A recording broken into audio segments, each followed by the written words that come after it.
full and lustrous enough to fall into her eyes.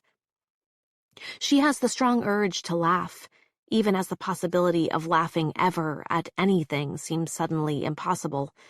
Her lungs are dry. Her toes feel dangled above an open flame. As far as we know, Maya, you're the last person who saw the heiress alive. Part 3. Chapter 17. 1994. My girlhood in my mind. Here's what I can figure out. I was a very bad girl.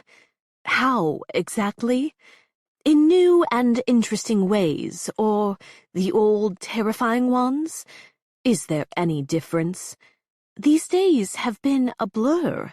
For all I know, what seems like days are in fact years. My jaw aches, as though I've been working it hard in the night. I feel turned upside down again, like they've strung me from the ceiling by my ankles to shake my troublesome thoughts out, and let them fall, a long way down and far away. They must have zapped me again, given me a shot to shut me up and calm me down. But here's what else I'm guessing, from the absolute mess that is my mind. The less I take these pills they want me to take, the longer I'm here on my own, away from Sterling Park, the closer I am to the truth. Not that it's so great here, but it's different. How long have I been here, in total? No idea. But I was full-grown when I came, that I know. At the same time, it's as though I was learning to breathe, and eat, and stand, and speak, and put 3 facts together to make a pattern, and make a guess from that pattern about what might be coming next. I think I remember all the different parts of who I have been. When I was a little girl with my imaginary friend Jessica, when I was a slightly bigger girl, telling fairy stories to explain myself and construct a self, or something like it, when I was rebelling, smashing whatever I could, fucking around with handsome Lyman from the farm, with whatever boy I could find, so that I could become my own person. Though of course they wouldn't let me. Harry didn't want that. He said it was because he loved me so. I was his only daughter. He wouldn't want to lose me to the grown-up world, and for all I know, that's true. But I also remembered times he told me I was nothing. I was unworthy of what I had been given. I had better not cross him. I remember once when I vommed on the medieval tapestry in the Red Gallery, and Harry was so angry he kicked one of the collies, and then they didn't like him any more. They growled whenever he came, and he told Barrow to get rid of them, said give them to Julian, that lackey, that's all he's good for. Last night I bit someone. I'm remembering it now. I was in a rage with her. It was the Hellenish nurse, of course. I was so angry at her. Why? Angry for threatening to take away my TV, my cigarettes, if I wasn't a good girl, if I didn't eat all my food.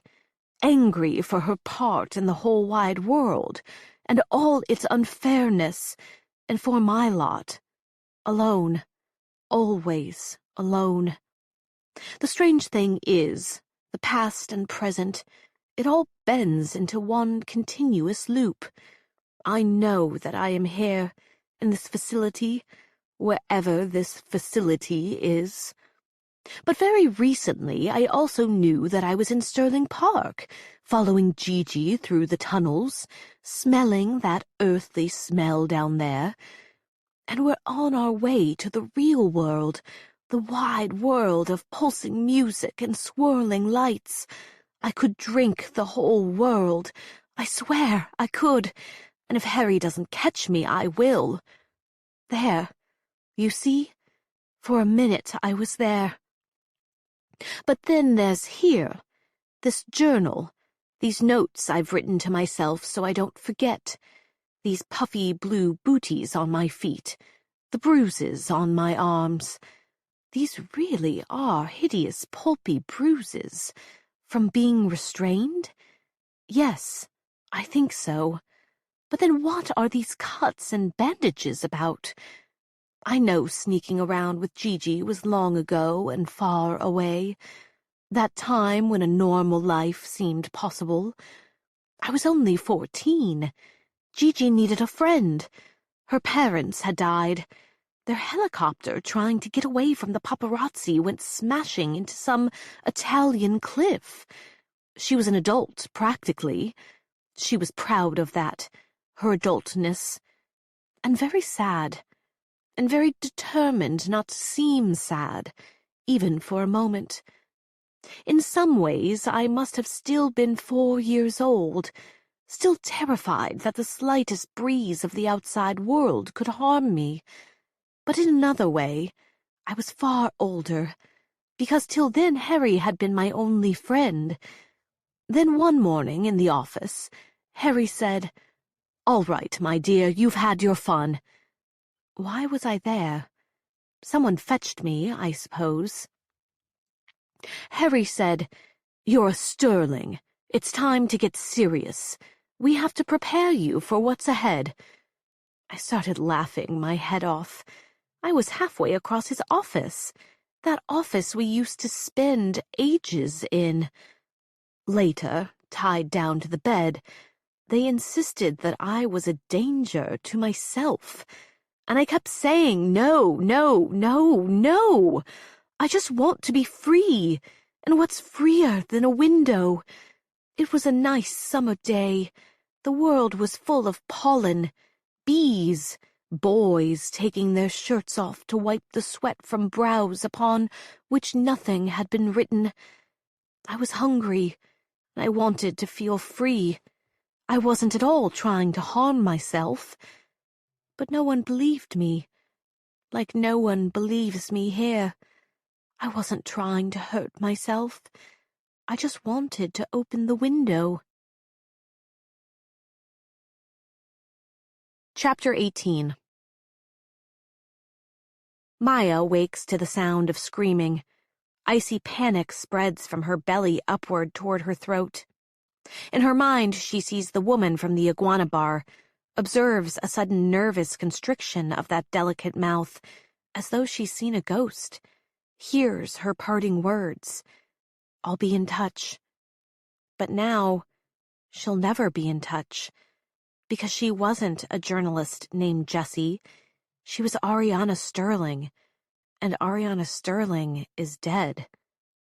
As Maya wakes up fully to the present reality, she's in the nursery suite of Sterling Park, in the dark hours of the morning. The screaming is Becca. Becca, she reassures herself, just Becca's baby wails, getting stronger all the time as she grows and grows. Becca close by in the crib, fussy over being so far from home. Something in the water at Sterling Park has been making Becca miserable. Maybe it's the British formula. Maybe it's an old rot in the walls. Maybe, Maya thinks, it's the Sterlings. As she lifts Becca from her crib, swaying from one foot to another to soothe her, Maya watches Colin turn over in the sheets and not quite wake. Even asleep, there's tension in his jaw. He feels divided, she knows. Loyalty to his family. Loyalty to her.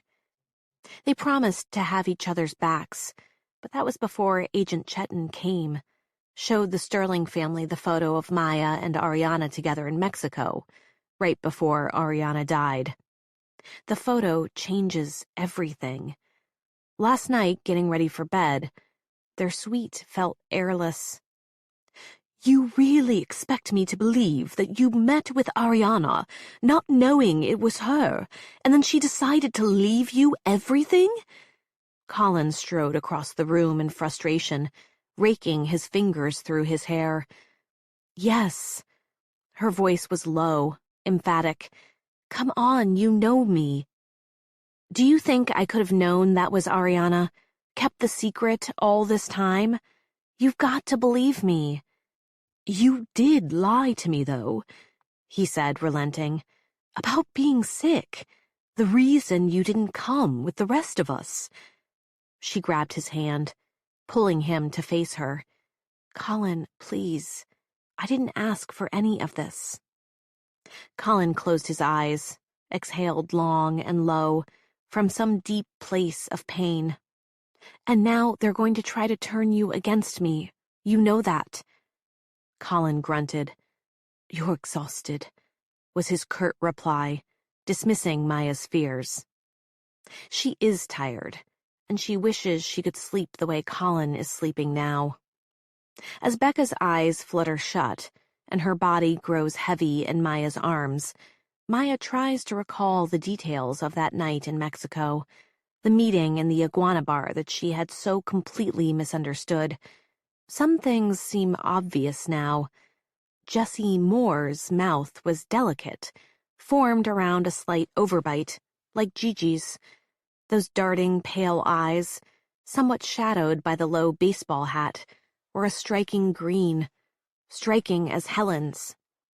Maya's been ransacking her mind for some telling detail from that brief, coerced exchange, but everything has shifted so dramatically. It's hard to get her bearings, to know what's real and what's her imagination. Maya's been assured numerous times that Agent Chetan is a friend, and no one has flat out accused her of anything. But their conversation was unsettling. It felt like both an interrogation and a warning. Maya knows what everyone's thinking, or at least she knows what the media would make of these facts. Doesn't it seem strange that Maya should come out of nowhere and insinuate herself into one of the most powerful families on Earth? It can't be a coincidence that shortly thereafter, the heiress dies, leaving her everything. Before this latest bombshell, Maya faxed Bob Feld the agreement that Rory asked her to sign, and he immediately faxed her back a one-word reply. No. Maya has since asked for the will to be sent to him, but Rory and his team are evasive. The machine is broken. They'll do it tomorrow. No one says so, but Maya suspects that the purpose of the slow rolling is to search out new reasons to question the validity of Ariana's will. Probably also to buy time to strategize, assess whether, if a scandal should break out, the family will keep Maya close or throw her away. Maybe they think Maya's more likely to cave, now that she's been caught in a lie. During her years on the Springs, she was so accustomed to her life being on display that the camera's gaze started feeling like a second skin. Here, the constant observation is more personal, harder to shake off. The steely, suspicious eye of Helen, the arch, puckish appraisal of Julian, the brooding glances from Marcus. She feels not just exposed, but studied, dissected. They don't seem protective of Maya, so much as concerned that she's a pirate here to loot their gold. How long has she been pacing the floor, her thoughts cycling through her weary brain? How many nights will she have to stay here, awakening to Becca's screams, locked away in Silver House? It's still dark outside. In her arms, Becca has fallen into deep sleep. Maya lays her baby carefully down in the crib, but she doesn't think she'll be able to fall back asleep herself. She's twitchy and restless, harassed by fragments of the conversation she had with the heiress in Mexico on her last night alive. She might as well make the best of her insomnia and go down to the kitchen to prep Becca's morning bottle. The baby will probably be awake again soon, and Maya would rather not have to talk to any more nannies, servants, or other potential spies than necessary. Is it just paranoia, this feeling of being surveilled? As she makes her way, Maya keeps noting little disturbances in the atmosphere. A creak in the hallway, just as she's turned a corner. A sudden hush when she enters a room. The lingering smell of another person in her bedroom a new, unfamiliar order to her clothes or makeup, as though they've been rearranged. The most reassuring explanation is that the old house might in fact be haunted, which is obviously not reassuring at all. As Maya descends the various hallways and passages to the basement kitchen, her mind circles the meeting in the iguana bar. I just had to get a look at you. That's what Jessie had said when Maya demanded to know why she'd summoned her there. I need you on my side, on the inside. Now it's clear she wanted Maya to report back on Maya's new family members, become a mole. But she wasn't a journalist. She was Ariana. So what did she actually mean? The Sterling family heiress was already as inside as it got. When Maya tried to pin Jessie down, ask what exactly she was looking for, Jessie had been vague. Mentioned an insurance policy. But why do you need insurance against your own family unless you see them as a threat? Which means Ariana wanted Maya inside because she couldn't return to Sterling Park herself, not if she wanted to walk out again. The floor ripples. The walls are liquid. Then a new thought arrives. The leverage Ariana had on Maya was proof of her affair with Marcus, which means Maya isn't the only one who would want Jessie/Ariana to disappear. Marcus's reaction to Ariana's will was unlike the rest of his family's. He seemed to think Maya should go ahead and cash the check. An Arctic current moves through Maya's nervous system. It all seems so insane, and she doesn't really think Marcus could have meant his cousin harm. But on the other hand, someone killed Ariana. And Maya has been a fool for Marcus before. At the iguana bar, Ariana had ranted about how dangerous the Sterlings were. Maya had thought it was just the warning of a journalist with a chip on her shoulder, or a slightly obsessive fan. But no, she was talking about her own family. Maya's eyes are adjusting. She thinks the room where Travis and Rory took her was somewhere down here, in this warren of plain, subterranean hallways. A commanding voice breaks Maya's ruminations. Mrs. Sterling? Out of the shadows emerges the square, steady figure of Barrow, nicely dressed in a suit and tie, even at this early hour. She's suddenly embarrassed by her unbrushed hair, her sleep-rumpled robe. Oh, I'm sorry, I didn't think anybody else would be awake at this hour. He smiles wanly. What can I get for you? You really shouldn't be in the kitchen. They wouldn't like that. It's not how Sterlings do. He says this lightly, so that she can hear that it's both real and a fiction, just a rule everyone has agreed to follow, and she almost laughs out loud. Oh, well, I don't feel like much of a Sterling anyway, Maya admits. After all, Maya was the only Sterling Agent Chetton interviewed last night, as though she were the prime suspect, and the others simply her victims. Even though they all have just as much motive as Maya, they were licking their lips to carve up Ariana's holdings until they learned she'd changed her will that morning. Why should they be above suspicion? Barrow smiles faintly and gestures for Maya to follow him out of the dark hallway and into the somewhat less dark kitchen. It's funny, he says, as they arrive in a large room, ancient walls and modern appliances all immaculately clean and ready for the day. Miss Sterling, Ariana, she used to say the same thing, that she didn't feel like a Sterling. Harry was strict with her, as parents were then.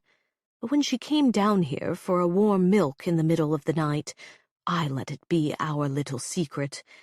Is that what you want, Mrs. Sterling? Some warm milk to help you rest? Oh, no, not for me. Maya awkwardly waves the canister of formula at him. I was just going to boil some water to heat a bottle for Becca. Let me help you with that. Barrow removes a pot from a hook on the ceiling, lights the stove. Barrow? Maya asks, watching Barrow's efficient movements. You knew her, Ariana? Of course. I have been with the Sterling family all my life. Did you hear about the, Maya gestures helplessly at herself, at the house above, unable to put words to all that's transpired over the last 24 hours. Yes, I heard. Perhaps sensing her embarrassment, he goes on, Don't worry, the staff is discreet. There's a quality in his voice that seems to say he's seen more, and worse, than this. Colin said there were years when it was really only Harry and Ariana who lived here, that they were holed up. When Barrow hesitates, she adds, I want to understand her, why she picked me when I didn't even know she existed. Barrow nods, and Maya glimpses beyond his professional demeanor how much he cares. Yes, there were hard years. We tried to make them tolerable for her, be a comfort when we could. She was such a strong-willed child, a survivor.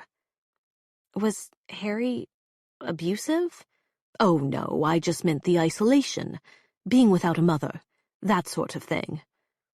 I do know. She was like me, I guess, in that way, anyway. My mother didn't stick around long. She's still alive, but after a certain point, I stopped hoping she'd come back. And with my dad, it was complicated. Yes, it was a complicated relationship between her and Harry, as it would be for any two people trying to make a family between them, depending on each other for everything as they did. They did fight, but they loved each other too. She really was the light of his life. Even when they were isolated, they had fun together. He stirs the boiling water, deep in thought. They used to spend hours in his office. He even moved his office, so that it would be closer to her bedroom in the West Wing. They had little games, private jokes. They were each other's world, I suppose. I'd bring them lunch up there, and they'd gape at me with these strange expressions. It was as though, for a moment, they forgot that they weren't the only two people on this earth. Maya struggles to swallow, images of her own father rising unbidden in her mind. Sounds like a hard way to live, but kind of nice, too. I think he felt they had escaped death once, and he was determined not to allow it to come close again. After the accident that killed the Blackburns, you mean? Maya prompts. Barrow glances up from the bottle, which he's finished preparing.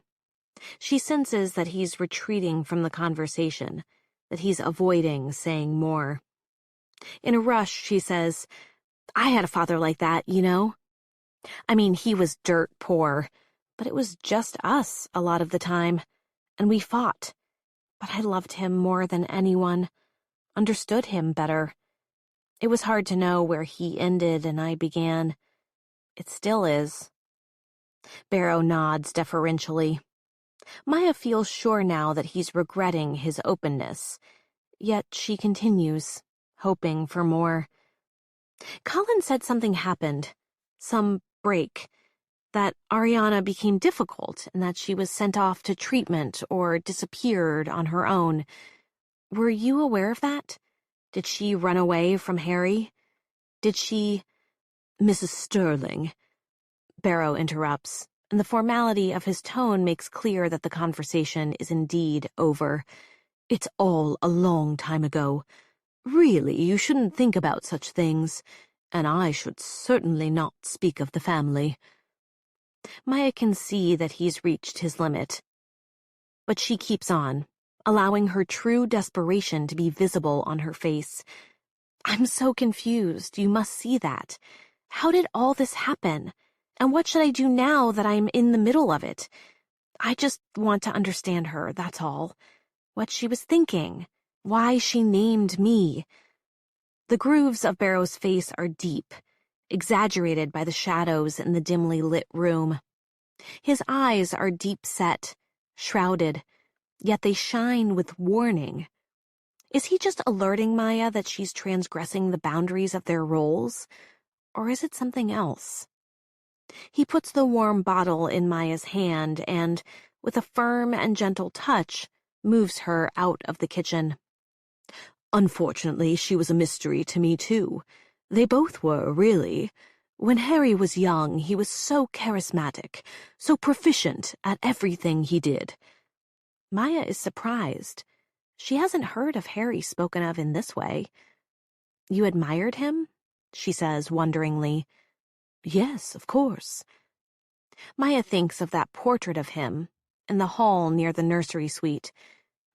Is that why he was named heir, even though he was the youngest? Barrow opens his palms as though to say, Who am I to know? Some do say that Sir Richard favored Harry. Why? Mrs. Sterling, it's really none of my— You don't think it's your place to tell me? Barrow regards Maya.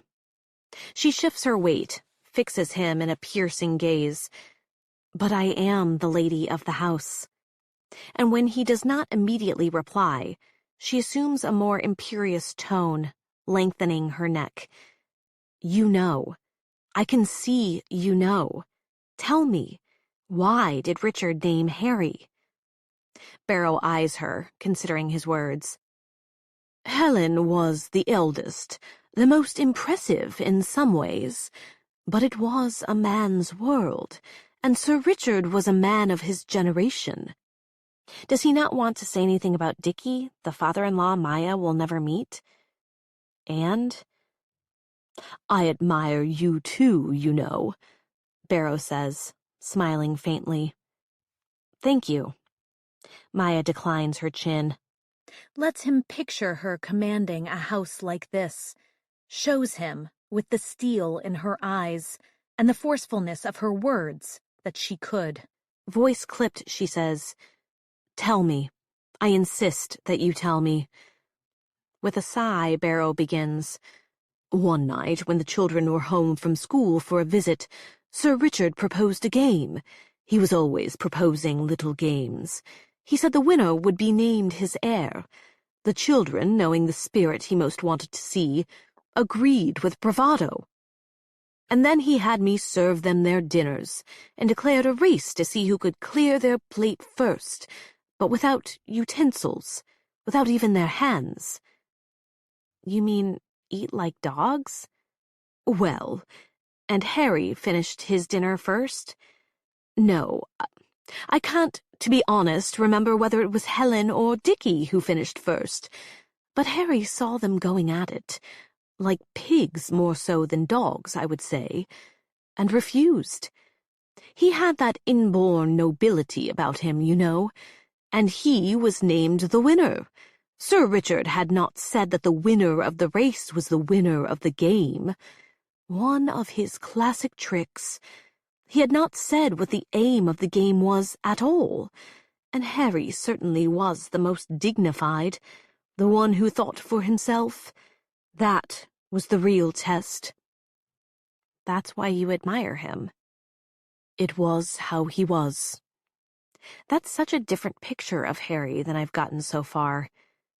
You don't understand, Mrs. Sterling. When he came back to live full-time at Sterling Park, after that accident in La Digue, there was a shadow over him. What do you mean, a shadow? Barrow has a faraway look. He almost seems to have forgotten for a moment that Maya is there at all. He was changed. Maya, thinking of her dad, so flashy in his youth, now at the beginning of another year, in another prison, pauses for a long moment at the base of the stairs. Almost to herself, she muses, What do you mean, changed? He was different, Barrow says. He was just a different man. She turns, opens her mouth to thank Barrow, but he's already retreated back into the kitchen, leaving Maya to face the family alone. Chapter 19. Hours go by at the chaotic pace of the Sterling family in full crisis management mode. After a day of back-to-back meetings, conference calls, and Sterling's strategy sessions organized around assorted beverage services. Maya feels more on the outside than ever.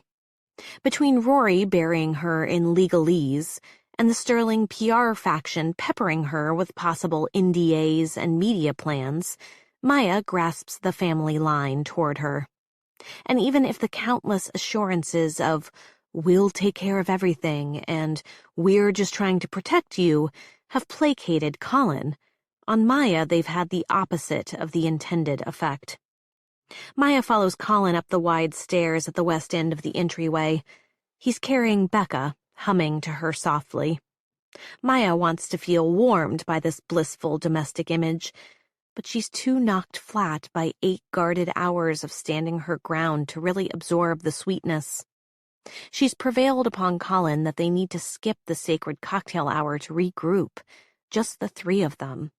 Go over the advice from her own legal team, after a lot of tough love from Bob Feld, who's begun to wade through the complicated documents the Sterlings are slowly faxing over, and talk through their next steps. Thankfully, after a bit of haranguing from Bob himself, Colin agreed. The avuncular exasperation of her New York lawyer is loving and protective, she knows, but it also reminds her of the years when the situation with her dad got truly ugly, when she needed Bob to guide her through the worst of her father's crimes. Protect herself. At that point in her career, she was finally able to give her dad more money to help him out of his various scrapes, but that just meant he kept getting in bigger scrapes, until he was selling his own daughter's location to tabloid photographers, making himself available for interviews about Maya's early life at a price. She was trapped in a cycle of trying to escape him and trying to prove that she was still his partner in crime. Not unlike the picture she got of Ariana from her conversation with Barrow that morning, the 2 of them, Harry and Ariana, locked up in his office together, in each other's confidence, sharing secrets, accomplices. An idea strikes Maya. Maybe the secret to Ariana is with the man that molded her. As they arrive at the top of the stairs, at the hallway that runs the length of the West Wing's 2nd floor, she glimpses the portrait of Ariana. It's in the opposite direction of her and Colin's quarters. Just beyond the portrait is the unobtrusive set of stairs that leads up to Ariana's room. Ariana, who is seeming either like a trickster spirit who has bestowed a dangerous fortune upon Maya, or like a lost twin Maya never knew she had. Maya's been worrying the question, who was this Ariana person? And always the answer seems to recede in the direction of the absent father. The man who hid himself away in this palace with his daughter, ran his kingdom from his home office, created a world for the 2 of them where even their attendants felt like interlopers. Who is Harry Sterling, and what did he have to hide? Maya turns toward Ariana's old room at the end of the long hall. "Colin," she calls softly, so as not to disturb the baby in his arms. "I forgot my notes from Bob downstairs. I'll be right there." Without turning, he waves a hand, calls back, "Take your time." As Maya moves away from her and Colin's room, toward the portrait of Ariana and the room she knows is waiting beyond, the floorboards sink and wail, adjusting to her movements as though issuing a warning ahead. The way animals alert each other, cawing to those deeper in the woods. Something's here that does not belong. It is coming your way. She hears a slow thumping ahead, long and rhythmic. You're alone up here, Maya. She turns the corner, reaching the hall that runs along the north side of the house, toward the east wing where the other bedrooms are located. She knows the Sterlings are all downstairs, sipping gin and making jokes at her expense. Harry's office must be nearby. Barrow said so this morning, that the office and Ariana's room were close. Maya slows her pace, listening. A bang cuts through the silence. Maya seizes up as if grabbed by the throat. Just the house settling, she tells herself, and quickly identifies the source. An old door, warped and popping in its frame. Maybe they've heated this hallway for the first time in a while, since Maya and Colin are sleeping not far from here, and the changes in temperature are making the wood expand. Yet when that door bangs open, strikes the wall again, she almost screams, turns back. But no, she needs to toughen up. She certainly can't let a fucking door scare her. A voice, her intuition, the guiding spirits of the house, tell her that this is it. She's found the entrance to what she's been looking for. As she pauses on the threshold, she glimpses a magnificent study, book-lined, the atmosphere stale. Even though a window is cracked open, that must be what created the air current, made the door to the hall open and swing wildly. When she goes to close the window, she sees a long drop down to the backside of the house. There is, of course, no one out there, lurking in the darkness below. Why would there be? Sterlings aren't climbing in and out of their windows, scaling the ancient walls. And yet it seems odd for a window to have been left open in the dead of winter. She moves around the room, skirting the massive oak desk. Surely this is Harry's, the monumental furniture of a great man's study. The bookshelves are built in, gray with dust. Her fingers glide over the marble desktop and old fountain pens. The look is masculine. That very 1980s master of the universe aesthetic. It's the kind of space a young Tom Cruise character might ascend through the ranks to occupy, then lean back into the boss's chair, arms folded behind his head as he roguishly flings his feet upon the desk. But this isn't a movie. This is Maya's life, the one where she's become an object of suspicion to her powerful in-laws, where she was unwittingly present for the last hours of a murder victim's life. A tremble moves through her shoulders as she considers it, that this room can only be the private lair of that murder victim's father, Harry Sterling. He's out in the world right now, away in some bolt hole, far from the intrusions of the authorities or the press. Yet everything in this room suggests a man who pulls the strings, or at least wants people to believe he does. There's a map of the world, framed behind the desk, a dozen or so Mont Blancs, jammed in an old coffee cup initialed HS in silver scroll. A pile of newspapers, off to the side of the desk, the Sterling papers and the rival publications, such as they were in the early 1980s. The dates stamped on those yellowed pages are 20 years old. A big black dictaphone, placed at the center of the desk, with its little microphone on a cord laid beside the hulky black box, as though awaiting its next missive. And why isn't he here, the elusive Harry Sterling? Is he hiding from them, the family? Or are they hiding something from him? Here in his study, she has the feeling of what it's like to be in his company, and she doesn't like it. He's left a ruthless energy. Yet she can't help but run her hands over the desk, jerking open its drawers. A mess of old black cords, hopelessly tangled, a pile of mimeographs, yellowing paper with bleeding lavender lines. On the mantel there are old-fashioned books, leather-bound and crumbling. Under the carpet, it's all dust. Motes rise from the floor, making Maya cough. That's when she notices it. The half-sized door, maybe 4 feet high. It's plain wood, tucked away in the bookshelves, easy to miss. Maya crawls over, pushes it open. Particles rise and she coughs again. Peering inside. A bare bulb, a pull chain. Maya pulls, illuminating a child's nook complete with piles of velvet, tasseled pillows, illustrated storybooks, a few dolls, handmade stars covered in glue and glitter hanging from the ceiling. Along the walls are stacks of ochre-colored shoeboxes. It's kind of sweet, almost a relief. Maya opens one of the boxes and sees a stack of crayon drawings on faded printer paper and old sterling stationery. There's one of two little girls holding hands, one green-eyed, one brown, one of a yew tree with tigers in the branches, and a drawing of a tall woman in a pantsuit. Her face exuberantly X'd out by an angry hand with a black crayon. Helen, obviously. Maya almost smiles, puts that box back. The next is packed with cassette tapes. Harry's dictaphone musings?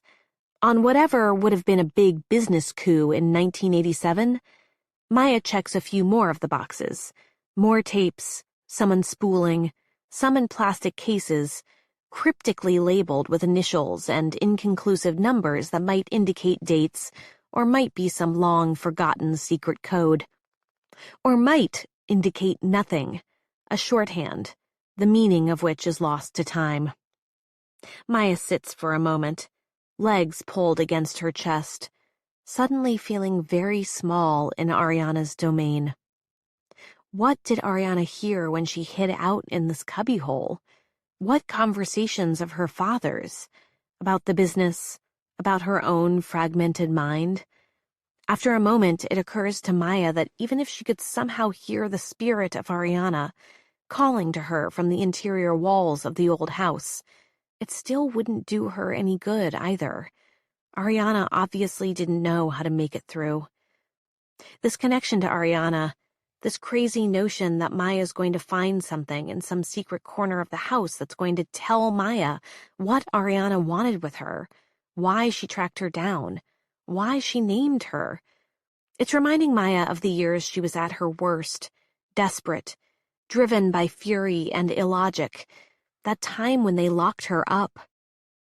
Maybe Maya just needs a minute to hide out, as Ariana surely did. Maya holds herself in a tight ball and tries to think of nothing. She's not sure how long she stays like that. The whole history of her life, its echoes with that of the tragic heiress, the mercurial father, the loneliness, the being locked up. Those memories come pounding over her like wave after wave of a turbulent sea. After a while, she knows it's been too long. She should get back. On hands and knees, she maneuvers toward the little door, toward the main space of the office. Under her knee, she feels it, a shifting of the board. She sits back, runs her finger over the rough floor. There's a piece that's been cut out, is unattached to the rest of the flooring. She lifts it, not sure what she'll find, and sees a small collection, different than the childish objects elsewhere. Here is a man's watch, a wallet, antique brass knuckles, an old blade, sharp, with a pewter handle, wrapped in a scrap of leather, all nestled among white papers, elaborately folded. The watch is maybe the most 1980s object Maya has seen outside of Long Island. In fact, her dad had one, of which he was very proud. It's a Seiko, like the one Ripley wore in Aliens. She turns the watch over in her hand and finds a name etched on the inside of the band, Michael Blackburn. Maya reads the engraving on the brass knuckles, M.B. The friend of Harry's, the one who died in the Seychelles fire. What kind of child magpie would collect a dead man's things, hide them under a floorboard? Did Ariana sit here years ago, as Maya sits now, feeling apart from the other Sterlings, wishing she were somewhere else? Or did she still have a chance? The little girl who hoarded these objects, was it only later that it all went wrong? It occurs to Maya that someone is calling her name. Maybe they have been for a while, shouting, drawing out the first syllable. Maya? Maya. The sound is ghostly, but that's just the effect of the tunnel-like halls. Maya replaces the watch, the brass knuckles, the piece of floorboard, steps back into the study, then into the hall. Yes? She shouts. Maya turns and sees Eva, wearing a structured charcoal dress, her hair swept into a French twist, her lips pickled with irritation. "What are you doing here?" "Looking for you," she says accusatorily. "Everyone's been looking. Colin called down to Barrow wondering if anyone had seen you, and now it's a search party." "Oh. "What are you doing here?" Maya shrugs hopelessly, shoving away the involuntary flash of fear. The years she and Marcus worried Eva might walk in on them and ask just that question. "Got lost." "In here? Bad idea.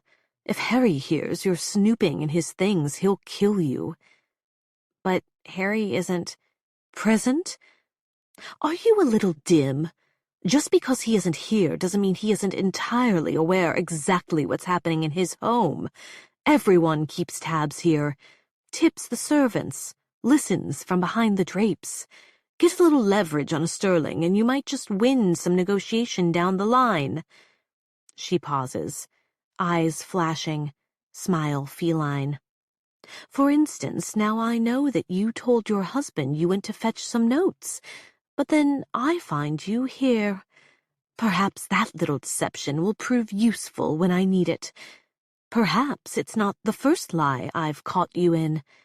Get it?"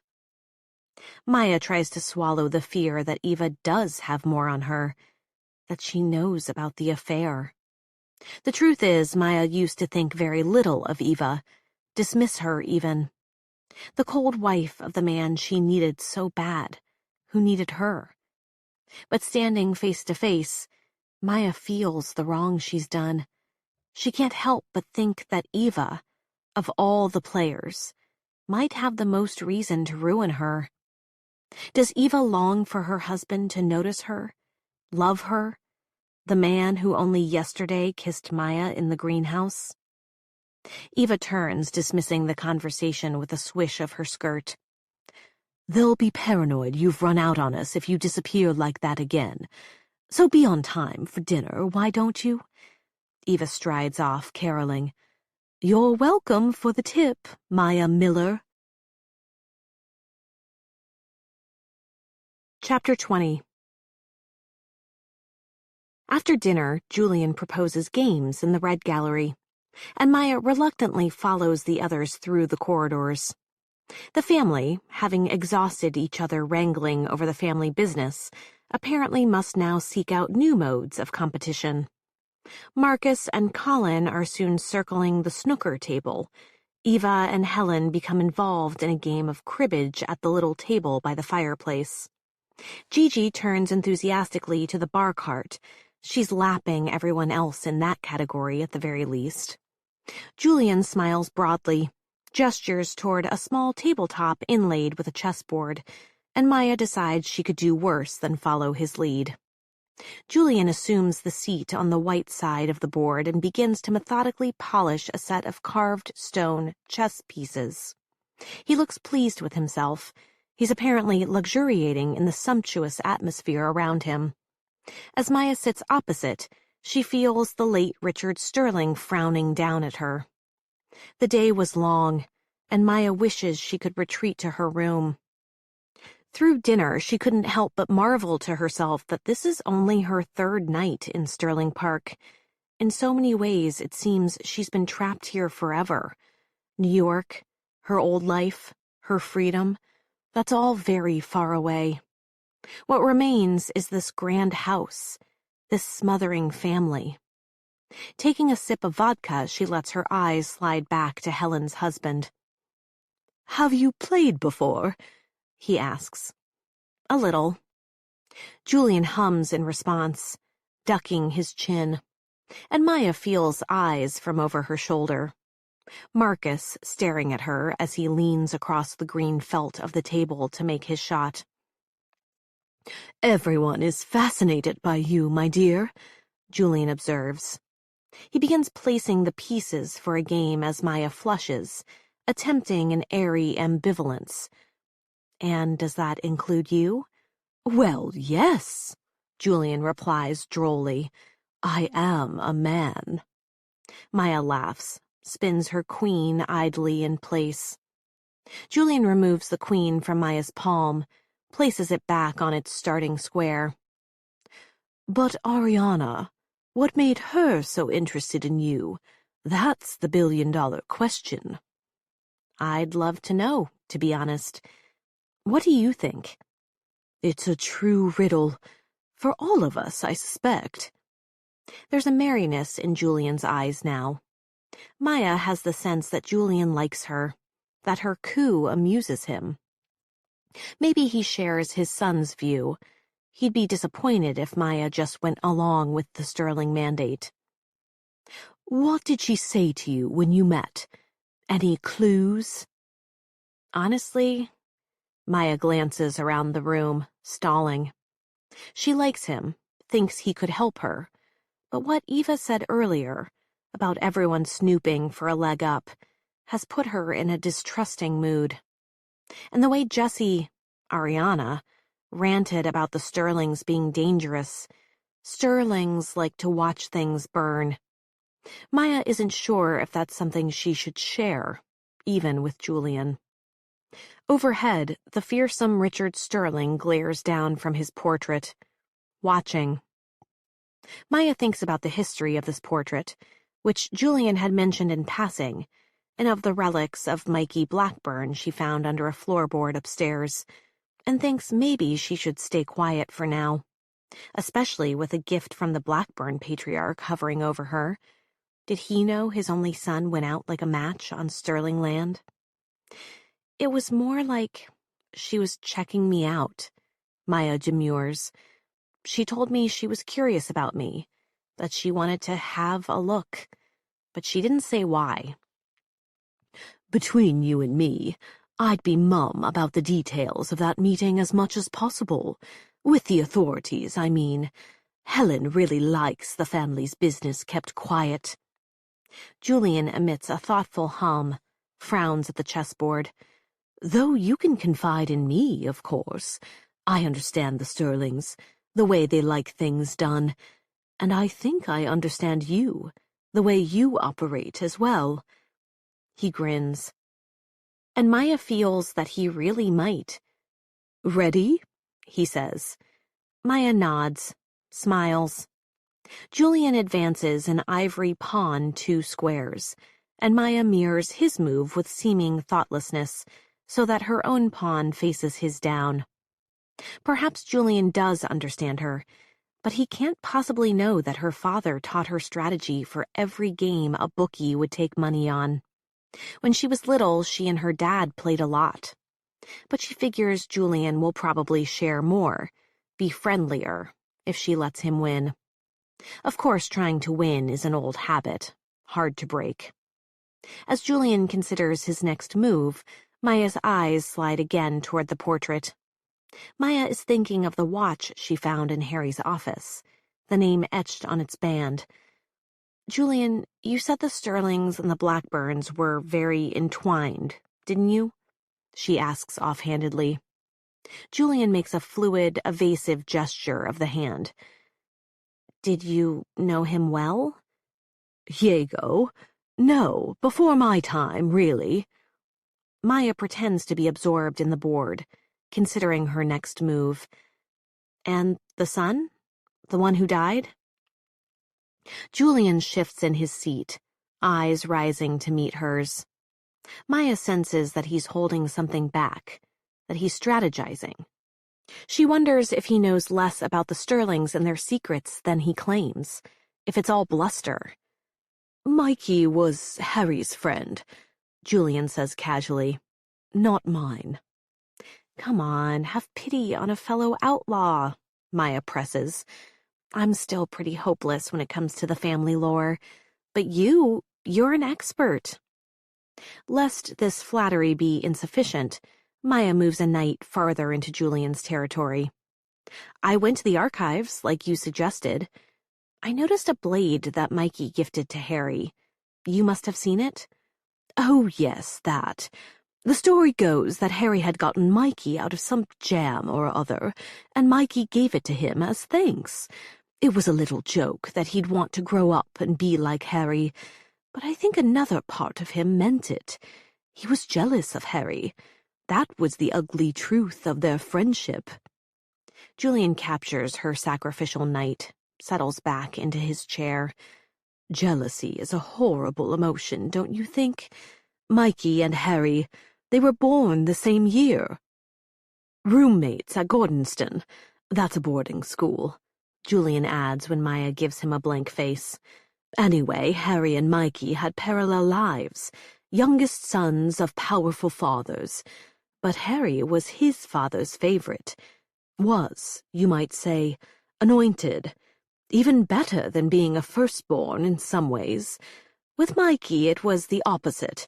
He was always trying to win his father's approval, without success, I must say. It's said they got into some trouble at boarding school, but it was always Mikey who took the fall, one way or other. Harry had charisma, you see. Julian shrugs and castles. He could have sold a snake a baseball bat. Maya sacrifices a pawn, asks, and then he never got over his friend dying? Harry laughs mirthlessly. You could say that. Was it horrible? The attack was brutal, yes. House fire. Total destruction. Had to identify their bodies with dental records. Their bodies? Julian appears to be very absorbed in figuring out his next play. Despite Maya's best efforts, he's gotten himself in a bad situation. She can feel his irritation as he stamps another move on the board and continues a distracted recitation of the family lore.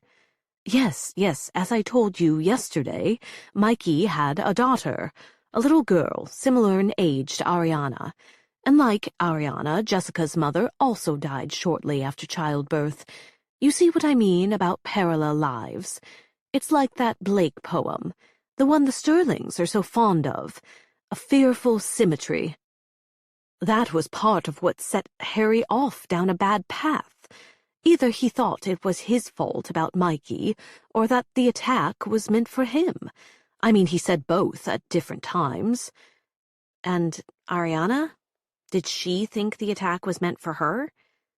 Julian jerks a shoulder toward his ear. I really couldn't say. But you knew her, didn't you?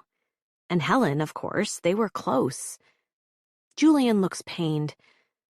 Maybe Ariana was destroyed by guilt. Hard to know with that girl. Mad, bad, dangerous creature. She was unhinged, really, she was. Reckless. I wonder why they even told her about the tragedy. She was very young. They could have just kept it from her. Kept it from her? She was there. Maya looks Julian in the face as her stomach sinks. After all the horrible ways Ariana has been described to her, why leave this piece out? It seems such a crucial piece of the tragic saga. She was there? Oh, well, yes, she was there with Harry. It was one of their favorite places, the Sterling compound at Ledigue. Helen used to go there all the time, too. She loved it. It was her place to get a break from it all. They rebuilt the villa after the fire, but she won't go back now. So Harry and Ariana were there when the fire began? How did they escape and not... Maya is thinking of that engraved watch hidden in the child's nook. How did Ariana come by it? Surely from her father, but how did he get it? And why keep it hidden? Unless he was too pained by the memory of it. The sight? Something about the way it was squirreled away under those dusty floorboards reminds Maya of how she swiped items from fancy homes as a child. Some she gave to her father. Some she kept.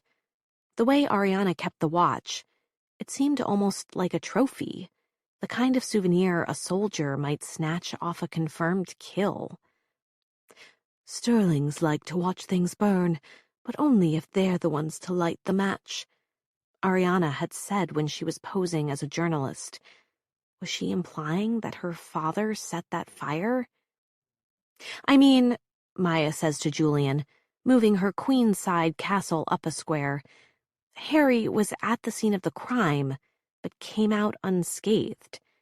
Isn't that odd? I see what you're getting at, Maya. Maya must be looking a little wild-eyed, because Julian finds it necessary to give her hand a double pat. But her palms are sweating and her brain is buzzing, reconfiguring the puzzle pieces. She has that ecstatic, half-mad feeling, as though she's on the verge of finally being able to explain the whole history of everything. While he considers his words, Julian takes one of her obsidian pawns, replacing it on the chessboard square with his own ivory one. You think maybe he killed Mikey, and that means we should look into the possibility he was the one who killed Ariana? In fact, that is exactly what Maya was starting to think, but she doesn't betray it, and he goes right on talking. You're thinking, why is Harry exempt from this family lockdown? What sort of rogue is he?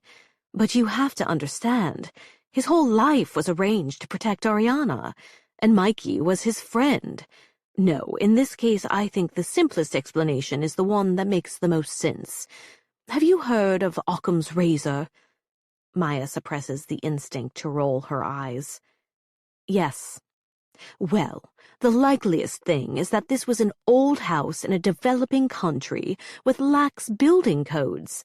Harry had to go back and forth to the main island of Seychelles frequently on sterling business. Ariana was his only child. She had already lost her mother, so she came with him always. Mikey was a drunk, and if a fire spread, he was not the most reliable man to put it out. And that's it. A tragedy. But Maya exhales sharply, sits back in her chair. She still doesn't get why Harry doesn't have to be here too. Why he isn't being questioned and interviewed by the investigators and family alike. What if he found out about Ariana's new will, that she was leaving everything to an outsider, and wanted to force her into changing her mind? What if that bullying escalated into another tragic accident? In her mind's eye, she sees Ariana in the iguana bar in Mexico, a woman on the run, afraid, a woman with an hour or so to live. Do you think Harry knew she changed her will? Maybe Julian feels Maya's horrible foreboding, the ickiness of death, so inexplicable and permanent, because he can't look at her suddenly. Excuse me, he coughs, shakes it off. Who knows with him, but the night is young, and so are we. He may show his unwanted face yet, and then you can ask him yourself. But I don't think he'd hurt his daughter. No, that would ruin everything. After all, he kept her here in this fortress for years, precisely because he wanted to protect her, keep her safe. An old sadness wells in Maya, that unrealized fantasy of a father who keeps his daughter safe, and she can't help but feel that Ariana might have shared and been let down by the same dream. The elegance of the gallery, the surrounding rooms, the colossal edifice that holds them all together, it's all a front. Maya sees that suddenly. The museum-quality furniture, the generous velvet seating, it's just a mask for the driving, acquisitive mania of the Sterling family. Across the room, Maya's in-laws have become absorbed in their competitive pursuits. Helen is losing. Maya can see that her little silver pegs trail Eva's gold ones on the cribbage board, and her mouth is tight with agitated concentration. Card-playing is one of her few gifts, Helen has apparently said of Eva. Colin repeated that line to Maya once after he'd had a few drinks, much to Maya's secret delight. Colin must have beat Marcus at snooker, because he's playing Gigi now, while Marcus stands aside, obviously jonesing to get back into the game. Maya looks at them amazed and thinks, this isn't a family. It's a pack of adversaries. You think she felt safe? Here, I mean. Of course, nothing can be completely secure, Julian continues, oblivious to Maya's ruminations.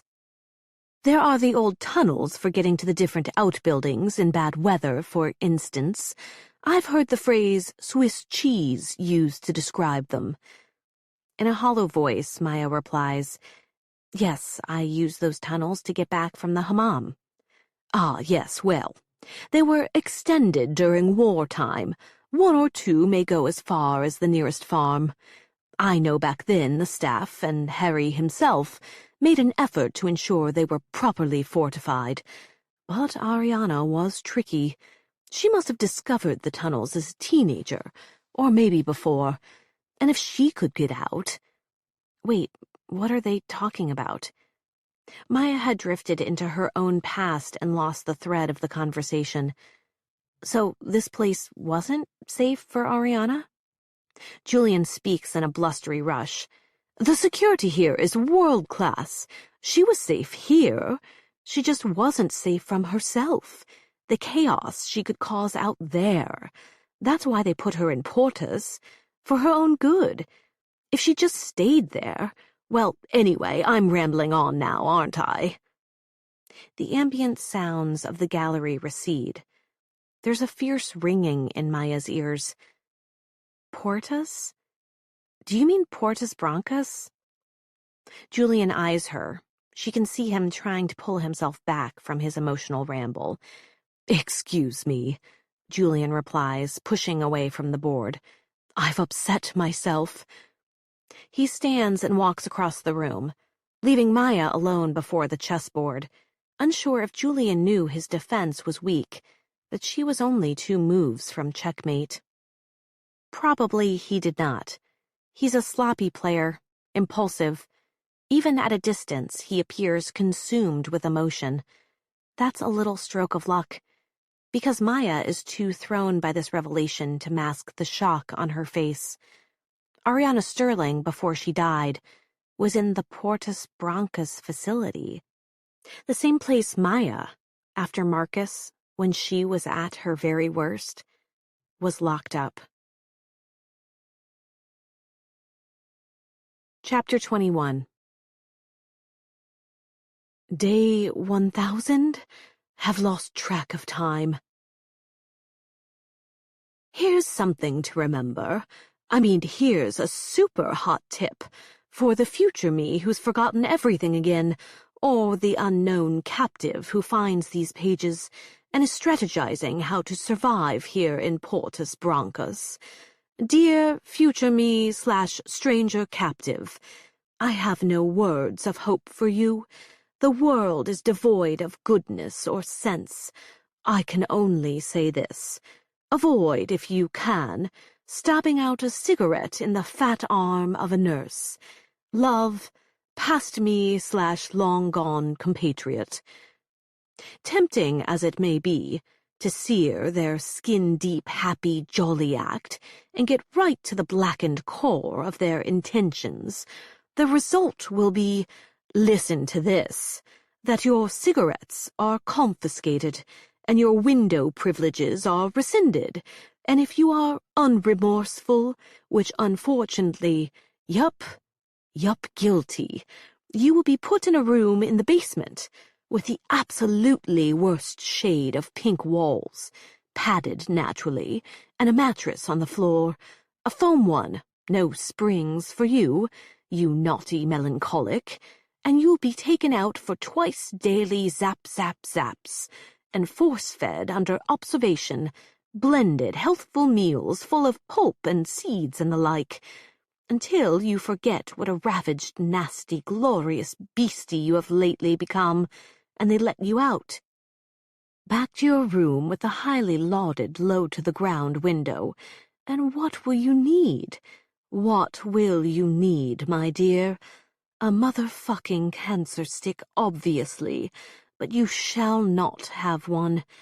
Even as the worst memories and most vivid delusions surge over you like tsunamis. But none of those compare to the real thing that happened today in group.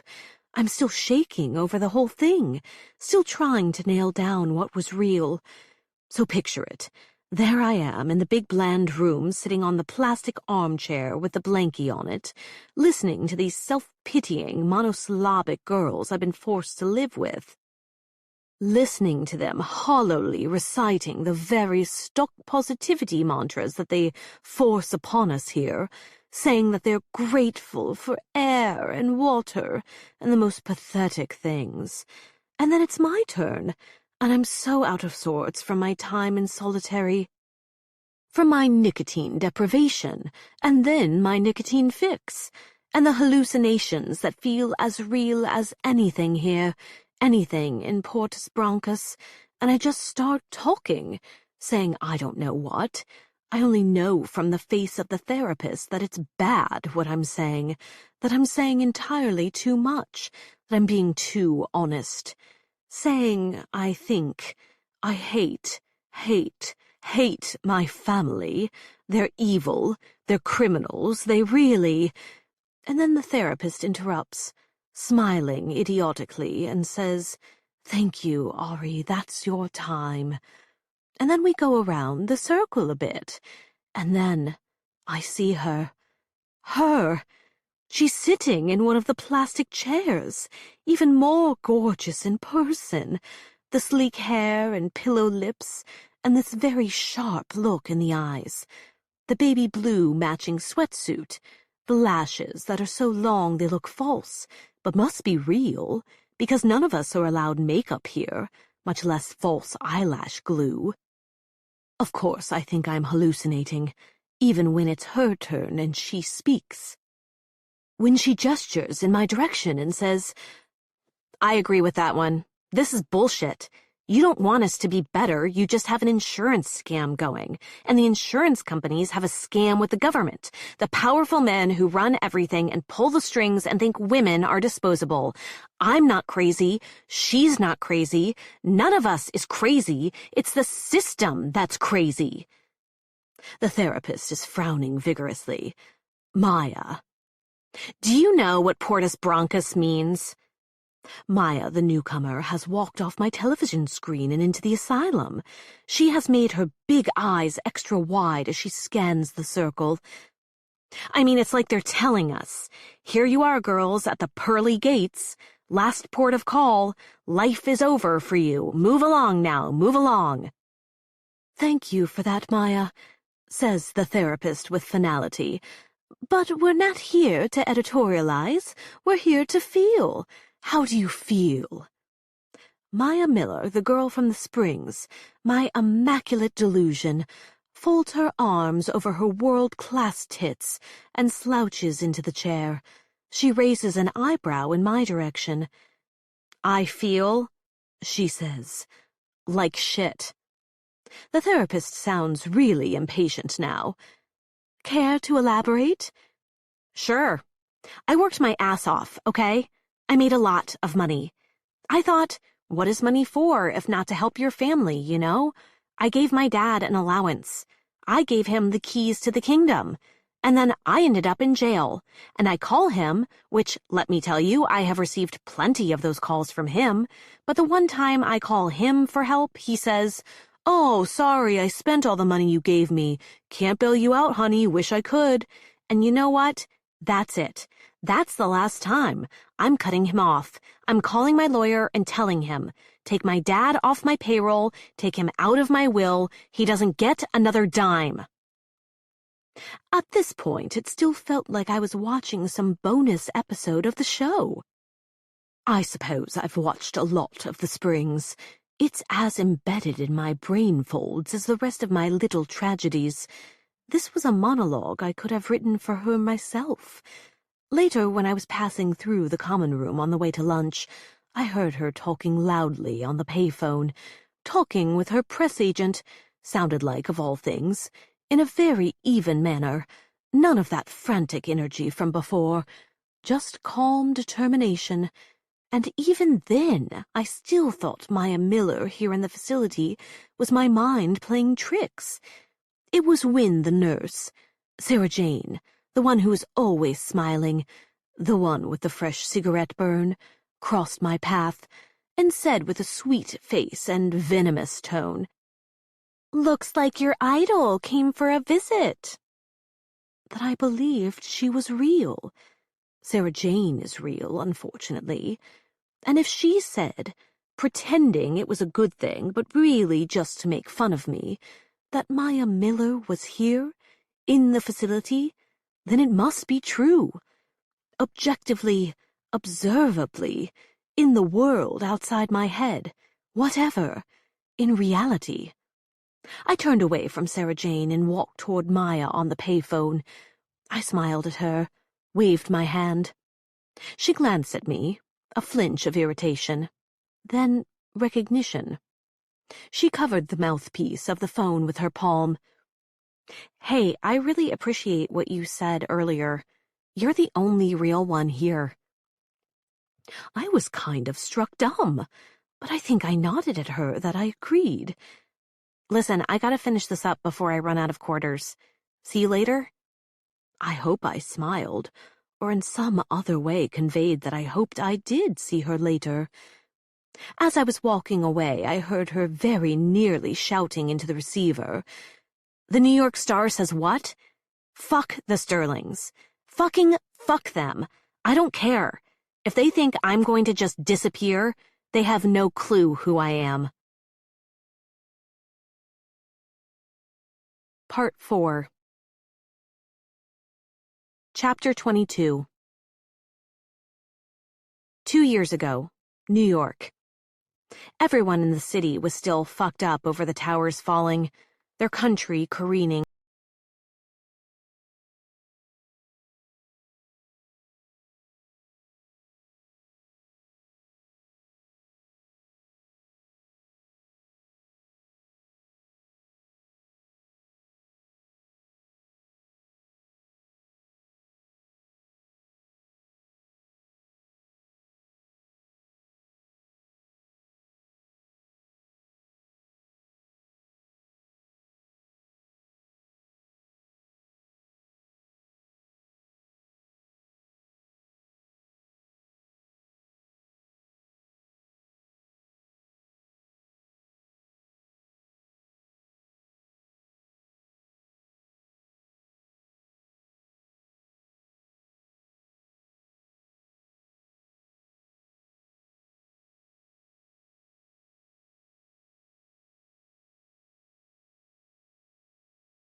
meeting, that she had to spend another 5 hours in the glass-walled observation tank, begging her captors to believe that she was sane.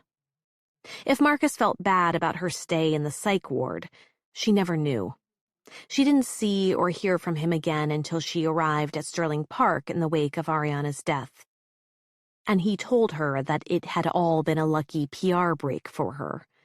That's why she married Colin, because he would never let her be locked up like that.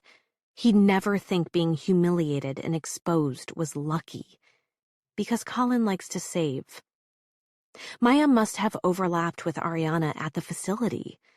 Was it a coincidence? Or is it the Sterling's preferred facility for getting rid of their half-mad girls? Perhaps it's like Julian said. The simplest explanation is usually correct. Maya rises slowly from her seat at the chessboard. Across the gallery, the Sterlings are still embroiled in their games. Between her ears is a deafening roar. But on the outside, she must still appear cool, quiet. The others don't seem to have noticed the change in Maya. Colin stands up from taking his shot, glances at his wife, making for the door. "Bathroom," she mouths, and he nods in understanding. She's amazed to see her feet moving so steadily as she leaves the room. Her mind howls over what Julian said. Both she and Ariana were at Portas Brancas. Has she been a puppet all along? Her strings yanked by an invisible hand? The thing that's really getting to her is that all this time she's been hearing about how unstable Ariana was, and believing that version of the story. But somehow, learning that Ariana was, in fact, holed up in a mental facility for years before she died, has made Maya begin to question whether that's a fair depiction of Ariana. Maya was sent to Portas not because she was insane, except maybe in the most temporary, heartbroken way, but because the Sterlings wanted to make their little problem go away, wanted to make sure she didn't leak the affair. What if that's true for Ariana, too? What if she was sent away so the Sterlings could bury a secret she threatened to reveal? What did you know, Ariana? What secrets got you sent away? In the nursery suite, Maya grabs her razor, flings open the large window onto the courtyard. There isn't much signal out here, but the Sterlings have some sort of booster that works at the right hour, in the right position, so long as there aren't too many stone bricks in the way. Or so Maya discovered, trying to get Bob Feld on the phone for a few moments of private conversation earlier that afternoon. She clicks through her phone, trying to remember the name of that nurse. She was sweet, almost too sweet, but she identified herself as a fan, and at the time Maya was committed to Portas Brancas, she didn't think she was in a position to lose any fans. So they exchanged numbers in parting. The nurse. Sandra? No, Sally? No, Sarah Jane. Seemed to think that she and Maya had something in common. And Maya had cultivated that, at least a little, playing into her father's theory. Sarah Jane was definitely one of those generous to a fault types.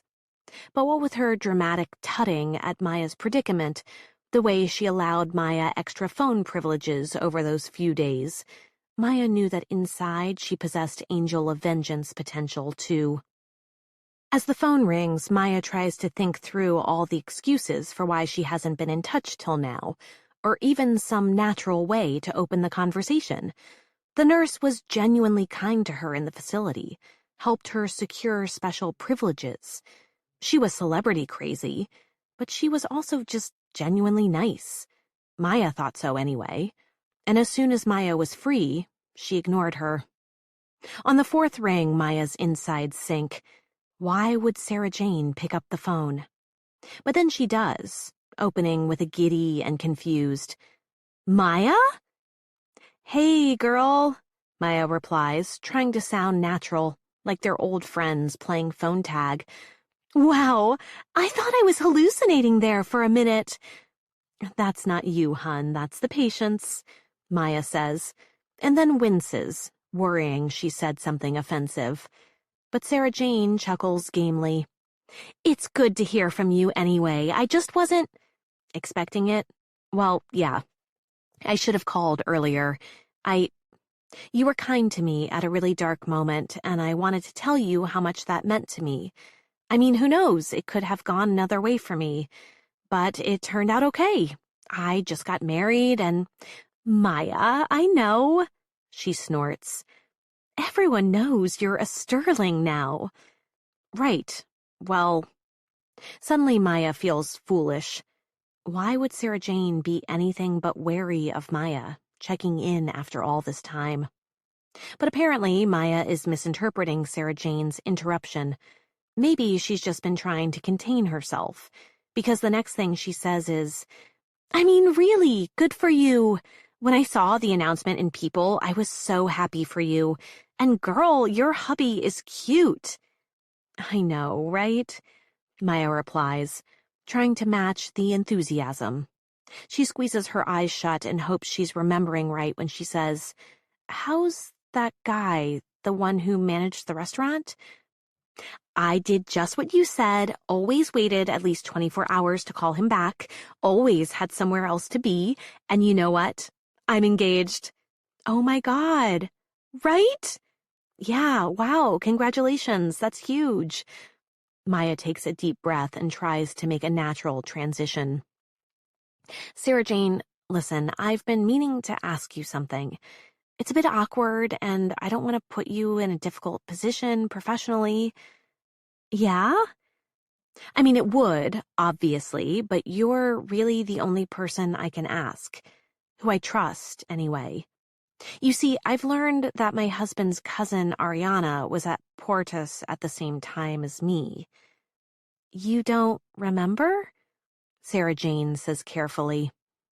Of course I do. Maya bites her lip, tries to sound like they're just reminiscing. I just didn't know who she was at that point, so I'm trying to put my memories of it together, make some sense of it, you know?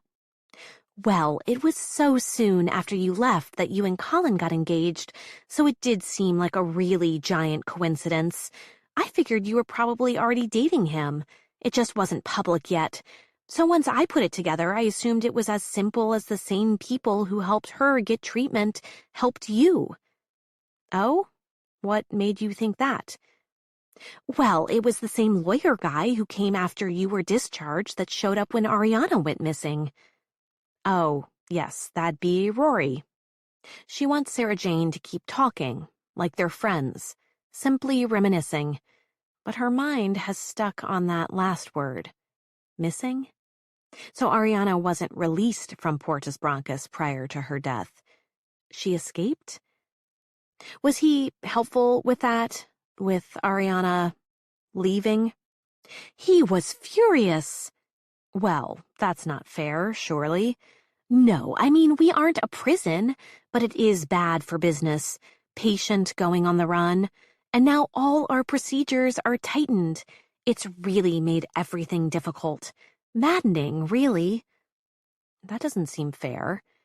I mean, why do you think she left?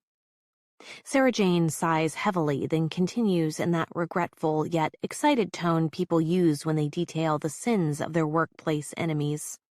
It was all the new therapist's fault, Dr. Caro, though it turned out she wasn't a therapist at all. More of a phantom, if she was anything. Just disappeared into the mist on the same day Ariana went missing. I should have known there was something up with her. Not very friendly. Too much eye contact, you know? Dyed her hair too dark, sort of emo. Bad skin, all scarred and splotchy. I used to think to myself, she should get herself some of Maya Miller's X Marks the Spot concealer to cover that. Sarah Jane, Maya interrupts. Do you think she remembered me? Oh, Dr. Caro was long after your time. I mean, Ariana. Sarah Jane laughs. If she remembered anyone, she remembered you. I mean, poor thing couldn't remember her name half the time, but she loved you. Or anyway, she watched your show all the time. Loved it when you put those other girls in their place. This is embarrassing, but I was pretty fucked up when I got there. And then I was so angry. I don't know, it's all a little fuzzy. Did we hang out a lot, me and Ariana? I mean, yes, briefly. You were kind to her. She wasn't doing well when you were there. Some days she'd say I was Satan himself. She came when she was 19, a wreck of a thing, and I honestly thought she'd stay here forever. Do you think she really was just delusional? Maya knows she's pushing. A professional wouldn't divulge the circumstances of a patient's admission.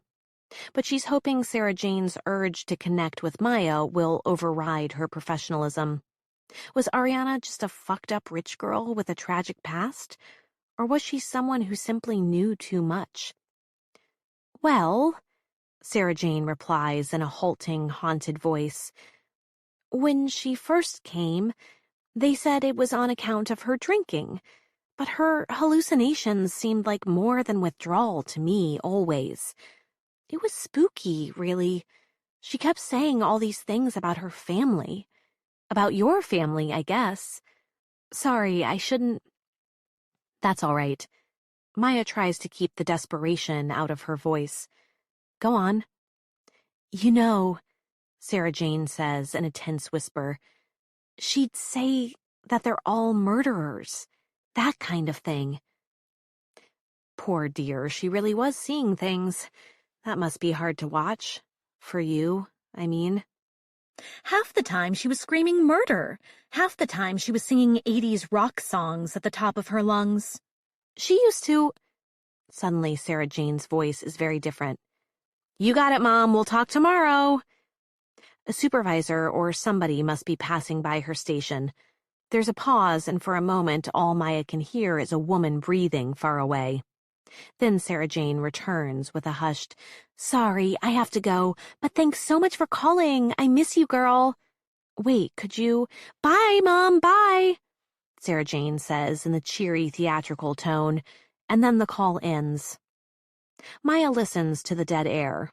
She's standing in the folds of the heavy velvet drapes, gazing at the facade of the south wing of Silver House, imagining the unhinged, tormented Ariana, heaping the sterling fortune onto Maya's shoulders in an attempt to get free of its curse. Because she suspected, and at least on this point Maya admits she was seeing clearly, that curse wasn't finished with her yet. Did she see Maya as someone who would understand? See, somehow, a glimmer of herself in Maya? Did Maya haunt Ariana's dreams long after she left the facility? The strange thing is that Maya almost feels that way about Ariana, as if she's still alive in this house, trapped inside its walls. Chapter 23.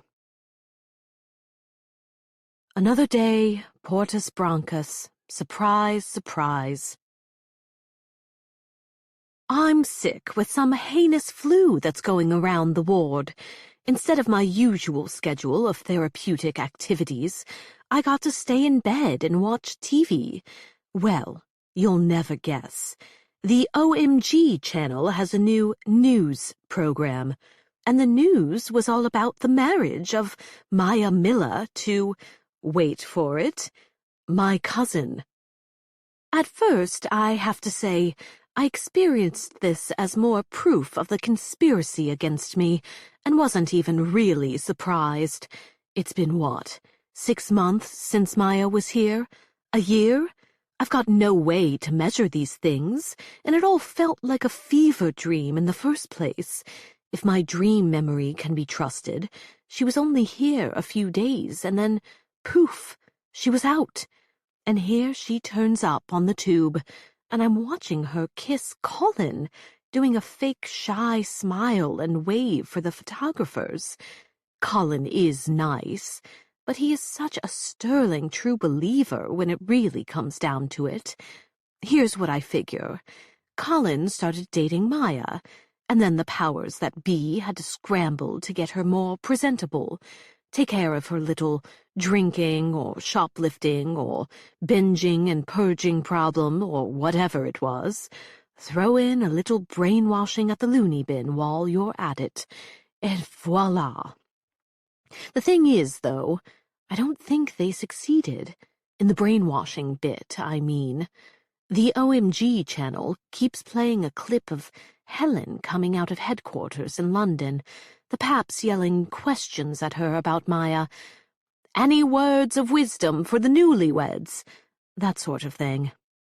Helen is wearing massive shades and a bitter twist of the lips. She says, "Won't last," as she strides toward her town car. It's such a tiny moment to anyone else. You deserve a peaceful moment. This audiobook is free, just for you. Let's take a short break with soft music, then we'll return to the story. Thank you.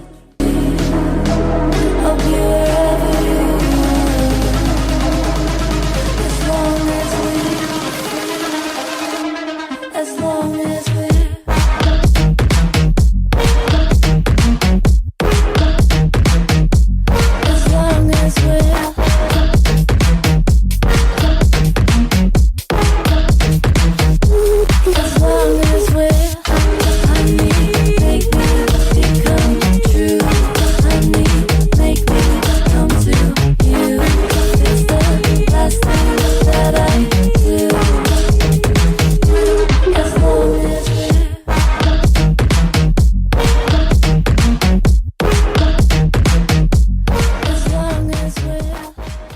slip. But I know that Helen means it. She doesn't want this marriage.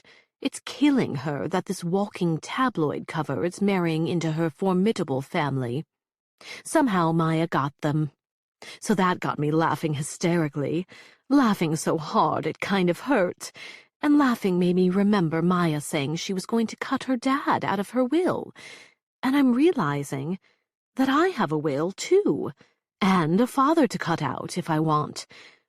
I had to control my laughing at the payphone, using the 10-minute allotment of call time I've earned by being a very good girl, roiling inside moi, the blackest humor.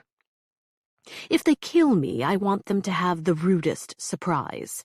So I dial up my lawyer, a junior solicitor in the firm of Posh Fuckers Esquire that the family has used since the dawn of time. "This is Edward Civil Holmes," Edward says, very professional-like. "This is Ariana Sterling," I reply, mimicking his tone. "Oh. Edward, I need to make a tiny tweak to my will. I'll be naming a new beneficiary."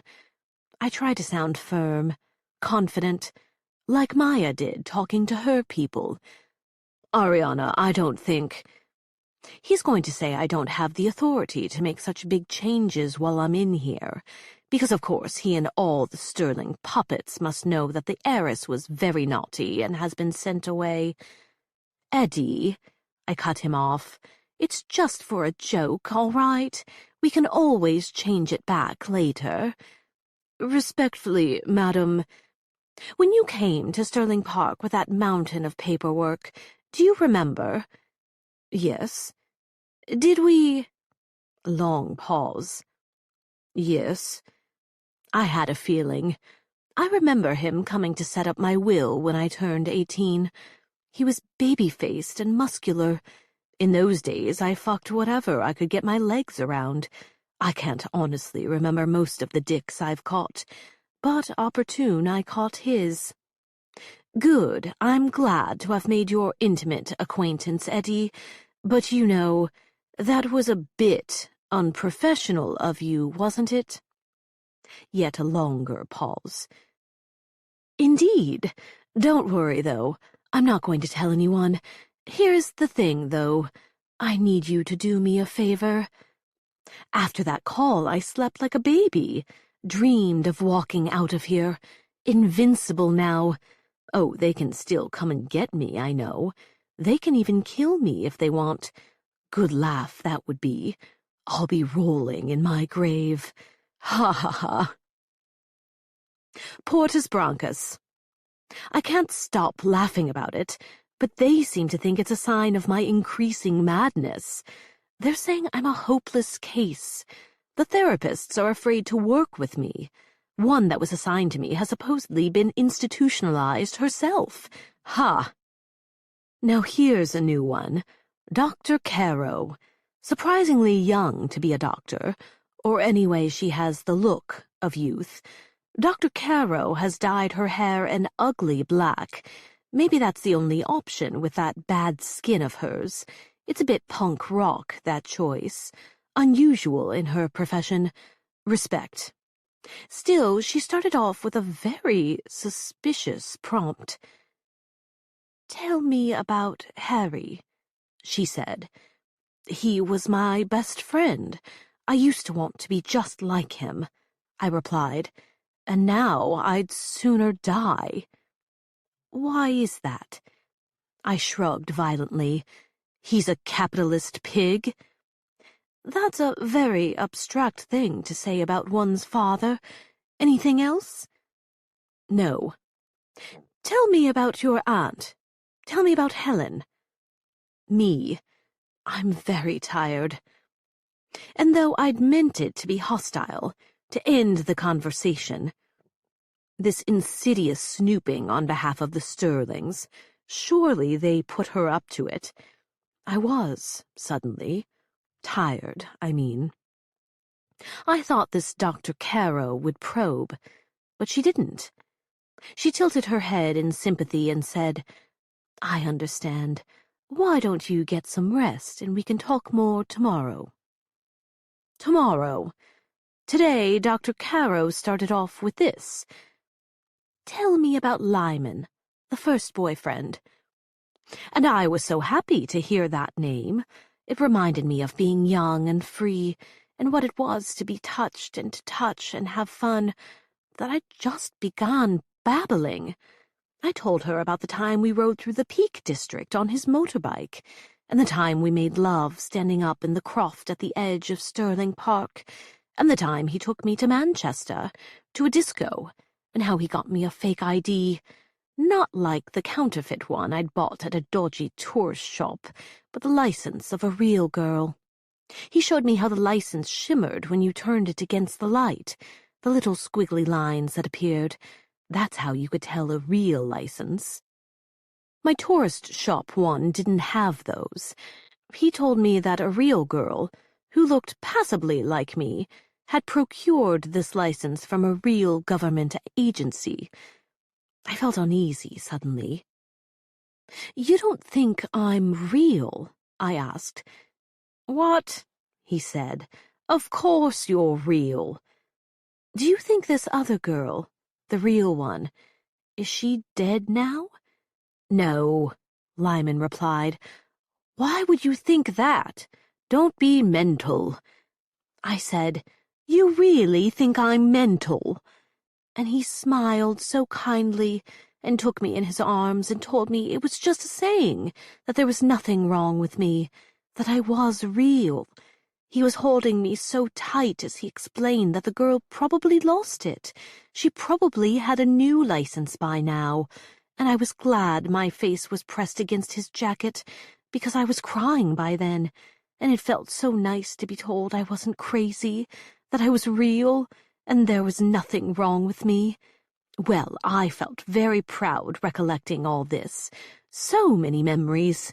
They were just flowing.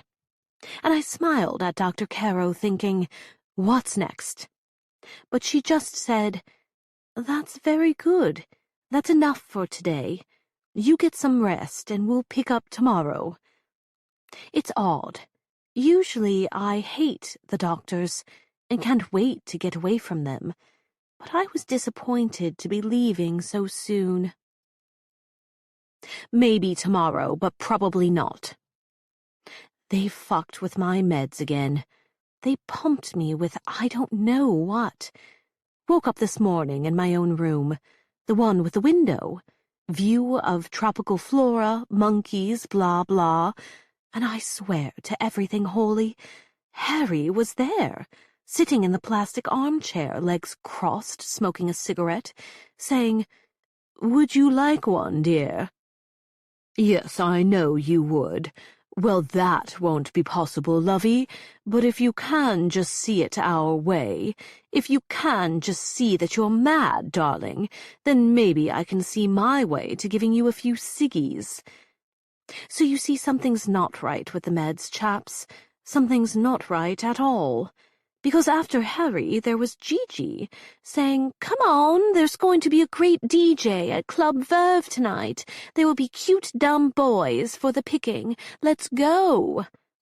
And it really was as though I'd gone through the tunnels with her, laughing our pretty heads off, screaming laughing so it echoed from Sterling Park to the Villages, and that I was there in the club, feeling seasick with vodka and the smell of cheap boy cologne, thinking, seasick is the best thing I could possibly feel, isn't it? Isn't it? So much better than foggy or frightened or stabbed with the fear of... After Gigi, my next visitor was the boy with the rough, sing-songy way of talking, Lyman. For a while there, I thought there was nothing better than going to town with Lyman. He was sitting in my chair, here in Portus Brancas, his face a bit sheepish. I said, "Where'd you go, Lyman? We spent every day together, and then you were just gone." And he sighed very heavily and said, "Ah, pet, I thought you knew. Your dad paid me to go away." And then there was the little girl. Quite a relief, for it was very sad after the boyfriend phantom. She was standing over me, whispering, "It's me, Jessica. Remember me? Don't forget where you've hidden your things." And thank God for that, because there in the little slot I made in the mattress, next to the business card from Winston's taxi service, "Service from the airport to Portus Brancas for $30 Bahamian," were cigarettes, 3 slightly stale, perfectly delicious Marlboro Lights.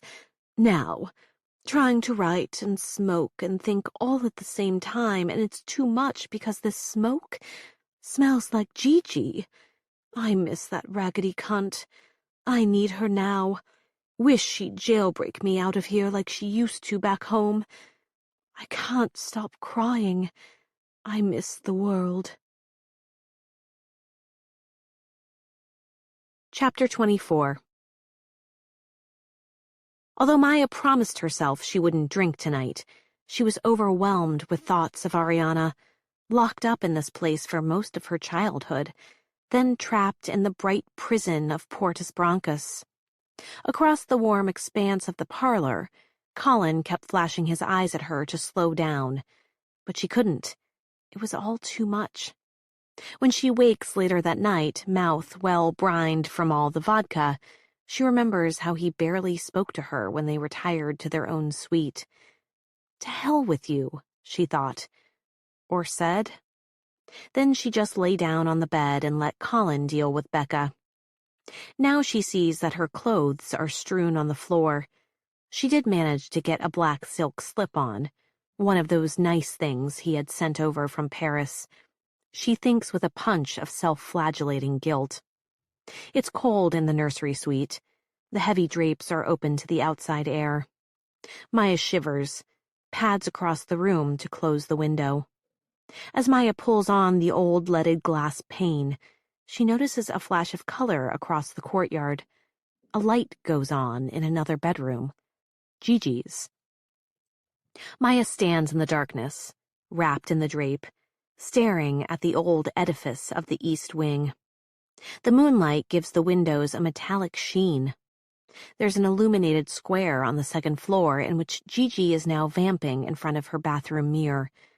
And the media says I'm desperate for attention, Maya thinks. The rows of large windows over on that side are mostly dark. During the day, they're reflective, but at night, it's a different story. In her lit square, on the far side of the courtyard, Gigi poses in the mirror, applies lipstick. She can't be going out, Maya thinks. What time is it, anyway? Maya has no idea how long she slept, or how late game time went, either. But it is late. She's sure of that. Maya's mind is prickling awake, angry. No one is supposed to leave the compound, but Gigi is. What gives her the right to go where she wants, chase her fun? Because what else could she be doing, stuffed into that skin-tight dress, while the rest of them are monitored and locked in? Maya's fury is wide awake now. Maybe it's the wine sediment in her belly, her vodka-parched brain primed to catch fire. Maybe it's her phone call with Sarah Jane, and the memories of being locked up in Portus Brancas, locked up by the Sterlings. Maybe it's Eva's smug declaration of the family way, acquire your intimate secrets for personal gain. No one is supposed to leave the compound, but Gigi is. Why? What's her secret? Maya has to know. Even after 3 days at Sterling Park, the halls of Silver House still get Maya mixed up. But now, with her mind focused on Gigi, it's easier to navigate. Right, long hallway, right, left. Is Gigi about to reveal some secret inner workings of the Sterling family to Maya? Or is the fact that Gigi's breaking protocol, whatever the fuck, sneaking off property in the middle of the night, the whole secret itself? She feels this rising irritation with Gigi, the little sneak, waiting until everyone's in bed, then scampering off.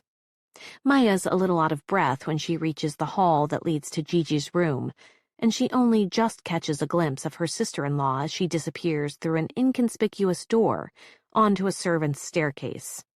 There's no one to notice as Maya darts across the hall and follows Gigi down the stairs. She descends as silently as she can, listening to the old boards that sigh beneath Gigi's footfalls. Soon Maya is following Gigi through a warren of servants' corridors that lead past kitchens and staff rooms.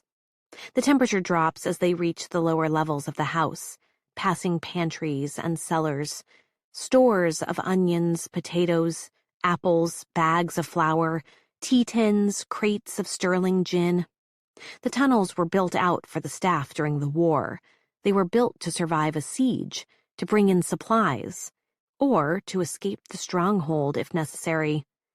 What is this bitch up to? Maya is compelled by this question, tracking Gigi through the darkness, that earthy, moldy, underground air.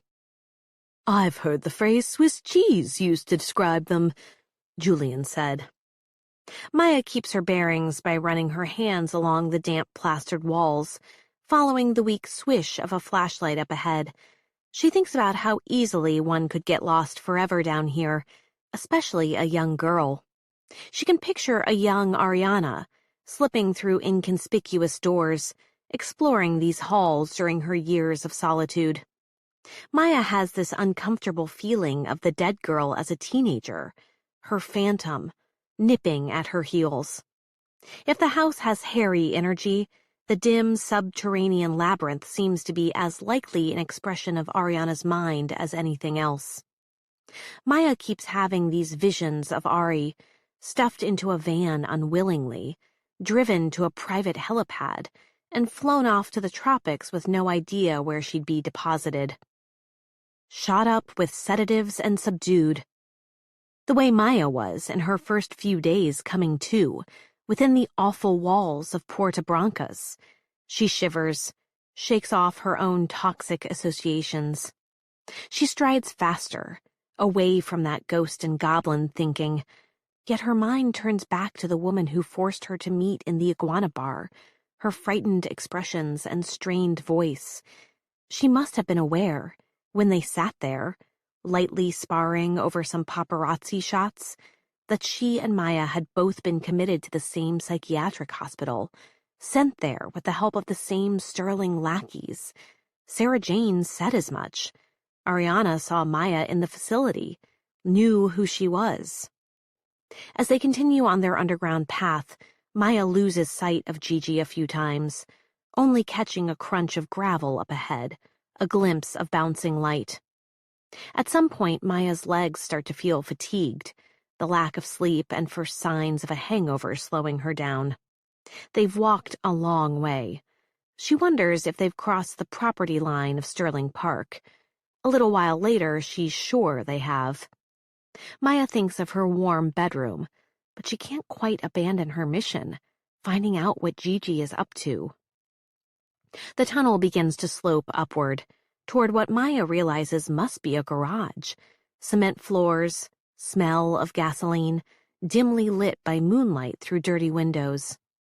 Maya hides in the doorway, watching as Gigi jerks open one of the garage's exterior doors, and moonlight reveals, amid old paint cans and yard equipment, a once-red 1980s Jaguar. Gigi clambers into the front seat, fusses around for a key, turns the ignition. While the engine warms up, she goes to open the other garage door, leaving the Jaguar wide open. Now what? Maya could turn back before Gigi notices her lingering in the shadows, but would she be able to find her way in the darkness alone? Meanwhile, Gigi's frustration with the second, rusted garage door is mounting. "Fucking shit!" Gigi exclaims, throwing her weight against the door, making the whole structure shake. Then her cell phone rings. "What?" Gigi is shouting, but even so, Maya can only barely hear her over the rumble of the motor. "Yes, I'm en route, and hear this, fuckwit. If you're not there when I arrive, I will hunt you down and have your scalp." Maya is accustomed to Gigi's mordant humor, the cruel, ironic, meaningless way she speaks, but there's an edge to her voice now that gives Maya pause. Who the hell is she meeting at this hour? A wild impulse takes hold of Maya, and instead of retreating into the passageway as she most certainly should, she darts toward the car, slipping through the Jaguar's open door, nimbly arranging herself into the rear, hiding under a stray blanket on the back seat. When Maya was little, her Aunt Rebecca would, in this way, sneak her past the security gate and into a mansion she cleaned on Georgica Pond. On the other side, Maya'd get to play in the swimming pool and sneak snacks from the fridge while her aunt cleaned. If her aunt had known the way her father had been coaching her to borrow from the houses, she never would have brought Maya along. The house on Georgica Pond was the first house Maya helped her father rob. No one ever found out. She'd been careful not to be obvious, but that doesn't mean she wasn't sick with fear as they drove in and out. The same fear squeezes Maya's stomach now. Across the garage, Gigi crows in triumph, having finally succeeded with the rusty door. As she clambers into the driver's seat, she says, 30 minutes, into her phone. Then, I'll make it worth your while, before a snap of her phone ends the conversation. A moment later, Gigi's got the Jaguar racing over rough country roads. Maya holds on to the old leather of the seat, trying not to make a sound. Now that they're hurtling through the night, Maya's thoughts spiral. Julian told her not to trust Gigi. Even Gigi said they're rivals. Why the fuck didn't I listen to Julian? He married into this family and learned to survive. Gigi is driving fast toward who knows where. If Maya were to disappear, everything she's been left would go to Colin. And if anything were to happen to Colin, it would all go to Gigi. At least temporarily. Their wills hastily made up in the whirlwind leading up to their wedding, naming Gigi as the caretaker of Becca, should both her parents pass. The car flies over a bump, takes a sharp turn, and suddenly these hypotheticals don't seem so improbable, especially thinking of what Gigi would have to gain.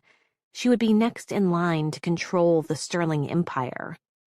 But does Gigi, the profane party girl, even want it? In the hammam, she sounded so bitter when she declared the inheritance the thing in the Sterling family. When Maya first saw Gigi at Sterling Park, she had a beachy look. She said she was coming from Ibiza, but could she actually have been in Mexico? It seems like madness, but Maya can't shake the feeling she's made herself vulnerable, that she could easily be disappeared, just a body in a trunk. The Jaguar comes to an abrupt stop. Maya grips the old leather to keep from flying off the back seat. She smells Gigi's cigarette freshly lit. There's the sound of men shouting, not far off. Maya's heart thuds and her hands tense. What trouble has she gotten herself into now? Gigi coughs like she's clearing her throat. Maya peeks out from under the blanket, hazards a glance at the rearview mirror, and sees that Gigi is staring right at her. Gigi's lips twist in a mean smile. She blows smoke at the mirror and whispers, "Peekaboo." Chapter 25. Gigi's eyes rake over Maya. She tilts her chin and chokes out a blunt laugh. "You're wearing that with that?" Maya's blood rushes hotly to her face. She's speechless, her tongue thick with fear. It takes her a few moments to process Gigi's words. Then Maya remembers she's wearing Colin's moth-chewed navy cashmere and sneakers, thrown hastily over the black silk slip she'd put on for bed. "You look sort of 90s. You know, like—" Gigi turns down the corners of her mouth. "Eclectic." Gigi moves the cigarette from one side of her mouth to the other, no hands necessary, and releases a stream of smoke. Then she's out of the car, yelling at Maya over her shoulder to hurry the fuck up. Maya follows, mumbling, How long did you know I was in there?" She feels stupid asking, but not as stupid as she'd feel remaining ignorant of the answer. Gigi twirls around to look at Maya, walking backward now, doing a shimmy shrug. "Believe it or not, babe, you're not my first stowaway." Then she swings around and strides onward, hustling over a cobbled street toward a nondescript windowless building. "Come along." To Maya, in her current state of mind, it looks like the sort of warehouse where powerful interests hold undesirable persons. She tries to sound merely curious when she calls out, "What is this place?" Gigi gives Maya a merry over-the-shoulder look. "You think I'm taking you for your enhanced interrogation?" By then, the muted cacophony within is audible. Voices, bass. Some deep muscle memory kicks in as Maya follows Gigi to the unmarked door. "These hills are studded with the estates of the very posh and very rich." Gigi lights a new cigarette off the old one and bangs on the painted black door. "Their children need somewhere to shake it off. I mean, it's not the meat packing, but at least they serve alcohol." Maya, becoming reasonably confident she's not about to be dismembered and disappeared, gives an airy laugh. "Right, of course." Gigi grips both Maya's shoulders, leaning in as if to give her a scolding. "You can come with me. I will make a one-time exception, even in that, but only because we're in this backwater. In London, I would not allow you near me in that get-up, and you'd better be fun. If you're planning to be unfun, do fuck off." With that, Gigi spins, and an oversized, all-black-clad man ushers them inside, where the Franz Ferdinand is deafening. Maya follows, puzzling over Gigi's words, wondering if she can possibly be serious. Fun? After everything, she's breaking the rules for fun? As Gigi orders them drinks, Maya tries to dissipate her panic. She still feels insane for taking that ride. Now she's back in another fishbowl, very much on display. Your cousin was brutally murdered and we're in a forced lockdown, Maya thinks. But sure, let's have fun. It's all so absurd, she almost laughs. Maya looks over her shoulder, taking in the room. The dance floor is full of pudgy white people, too far along in their evenings to be very aware of their surroundings. Girls in ill-fitting tube dresses, boys in members-only jackets that seem to have been worn unironically since the first era of their popularity. A group of men in their early 30s, ruddy-faced, handsome in a straight-out-of-prep school way, shirts untucked. Circling a bottle service trough is arrayed in a tatty red velvet banquette on the other side of the dance floor. They all stare slack-jawed at Maya and Gigi. Especially the one, lean, hair bright as a new penny, with a long, swerving nose, who is particularly shameless about the staring. Maya takes a gulp of her Grey Goose and Red Bull, shouts above the music, "Do you know those guys?" and tips her head in the direction of the banquette. "They seem to want to know us." With a bored little roll of the eyes, Gigi says, "Him? That's just Wilfred Chancer, Willie." With savage irony, she adds, "The lad who took my flower." Oh. Something in Maya settles. Maybe this is a harmless, if tawdry, adventure. The ginger? "Afraid so."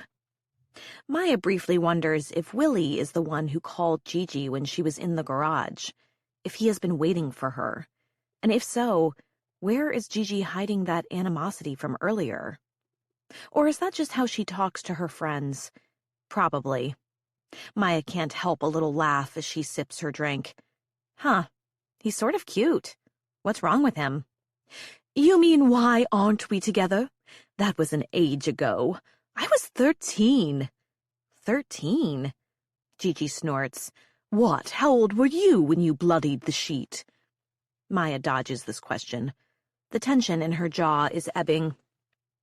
It does feel good to be out, to have escaped the compound, to be in the kind of situation she thrived in once upon a time.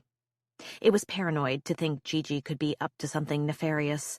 She's just petty and mean and dislikes Maya getting a share of what she views as rightfully hers. Underneath that, maybe she's just fun. And if Gigi does anything too fun tonight, maybe that's good. Maybe, Maya thinks, taking another sip, it's time to bait the hook. Not that Gigi's wild side really needs baiting. "I think he still likes you," Maya says, brightening her eyes with mischief. "Interested?" "God, no. I'd end up like all the Millies and Poppies I went to school with. All those useless girls with double-barrel surnames. Lady Heaping Banks and the Duchess Worsted Babbler. My life would be all polo matches, and children stuffed into dolls' clothes and idiotic hats. Or like Eva, a total zombie with nothing to do but redecorate the house every other year. You know why she keeps buying houses? Because she doesn't want the dread to catch her. If there's always a new house to decorate, she can keep from knowing the things it would kill her to know." Oh. Maya wishes that she'd had Gigi to tell her that in the days when she was mortally desperate for the attention of Eva's husband. You don't think that's her dream life? Redecorating houses? Don't think so. Know how they met? She was his editor at the Standard. She comes from fancy people and all that. But her daddy blew it all on mistresses and stupid deals, and she was deathly afraid of sinking lower and lower, as are all people who get bopped down a rung. When Marcus persuaded her to quit and marry him, I suppose it seemed like an offer she couldn't refuse. Maya, not wanting to show how personally interested she is in this topic, manages a flat and neutral, "Oh." Maya could see Eva as someone very much in need of attention, brightening any time Helen addresses her, always fluttering at Marcus's side. Gigi plows on. "Those men over there, half of them are in government, half are in finance, and half are in media. The math sounds funny, but I promise you it's not. They all went to school together. They're all next in line to own some sizable portion of the universe. Being one of their wives is a hideous gig. You're plenty comfortable, of course, but you're always selecting the children's holiday clothes while your dear husband decides who the next PM's going to be. It'll drive a girl with any ambition mad." Gigi pats Maya's hand, twirls her finger at the bartender for more drinks. "Don't worry, I know you have your eyeshadow brand or whatever it is to keep you busy. And now that Ariana waved her wand at you from beyond the grave, you'll get to say just like all the big boys, too." "Not sure that's worth it either," Maya replies non-committally, as Gigi hands her another glass. Gigi narrows her eyes. "You've got to learn the players, my dear. That one next to Willie, that's David Aston, deputy editor of finance. He was in school with Colin, best friends with the current PM's daughter, so you'll never see a mean word about them in that paper. Pathetic. Sterling Co. papers don't pick favorites? Of course, but not for sentimental reasons. Nobody gets a free pass because they went to the same school as one of us. If we go easy, it's because we're getting something better in return. That was Granddad's great insight. Newspapers are only mildly profitable. In a few years, it's likely none of our papers will be profitable at all. But as an information arm of a larger business organization, they're everything. As Maya listens, she begins to observe another side of Gigi, the glint in her eye, the cunning. Maybe she does, after all, want what Maya stands to inherit. For all her outlandishness, Gigi is sounding a lot more astute than Maya has ever given her credit for. Or Colin, for that matter. To Colin, Gigi is always the fuck-up kid sister, the liability. Maybe you should be in charge of Sterling Co., Maya says. Seems like you know a lot about how things actually work. A shadow passes over Gigi's face. Nobody likes a girl who knows too much. She drains her drink and glances around irritably, impatient for the next round. That phrase sends a trickle of cool water down Maya's spine. Nobody likes a girl who knows too much. New drinks arrive and Gigi takes a vicious sip. Maya tries to sip slowly but gulps instead. Her thoughts drift and her head buzzes pleasantly as she scans the room. She notes Willie's approach. I think your deflowerer is getting ready to advance in our general direction. Fuck me. I'm sure he'd be happy to. Gigi's eyes glitter. Duh. Maya laughs. She actually is having fun. Her body feels warm and alive in a way she hasn't experienced in a long while.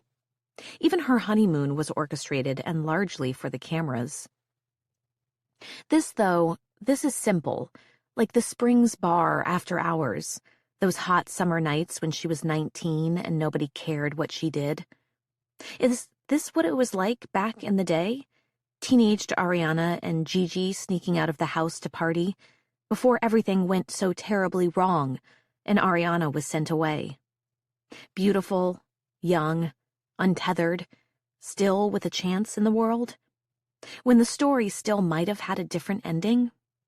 The droning Brit pop is replaced by the opening synth strings of Britney's Toxic. Gigi, smiling mischievously, does an on-beat robotic swing of her arms over her head. Let's go, she says. This is my song. Gigi grabs Maya's hand and pulls her into the fray. Maya lets herself be drawn under the strobing green and purple lights. Gigi rhythmically moves through the crowd, tossing her hair, twirling Maya. She looks gorgeous and drunk, and Maya can't help but think back to Miami. Pre-Miami. Her lost period after the Springs. Did she look like that? In those days, every song was her song, and she was the one grabbing her unwilling, only moderately intoxicated friends, pulling them up to dance on bars. It feels good, though. Freeing.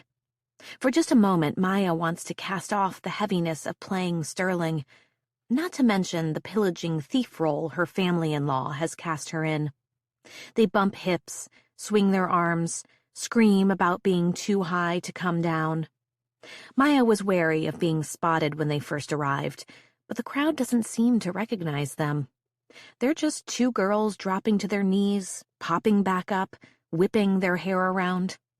Not so different from the other girls, in jeans and party tops, shifting away from the heavily sweating boys attempting to sidle close. A college girl doing her best Jerry Halliwell impersonation in a Union Jack mini dress has pulled Willie onto the dance floor. When they're close enough, Gigi leans toward the girl, stage whispers, "Just so you're warned, his wang is like his nose. It goes a bit." She trails off and hooks her index finger. Willie grins at Gigi. The girl in the Union Jack grimaces and moves on. "Hey there," Gigi shouts up at Willie. lifting her horsehair off her sweaty neck. "Long time. How's that big investment in Pets.com turning out?" "Gee, that was years ago. Isn't your family in the news business?" "Yes. Heard you're a photo editor at Parlor now," Gigi says. "You should have let me know you were looking for a new gig. I'd have asked Marcus to set you up at one of our magazines instead of that rag." "I'd rather not work for publications that stalk the families of murder victims." Gigi grins. "Yes, we know what actually makes money, unlike you pretentious fuckers. You know our motto, hurt one grieving family, entertain millions." The exchange is barbed and flirtatious, but there's something off about it. It feels too forced, too staged. Like a conversation on the Springs, when they were shooting it for the 4th time. Now they're grinning at each other and dancing close. Willie slides his hands into the pockets of Gigi's jacket, gripping her hips as they sway, then sliding the jacket off her shoulders and tossing it onto the banquette. Gigi throws her naked arms around Willie's neck. Maya clocks this, mildly horrified that a white fur coat would be so casually flung aside. She hasn't yet lost that compulsive reverence for very expensive things, or the cleaning lady's knowledge of how quickly white objects turn gray. The DJ plays Hey Ya next, and then it's Survivor, and after that, All These Things That I've Done, and soon Maya's carried away once again, letting the music take her. Next thing she knows, she's soaked in sweat and accepting a shot of tequila from a friendly stranger, and then another, and another. She scans the room looking for Gigi, but is struck by an uncanny sensation of being watched, like being under the glowing tiger eyes of the nursery suite wallpaper. But this time she's not imagining it. There, across the crowded dance floor, someone is watching her. A woman with dark hair. She has a very serious, round-eyed look that puts a stitch in Maya's side. The woman doesn't seem like she belongs in a raging dance club. There's something misplaced about her, like a wraith from a Victorian dream. She doesn't look like she belongs in this century, or even the last. The sweat on Maya's neck goes cold. Someone's trying to grind on her from behind. It's the guy with the tequila. She slips out of his grasp, and when she looks back, the dark-haired woman has disappeared. Maya tells herself she's just being paranoid. These people are more likely to recognize Gigi than Maya. Gigi's the local celebrity. And surely whoever Gigi brought along would be an object of curiosity. But maybe it's fair warning to switch to water. Since Julian said the words Portus Broncus, Maya's felt reckless, as if the name of the place, spoken out loud, were a spell that summoned Miss Mayhem herself. As she maneuvers through the crowd toward the bar, she's continually pushed back onto the dance floor. The throng is pressing in. That tequila buzz intensifies to a high, swarming whine. She's shoved aside by intoxicated bodies, moving ecstatically to the beat. Her stomach does a hard turn. Is she about to be sick? Maya pushes in the other direction toward the women's room. In the bathroom stall, she counts 4 deep breaths, trying to regain balance. Usually she handles her liquor well, but after a year of pregnancy and new motherhood, she's out of practice. How many shots did she take? It didn't seem like that many. Or was she drugged, like in Miami? At the sink, she splashes water on her face. Her mascara is running. She looks awful, except she's seeing double. Maya blinks, sees her again, the dark-haired specter. But no, not a specter. She's real, she's moving, turning her head to check that the bathroom door's shut. In the dirty mirror, Maya can see the woman's left cheek, a rough imperfection in the shape of a crescent moon. "Maya," the woman whispers. Is Maya hearing things? Seeing things? She wipes the moisture from her eyes, then pivots. Where the woman was, now there's a gaggle of drunk girls who barely look drinking age. Maya must be seeing things. She brushes the hair back from her face, squares her shoulders. Just a hallucination, she tells herself. And who wouldn't be seeing ghosts? After what Julian told her in the gallery, and the phone call with Portus Brancas, and all the hot, ugly Miami memories, and the stories of poor Ariana, the troubled teen, all of it taking permanent residence in Maya's mind. It's all sloshing in there, spiked with tequila. No wonder she's seeing ghosts. Back out in the thick of the club, Gigi appears and flings a warm arm around Maya's waist. She's pliant, way drunker than before, and Maya is relieved by the touch of a real person, even if it's her slippery sister-in-law, an anchor in the present moment. Maya glances around for Willie. He's back at his banquette, glowering. "I think you hurt his feelings," Maya says to Gigi, glad of something to joke about. "Good." Gigi begins hopping wildly up and down to the music, chanting along with the song as it crescendos, chanting about how she has soul but she's not a soldier. That's when Maya notices a man in black at the bar, watching them. What remains of her high shrivels. Alarm pounds in her skull. The man is staring at Maya, not blinking, even as he says something into his wrist. Maya takes a breath, tries to make a quick determination. Friend or foe? Real or vision? "Gee, you see that guy? He's watching us. There was a woman, too, but she disappeared." "A woman? Who?" "I don't know. She had dark hair and—" Gigi isn't listening. She's already wheeled back into the crowd, but only for another beat. The man at the bar has multiplied. Now 10 men, all wearing black, are descending on Maya and Gigi. An instinct to run rises in Maya. But before she can act on that impulse, she recognizes Travis emerging from the pack. He takes Maya by the arm and calmly says, "We need to get you out of here."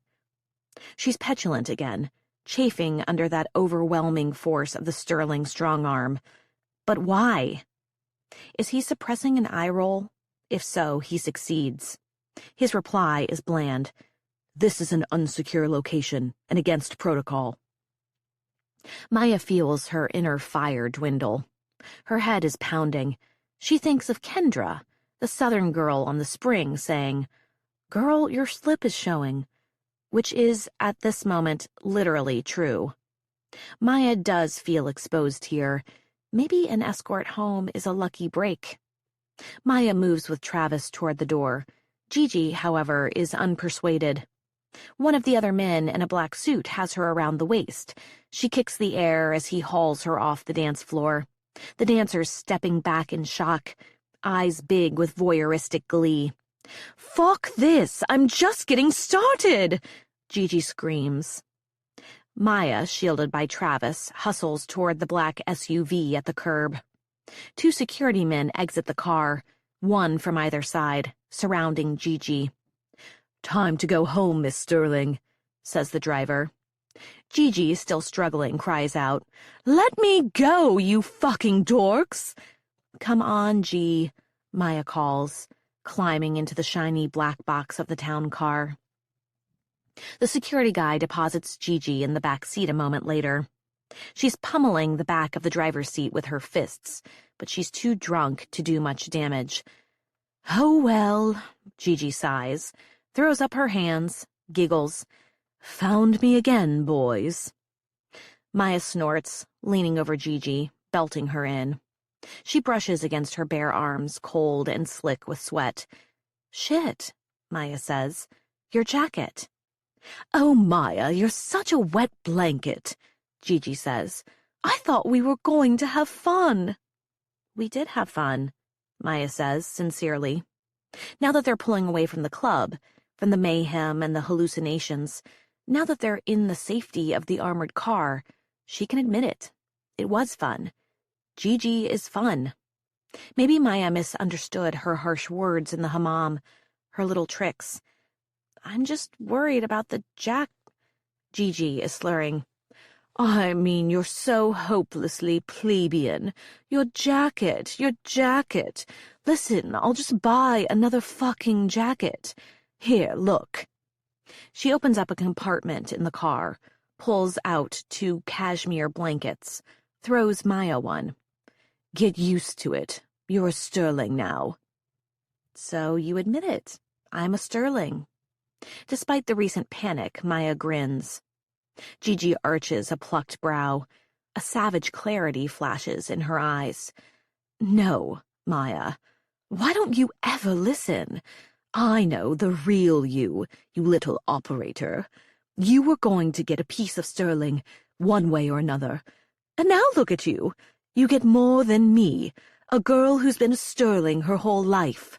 That's how one becomes a sterling. Years and years and years of suffering. You seem to think you can skip all that, just vault into a controlling position. Infuriating. But it doesn't mean I don't love you. Gigi dissolves into giggles and once again appears cross-eyed drunk. Remember who loves you when you're suffering and suffering to get what's yours. I love you, even when it might seem like I don't. Gigi pauses, takes a little gasp for air. Just like I loved Ari, that deranged little nut. Gigi, are you crying? No, don't be stupid. Gigi pushes her palms hard against the sudden swell at the corners of her eyes. It's just that it's like the old days. The security was always higher when I was with the heiress. Did you go there with her? To that club? Of course we did. There's nowhere else to go. And when you said nobody likes a girl who knows too much, did you mean her? Ariana? They take a sharp turn and Gigi slides around, her body moving fluidly with the vehicle. Then she braces herself against the door, fixes Maya in a fathomless gaze. Careful, Inspector Maya. Sounds like you're saying Ariana died because she knew too much, which means maybe you should stop asking questions too. Gigi's index finger wags no. Then she balls up her cashmere blanket, stuffs it against the door, lays her head down, and closes her eyes. Maya turns to the window, taking in what Gigi just said, its stark warning. Don't be the kind of girl who asks too many questions. Don't be the kind of girl who knows too much. Don't be the kind of girl who can't shut up, who someone might need silenced. Outside, the midnight landscape mutates from sleepy village to farmland to wild country, and Maya's reminded how far away and all alone she is. Chapter 26.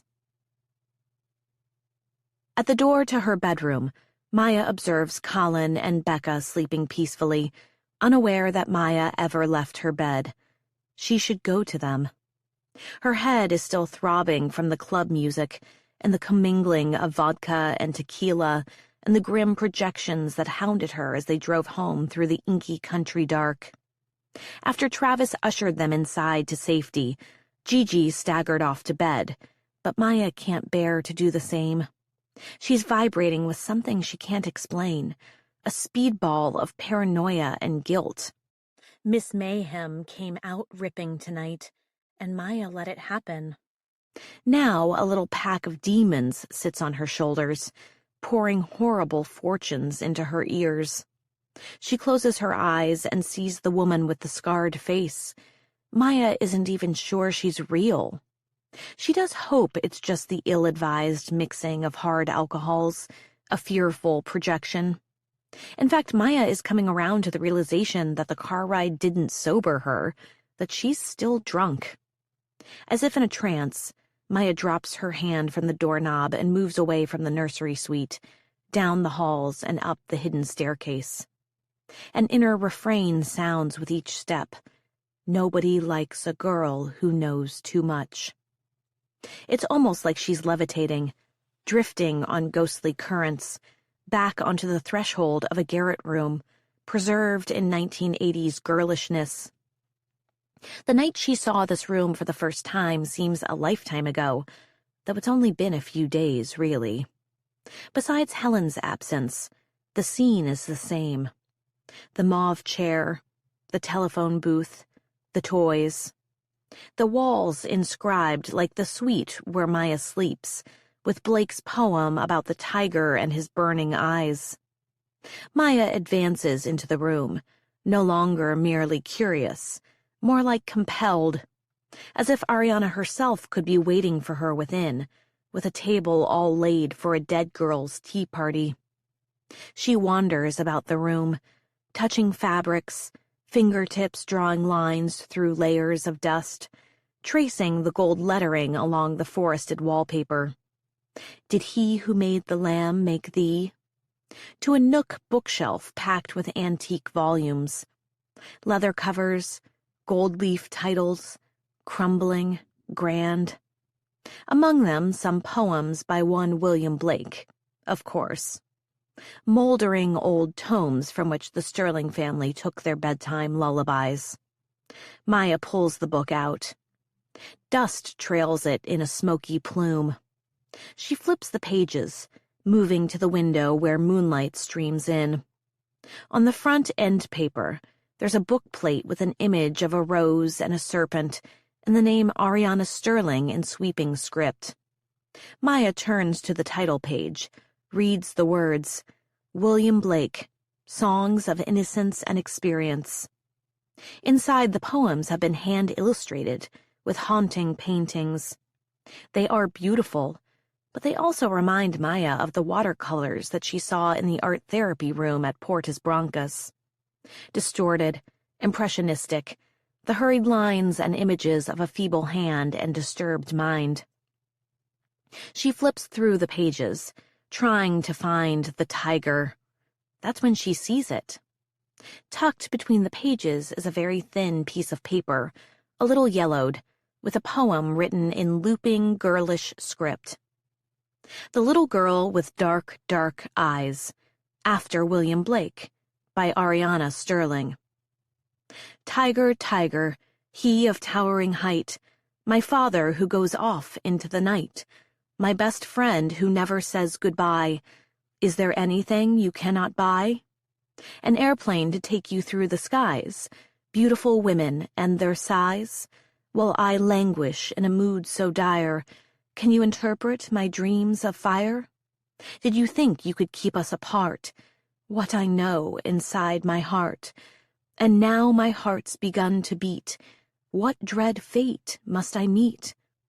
Is that the reason for my pain, the evil that surged within thy brain? That terrible night on La Digue, watching from upon an ocean so dark, so big. Tiger, tiger, burning bright, a little girl in the fiery night, dark brown hair, dark brown eye, locked with me in symmetry. Maya's fingers move fast now, turning the pages. No more Ariana poems, but there are several scraps of lined paper, folded into tight triangles. Maya, breath held, unfolds them. They're all brief, written in the same girlish hand, younger than the one that wrote the poem. All addressed to the same person. Dear Jessica, reads one, he's not so bad. He says you're not real, but he doesn't mean it. It's just the way he is. He says I shall follow in his footsteps and be big and mighty like him. Then, I'll be able to convince him about you. Prove that you are real. Don't worry, Jessie. I know you're real.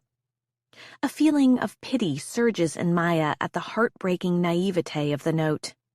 She feels herself sinking into the past, to herself about age 12, when she was half a fearful child, half the suave, daddy-trained pickpocket.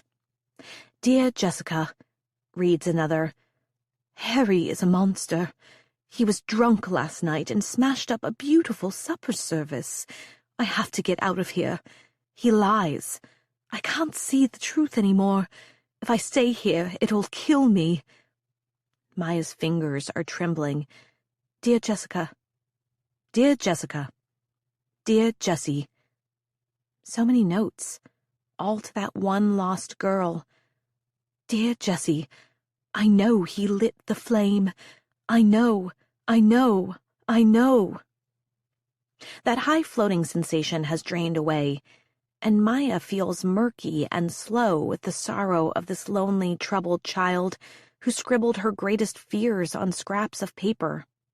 It's as though she can hear the voice of Ariana, of Jessie, the disturbed woman she met in Mexico, speaking to her across time, from the other side of death, shouting out the things she knew, her worst fears, her nightmares, the horrors she lived with here in this very room.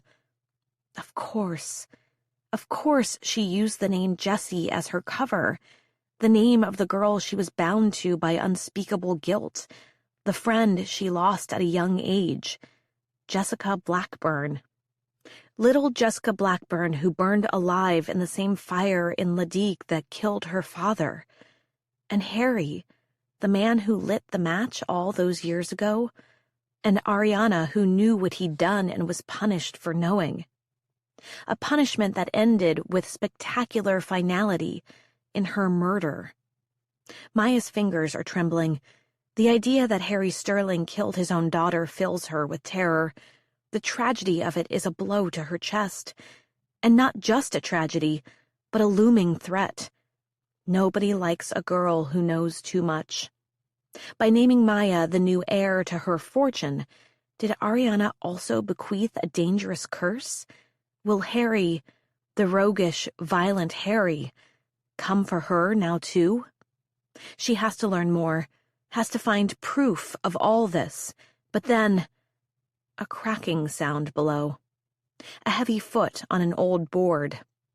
Maya's skin goes cold at the realization that someone's on the stairs. She stuffs the notes back between the pages, puts the book back, comes away from the shelves and hurries toward the open doorway.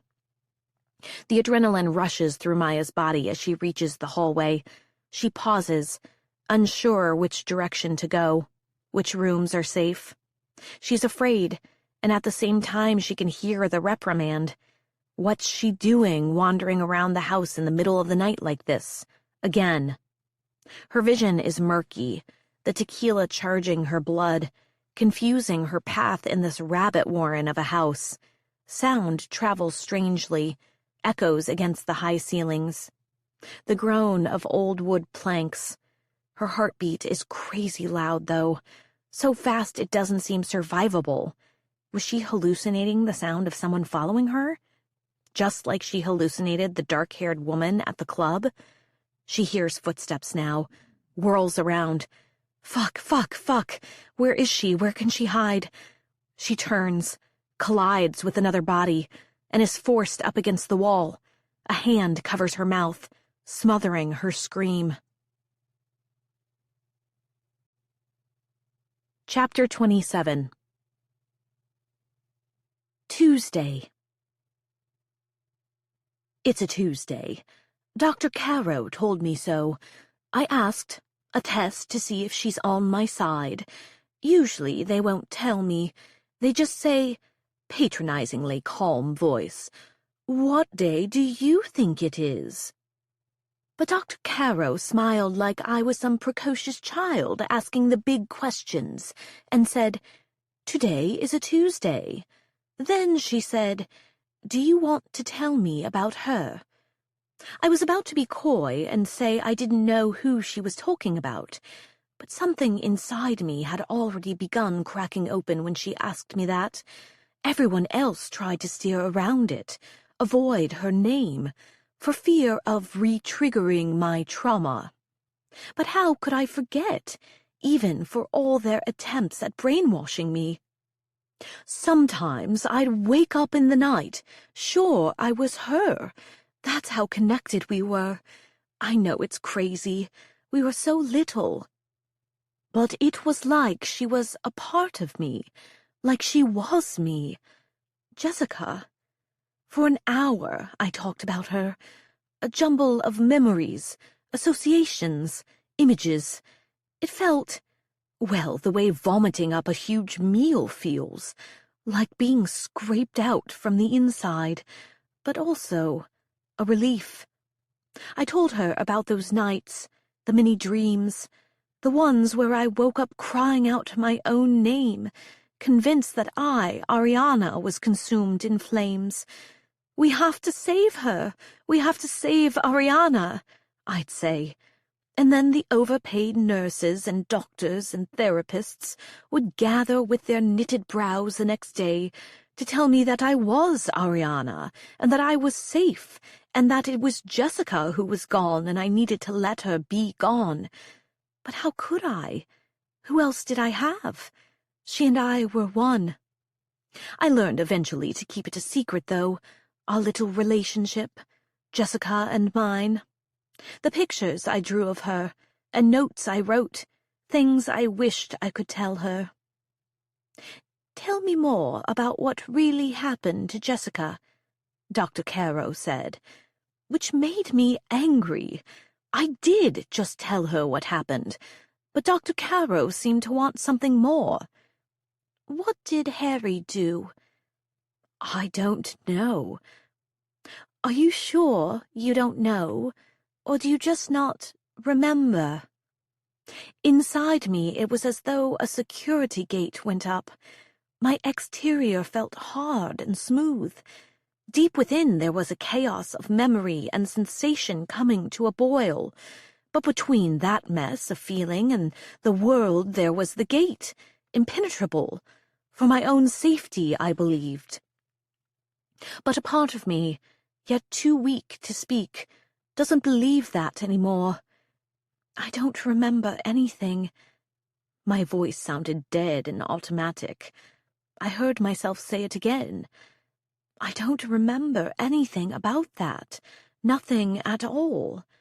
Dr. Caro put away her pen and paper. "Keep writing in that diary you hide away." She must have seen my face go white because she added, "Don't worry, I'll make sure no one will read it, but I think you know the truth, and if you keep writing, you'll come to it. I won't push you. All right?" All right. It was the same dead voice, but inside I felt warm with gratitude. Frightened, too. And I'm frightened now, alone, holding this journal, trying so hard to get the gate to open, to remember, to be all right with what I'm remembering, to hold steady as the past comes over me. Because I do know the truth, don't I? In Ladigue, the house on fire, that house I loved visiting, where the air was warm and smelled of salty sea and tropical fruit, where there was that nanny, what was her name? A nanny of Jessica's, who gave us sweets and read us stories and loved us. It comes at me with a stabbing frenzy. Harry did something terrible. That was always my conclusion. He did something so terrible, and no one could ever know. But once I knew, I was as endangered as little dead Jessica, because he might do something terrible again to protect himself, to protect the inheritance, protect the Sterlings. The only person I'd ever really felt any kindness from was Helen. She was there when Harry opened up the house, when there was that period of normalcy. She took me shopping, took me to tea. How many times did she say, "You can tell me anything"? Not the way Harry or the psychologists did. She said it in such a way that I believed her. And I did tell her things, about Lyman, about Gigi, about my dreams, that she advised me on and kept secret, as far as I know anyway. But when I told her this, her response was stiff and strange. We were walking through Sterling Park, and she said, "That's enough. You go rest. I'll take care of everything." And the next thing I knew, I was on my way here. The fear rushes back over me. Fear of Harry, fear of Helen. The panicky shouting, fighting, struggling I did upon first arriving. How I tried to tell whoever would listen to me about the Sterlings, who they really are, what they're capable of. And then, Then they zapped me, and for a long time the memories were gone. Or were they just too monstrous to expose to the light of day? Chapter 28. Maya swallows her scream, realizing who's pinned her to the wall. Marcus, whose touch has always had a narcotic effect on her. She softens, her body responding in the old way. With his big hand covering her mouth, she can barely move, much less make sound. She inhales the skin of the palm pressed to her face, that familiar scent. A mix of bergamot, tobacco, and sweat, and something inside her pulses. She feels she's loudly ticking like a clock.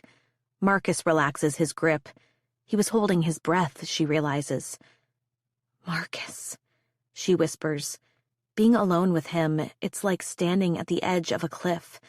What are you doing here? Shh, he says. Not out here. Someone might hear us. He steps back, and she almost can't bear the space opening between them as they part. Then he takes her hand, and he's leading her through the mostly dark hallways. They take one turn and then another, moving away from the parts of the house she's learned to navigate. His skin, his smell. She has a dizzying impression of time collapsing. She is once again Maya at the club with Gigi, Maya dancing, Maya crawling out of her skin to be free, the Maya from the years things fell apart. As she follows him, she's hit by a sense of it, of them, happening all over again, same as it ever was. She's loose from the tequila, shaken by the mournful poems in Ariana's room, the dead girl's presence, the ghostly visions. The only thing that feels real is Marcus's hand tight around hers in the dark. Just as she starts to fear they might be getting too close to the wing that houses his shared bedroom with Eva, he instead leads her through a door and closes it quietly behind him. As she stands there in the darkness, he switches on a small desk lamp, and she can see they're in a library. The walls are paneled floor to ceiling with books. There are ladders on wheels to get at the high shelves. Ferns with 6-foot wingspans droop from high corners. He's obviously been here before. It has the smell of him. His clothes hang from an old-fashioned wooden drying rack. His laptop and several hard drives are piled on a desk by the window. So this is the lair Marcus has spent so much of his time in these past days, barking orders into his phone and running the Sterling Co. international operations remotely. The room, though she's never been in it, feels familiar. She remembers so many other rooms like it, rooms vibrant with his aftershave and clothes and moods. "We can talk," he says. "No one comes in here." "What were you doing out there?" Maya asks. Marcus's eyes search hers. "I wanted to be sure you were okay." "Were you following me?" "I was up late, in here, working. Travis told me there was a security issue. He said it was taken care of, but once I learned it was you and Gigi having a bit of a spree, I had to see for myself you were okay." Her first impulse is to whip a bitter remark back at him, like you care, but a second thought stops her. Is she okay? It does seem like she might maybe be losing her mind. Or is she just finally understanding what kind of monsters inhabit this place? Slowly, she nods. He's hovering, almost like he's nervous. "Good," he says. "Good. You need to be more careful, though." Okay. It feels good being told what to do by him. She missed that. "Right." His eyes search hers. "In that case, you should return to your room." He goes toward the door again. "No." She sucks in a breath. A desperate urge keeps her there, not wanting to move from under the sun of Marcus's attention. Maybe it's the mayhem from the club, still churning through her system, the trails of that reckless energy. Maybe it's just an old habit. Or maybe this is the kind of hurt and desire a girl just never gets over. You asked about the wolf in the greenhouse? He looks back at her, but she can't read him. Yes, he says. I lied about that when you asked me before. That tattoo, it doesn't represent me. No. No. She shakes her head. She feels so stupid saying it, but she has this need for him to know. It was always you, Marcus, the lone wolf who stalked my life but would never stay. For a while, he doesn't move. Did he hear what she said? Then she sees the mechanics of his throat as he swallows. I've ruined so many things. I'm sorry. Not me. You didn't ruin me. No. He shakes his head, smirks ruefully. I couldn't do that if I tried, but it was real between us. I might have ruined that. She really should go now. She takes in as much breath as she can. Admit it. You were roaming the halls looking for me. His eyes glint. He takes a step closer, waits, then takes another. Maya, he murmurs. He brushes back her hair and kisses her neck. You're right, he says. I was. Can I? Is this all right? She doesn't want to shift even a little, for fear he'll stop. Yes, she whispers. That. Yes. One word and they're both in such a hurry to get their clothes off it seems like it might all go too fast. Then they're both trying to control themselves, slow it down. With Marcus, it's always been a storm of fear and excitement and want and dread.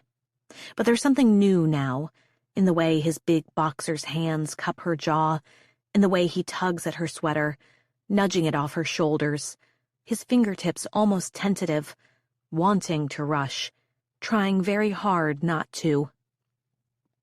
Was it always there, this gentle intensity that feels so much like love? It was always you, he says, fumbling at her slip, the straps coming off easy, the fabric still clingy with sweat from dancing. She struggles with his belt. His hands are on her waist, pulling at her underwear, sliding it off. Then he's roughly lifting her up, her legs wrapping around his waist. He staggers, lands her against one of the wheeled ladders. They both fumble, get in each other's way, trying to undo his fly. Fuck, she gasps as he presses inside her. It's different, and the same. Being with Marcus feels like a door has been opened onto her deepest core. And then there's all the old bad medicine, desire and fear and guilt, and the knowing it will be over too soon and wishing it would last. The wrongness of it, the beating sense that they could at any moment be caught. And too, there's the coal of a new mistrust, the knowing that he's always manipulated her, and now he has every reason to manipulate her forever, with her seat on the board and majority stake in his family company. Maya, he murmurs, crushing into her. It always should have been us. Yes. She feels riven by pleasure and despair, her life split in half. Would you want that?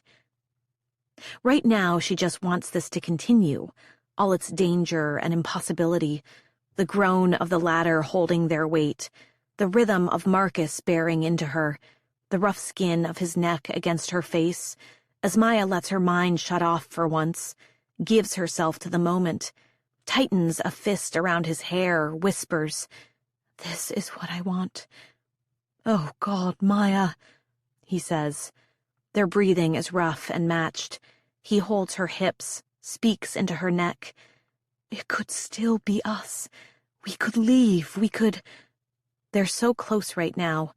Their skin slick and sticky, their movements small and intentional, as though to really let go would be too good, unbearably pleasurable.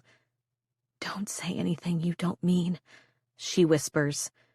"I wouldn't," he says, pressing deeper. "Not to you. Not now. Not after everything." And Maya lets herself be overwhelmed by this promise, the old longing, by his words, by him.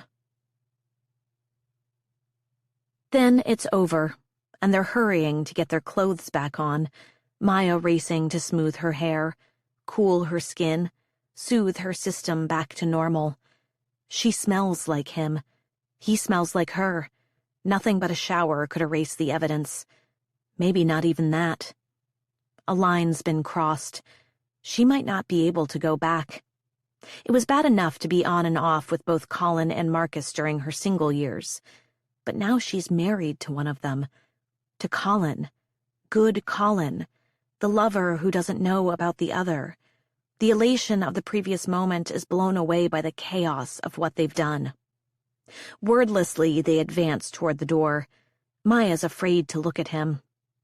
Just before they cross the threshold back into the hall, he grabs her hand and whispers, "I meant it." "Me too," she says, as he pulls her against him, takes fistfuls of the cardigan she's thrown over her slip. She grabs his belt as though they'll need ballast, or they'll be blown off course. This must be real, she thinks. This is reality.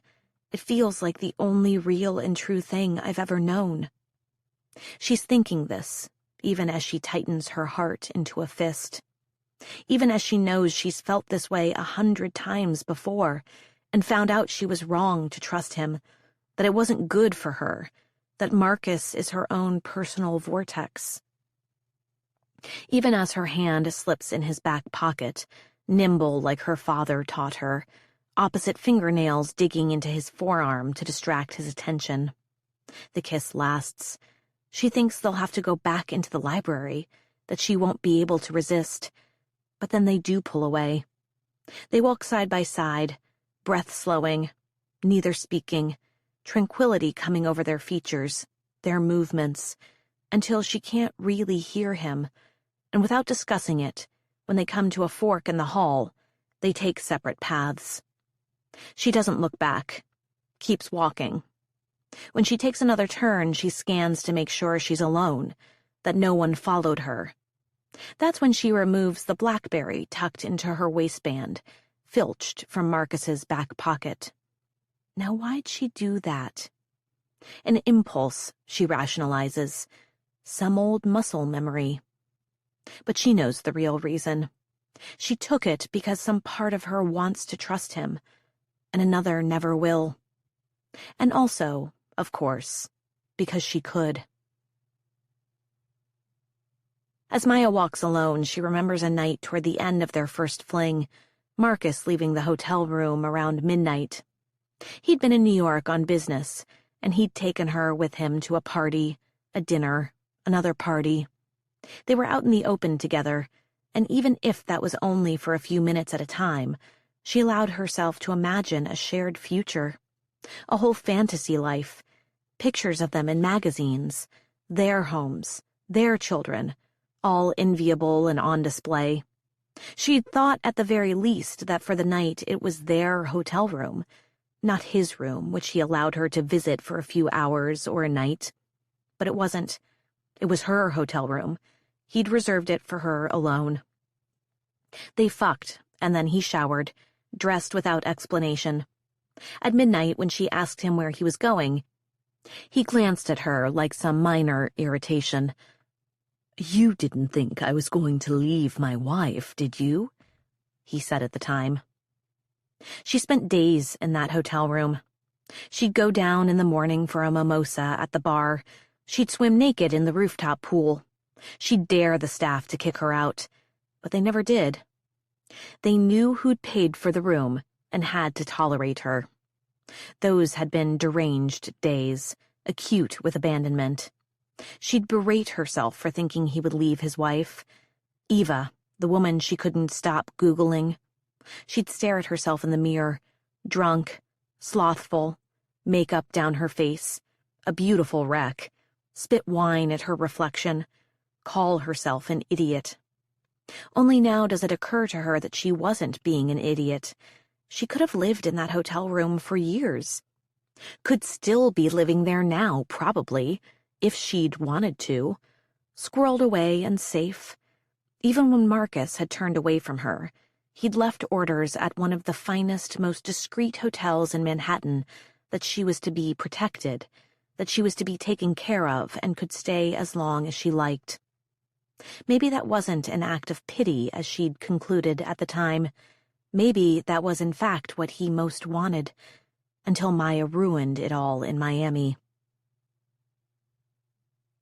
Maya sits on the floor in the hallway just outside her bedroom door, curled in a ball, the blackberry still tight in her fist. The thing is, she does love Marcus, and when he said let's run away together, she wanted to believe he meant it, but she's been his fool before. And now that she's the sterling heiress, he has many reasons to keep her close, not all of them loving. She clicks through Marcus's email, unsure what she's looking for. First she searches for her name and finds nothing. Then she searches for Portus Brancas. Only one email comes up, from concierge@portusbrancas.org, and just seeing the address is enough to plunge her into a cold sweat. The subject line reads, "Update on the patient," and Maya braces herself for a report of the detox of one Maya Miller. Notes on her behavior post-Miami meltdown. The email is brief and obsequious. "Dear Sir, it was a pleasure to talk last week, and congratulations on being named CEO of such an important company. I know you said not to discuss the patient with you unless there was something that might affect the company legally. The nurses have reported that the patient has persistent delusions that she speaks about at a high volume. I don't want to go into specifics, but they do seem to possibly fall into that category you mentioned, things that might bear on your company legally. For example, one delusion involved calling a prominent member of your family a murderer. Of course, these are no doubt hallucinations, a common occurrence during withdrawal, especially in the case of a patient so physically dependent. However, as there might be legal implications to such an accusation, and the patient says that she has it all on tape, I did feel it was my obligation to bring it to your attention. Please let me know how you would like to proceed. Respectfully, Dr. Garwold." Marcus had responded immediately with one line, "Call me." Just outside her bedroom, Maya leans her shoulder blades against the wall. She should have known by the date. She wasn't the patient in the subject line. Ariana was. Ariana, with her persistent delusions.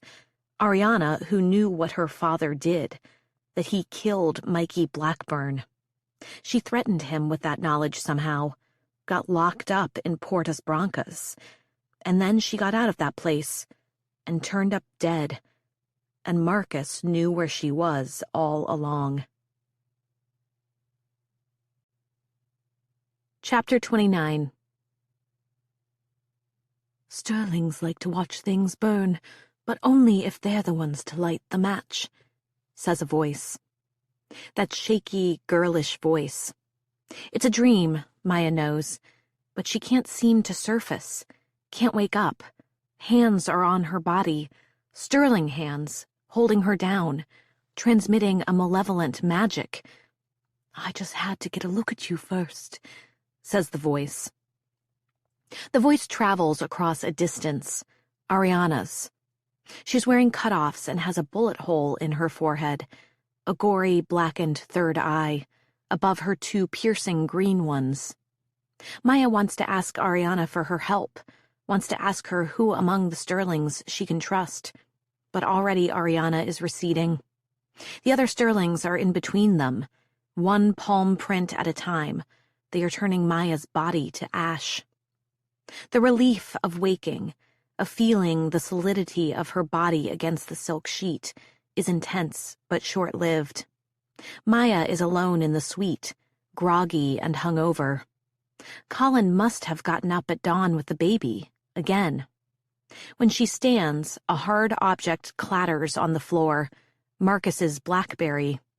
The weight of what she did last night hits her, following Gigi, getting hauled home by security, fucking Marcus. The revelation that he knew Ariana was sent away. Did he already know that Ariana had photos of him and Maya together? Did he know that, even though in the greenhouse he'd acted like he hadn't?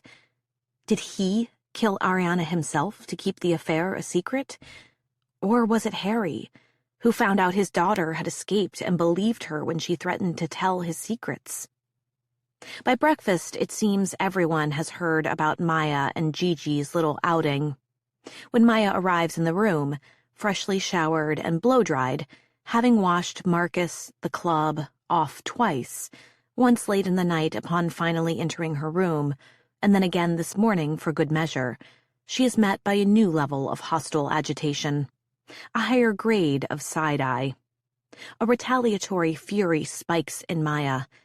Careful, girl, she admonishes herself. She's committed a real sin now. And in the pocket of her full Prada skirt is evidence, the BlackBerry she somehow has to get back to Marcus before it's known she has it, and people start asking questions. Even Colin can't meet her eye, which is a misery. But his anger seems to be less about what Maya did last night than the fallout. Turns out it's not just the other Sterlings who know about the unsanctioned field trip. Rory arrived with an early report on the day's news, much of it stemming from the homepage of Parler, the brash celebrity news website. As of 3 a.m., anyone visiting Parler.com is met with a huge picture of Maya and Gigi dancing in the club, arms thrown ecstatically into the air, teetering in heels across the village street to the waiting vehicles, and the headline, "Sterling's New Heiress Parties On." Maya blinks, trying to take this in. Sterling's new heiress? She skims the page Rory has printed out, and the reality of it comes down over Maya in cascades. The story isn't just about how Gigi and Maya were out getting loose. It's about how Ariana left Maya everything. The story makes it seem like she just found out she won the lottery, and the first thing she did was go to the closest club to celebrate. Helen waits for everyone to take a bite, daintily spoons some yogurt into her mouth before asking with cool command, "Who's the leaker?" Everyone in the room turns in Maya's direction. This looks bad. Is bad. "It wasn't me," Maya says, leveling her gaze at Helen. Her mind reels back to the crowded dance floor, the people lining the bar. Anyone could have snapped a pic and cashed in, but her being the heiress? Maya glances at Gigi, who is wearing massive, opaque Prada shades, apparently uninterested in explaining how it happened, how Maya ended up at a disco last night. "Gigi, you were there. Who do you think it was?" Gigi pushes her glasses down her nose. "No one ever cared about where I spent my evenings," she says. "Back in the old days when I had more shares in my family business than a random girl from Long Island." "We're not talking about the pictures of your little spree," Helen says aridly. "No one is surprised to see Maya drunk in a club, or you, Gigi, for that matter. We're talking about the inheritance cock-up. This was supposed to stay under wraps until we get it sorted." Gigi lets one brow stay aloft a good long while. "Oh, that." Gigi smirks at Maya, and in that moment the obvious truth crashes down on her head. It was Gigi, of course, with a little help from her friend, Willie, the photo editor at Parler. Maya was a fool to think Gigi just wanted to let off steam and meet an old flame at the club. She remembers the vitriol of Gigi's conversation, the one Maya overheard in the garage. Gigi must have slipped him some evidence, given a first-hand account. Even a reporter for a salacious tabloid like Parler still has to do their due diligence. They wouldn't have run a piece of gossip this big without something to back it up. And Gigi wouldn't have risked an email chain that could implicate her. The only thing Maya can't figure out is why. Just to fuck things up for Maya? Maya's hangover surges as she stands from the table and attempts a mask of indifference. She steps over to the coffee carafe, turning her back to pour herself a large mug, while deftly slipping Marcus's phone among the breakfast foods. "It wasn't me, Hells," Gigi says, shoveling eggs into her open mouth. "Certainly no one in the family, no one who really cared about Ariana, would have wanted to make her questionable final wishes public in such a tawdry manner." "No." As Helen lifts her teacup from its saucer, her jaw makes a clicking sound. "Well, nothing to be done about that now." "Nothing?" Colin asks.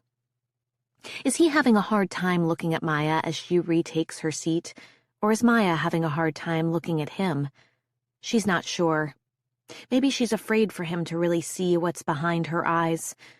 "I know a lot of influential people read Parlor, but it doesn't have that much reach. Surely we can keep the story from spreading." "Not likely." Marcus cuts Colin off. As he speaks, Marcus's hand drifts toward his jacket pocket, ready to pull out his phone and start tapping away, strategizing a plan to deal with this latest PR crisis.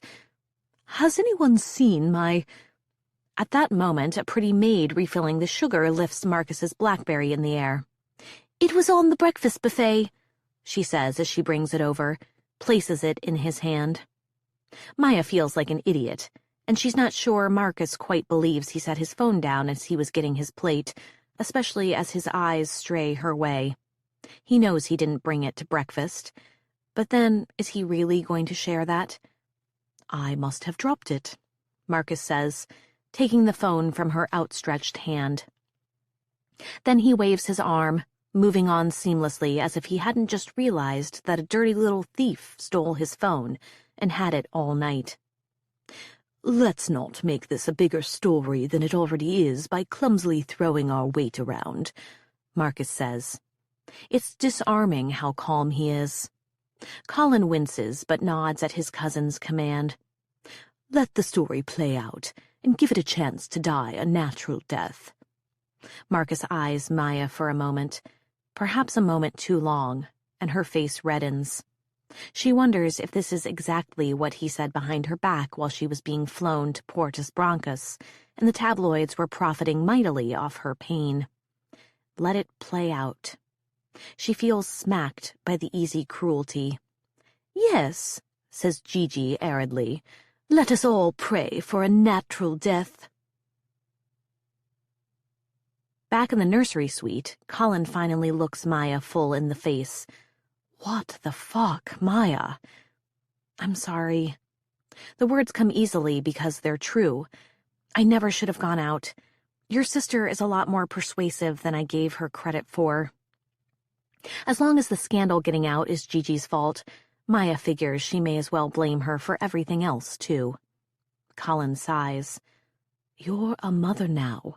You can't keep doing this." Angry heat rises through her chest. She wants to remind him how he went out partying in Puerto Vallarta, wrathfully spit out, "And you're not a father now?" But she manages to temper her tone. Is this really about what people are going to say? "No, that's not what I mean." He pushes his hair off his forehead. She notices the skin under his eyes is creased and pink. There's a fresh bit of stubble on his jaw. He opens and closes his mouth, searching for words. "I worry, okay? I want you to be safe. Becca and I need you." She softens, remorse parting her lips. "Of course, I know. I really am sorry. Those photos are misleading. The night was actually very tame." Does he sense there's more? That the real guilt has nothing to do with what happened at the club, but what happened after? "Just please don't get caught up in this game." He pulls her to him, tightens his arms around her, kisses her hair. "You know how I feel about the press." Maya should be relieved, she knows, that Colin isn't angry anymore, that he's protective of her, not asking questions, not blundering toward the truth. She's a traitor, a liar. It would break him, and then he'd take Becca away forever. The dread is a constant throbbing in her gut. By afternoon, the shitstorm comes raging over Stirling Park. The London Standard is printing a special evening edition with the image of Maya dancing in the club. Gigi's been cut out, which makes Maya look even worse, and ironically infuriates her sister-in-law further. Headline: What do we really know about Maya Stirling? Tomorrow, all the London papers will be running debriefs on Maya, her humble beginnings, her tawdry introduction to the public sphere, her suspect arrival into the realms of the power elite. So far, the public seems to be divided on the implications of Maya inheriting everything from the murdered heiress. The blogs and gossip sites speculate. Is she a conniving gold digger who wrapped herself around a great fortune like a snake? Or is she an every girl who found herself living a fairy tale? Rory has a more robust team suddenly: lawyers, consultants, public relations specialists. Early drafts of tomorrow's top news stories have been procured and are being analyzed from every angle. A war room progresses through assorted parlors and salons. As the CEO, Marcus is hustled from room to room, the strategy team seeking his input on suggested maneuvers. Which means Maya has exactly zero chance to get him alone and ask about Portus Brancas, about how much he really knew about why Ariana was sent away, and what happened to her after she escaped. Despite the PR disaster this presents for the family, all this commotion feels bizarrely comforting. It almost reminds her of an earlier phase of fame, when it was still novel. A fun game she was playing, and she's reminded, too, of the days she reclined naked in hotel rooms, listening to Marcus belittle politicians, concierges, the editors of rival papers. She has that old instinct: with chaos comes opportunity. The PR people put word out about an upcoming board meeting, an effort to show that the family isn't being secretive. The shareholders will be informed of the possible changes in company ownership in due course. Marcus, apparently deciding that tamping down the media vitriol toward Maya is in the best interest of the company after all, gets flattering counter-narratives about Maya placed in a few papers. She takes a phone interview with a folksy and beloved gossip columnist, plays up her humble beginnings. Maya finds it easy to summon all her charm, put on a fascinating performance. The online sites eat it up. By afternoon tea, the atmosphere has reached a high turbulence. The paparazzi have figured out where Maya is, and they've descended on the perimeter of the property. In another time and place, Maya would have been gratified to find herself the beating heart of the whole operation, would have been turned on by those people clamoring at the gates for her story, readers demanding more Maya.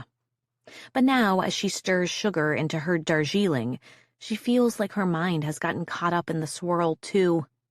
What dangers are arising that she hasn't noticed yet? Who's a threat? Who's a friend? Was this how Ariana felt in her final days at Stirling Park? Her suspicions mounting, not knowing who to trust, not even her own mind? Helen rises from the corner of the room where she's been conducting a hushed phone conversation and hangs up abruptly, startling everyone as she tosses her mobile on the table and roughly clears her throat. "Well," she says. The discussions around the room break off. Everyone shifts. The room reorients toward Helen. Maya has a deep instinct to roll her eyes. Helen, crossing her arms tightly across her chest, puts her attention on Maya. "Now you've done it," she says. Is Helen shaking? Is that anger flushing her face pink? Or fear? "The headlines have reached Harry. He's raging. Says he's going to have to fix this disaster personally. He's arriving tonight." Maya freezes. Marcus pushes his shoulders against his chair back. Colin massages his temples. The corners of Gigi's mouth flex in amusement. "Oh dear," says Julian. Harry, the man conspicuously absent from his own estate in the wake of his daughter's murder. The golden boy. The loner. The man who everyone says follows his own rules. Harry, who Maya believes is a killer, maybe twice over. A slow, painful swallow moves down Helen's white neck. She braces herself against the table. Helen's power intimidates Maya, but it's even more disturbing to see her quivering at the thought of someone else.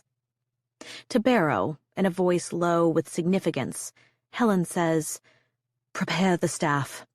Mr. Sterling will be returning to Silver House." Chapter 30. Today, whatever day that is. This morning I woke up feeling something I haven't felt in a long time, maybe ever. It's the most wild feeling, truly, as though I could fly, see through walls, read a book in seconds without even opening the cover. This feeling, it's freedom. Not to be confused with real, practical freedom. No, it's the kind of freedom I imagine a person feels when they glance away from the road for a moment and, whoopsie, their car sails off a cliff and they see suddenly for sure that it's the end. But at least they don't have to go back to that dead-end job and that nasty marriage. At least they are feeling something real for once, even if it's just blood gushing, heart beating with terror. Because here's the thing, I finally get it. Nothing matters. I stay here, I'm going to die alone. I go out there, and I will die alone, perhaps a little sooner. I tell the truth, I get zapped all over again. I hide the truth, and I slowly let myself die inside. But the outcome is the same, for everyone in all the world. Death, the great inevitable, Lord Equalizer. All that matters is my readiness, my willingness to do what is right, no matter the consequences. I'm free of caring, free of the false belief that any of it matters a whit. What shall I do with this freedom? The only person who makes me feel a little bit not alone is Dr. Caro. So I went to dear Dr. Caro for our 2:00 session and began thusly. I remember not just my lusty man-hunk of a teenage boyfriend, Lyman, but what he taught me about fake IDs and how to look for the squiggly lines to know if they're real. I remember what I heard, how I couldn't erase the words from my mind.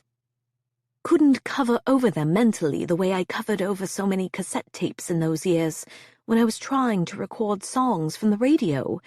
I remember how, right before I came here to Portus Brancas, I found proof, hard evidence of what my father had done.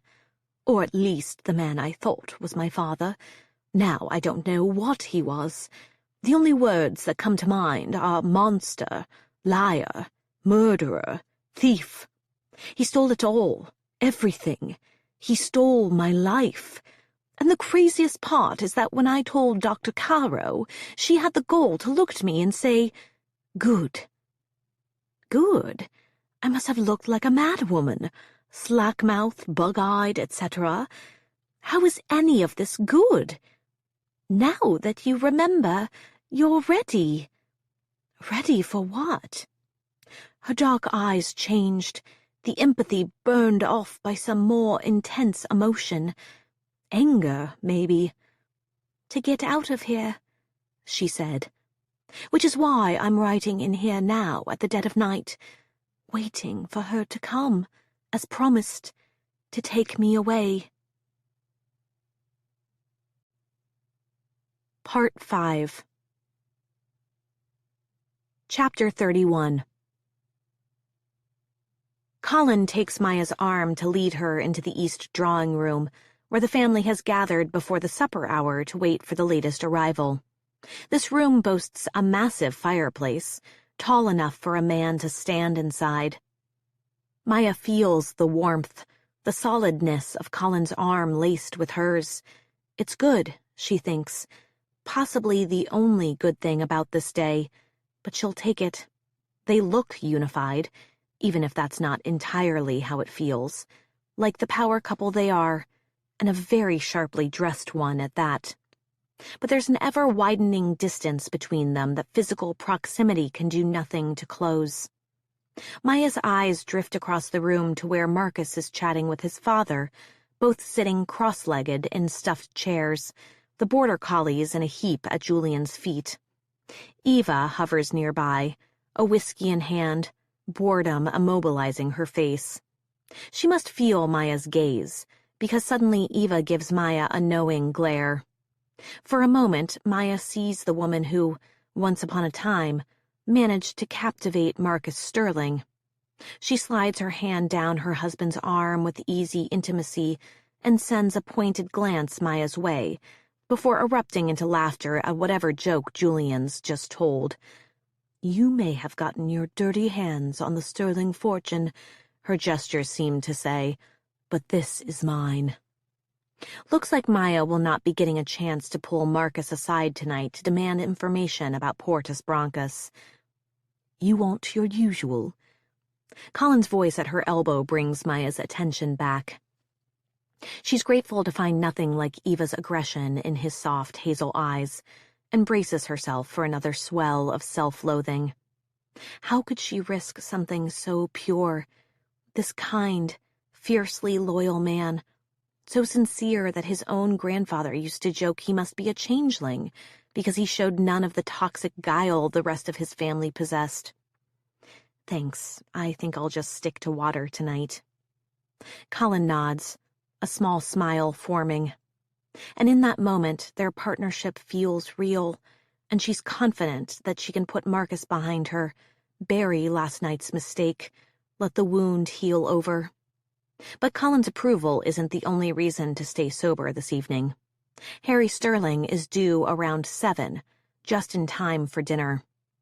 Between PR strategy sessions, Maya observed the household staff preparing for the master's arrival under Barrow's meticulous supervision. Maya wonders if the maids were instructed to dust Harry's long-abandoned office, the one with Ariana's little nook and the Blackburn artifacts hidden beneath the floorboards. At the bar cart, Helen engages Colin in conversation. Their discussion seems benign, but Maya decides to make her way to the other side of the room to avoid her wrath. She'll just park on one of the brocaded sofas and stay out of trouble for once. But trouble finds her anyway in the form of Gigi plopping down beside her. "Hello, Nancy Drew." "Fuck you, Gigi," Maya whispers. "I know you used Willie to leak the story about me to the press. What's the point? Do you really think you can frame me as some kind of murderous gold digger and ascend the family hierarchy in my place?" "Christ, Maya, you sound fucking insane." Gigi sinks into the sofa and fishes a cherry from her highball glass. "You want to know why people keep calling you crazy? Because you say crazy shit. You think I don't know I'm never going to be on top in this family? I'm never going to get handed the top spot, or even fun jobs like Marcus and Colin. That's why I have to crawl my own way up." "What does that mean?" Maya asks. Before she gets an answer, she's distracted by a disturbance out in the hall. Voices, feet running, a fleet of staff on the move. She glances at the ornate clock on the mantelpiece. The skin of her arms prickles. It's 6:52 p.m. "It means," Gigi says, paying no mind to the sounds from the hallway, tilting her glass and draining the last of its liquid, "that if I play my cards right, I'll be the next editor-in-chief of Parlor." Maya's attention whips from the noises in the hall back to Gigi. "Parlor? Celebrity news, big ideas, lifestyle," Gigi rattles off, as though Maya's surprise is just unfamiliarity with the publication. Then she heaves a sigh and lowers her voice. "Parlor's editor-in-chief is retiring soon, and she's going to recommend me to fill her seat. I mean, I have the sensibility, and I've been quite helpful in providing her leads. You know, all those stories my family's publications won't print." Oh. So all this drama was just a side effect of Gigi's extracurricular ambitions. It makes sense. Maya remembers that feeling she had in the club, that Gigi is smarter than anyone gives her credit for. She'd have to do something with all that frustrated ambition and intelligence. Maya just wishes that thing wasn't at her expense, and is about to tell Gigi to fuck off and find somebody else to gossip about, when the agitated sounds out in the hallway become undeniable and draw her attention fully toward the door. The dogs at Julian's feet have become alert, a lifted head, a muted growl. One darts through the door and the other follows. "What's this?" Julian says, launching himself off the chair.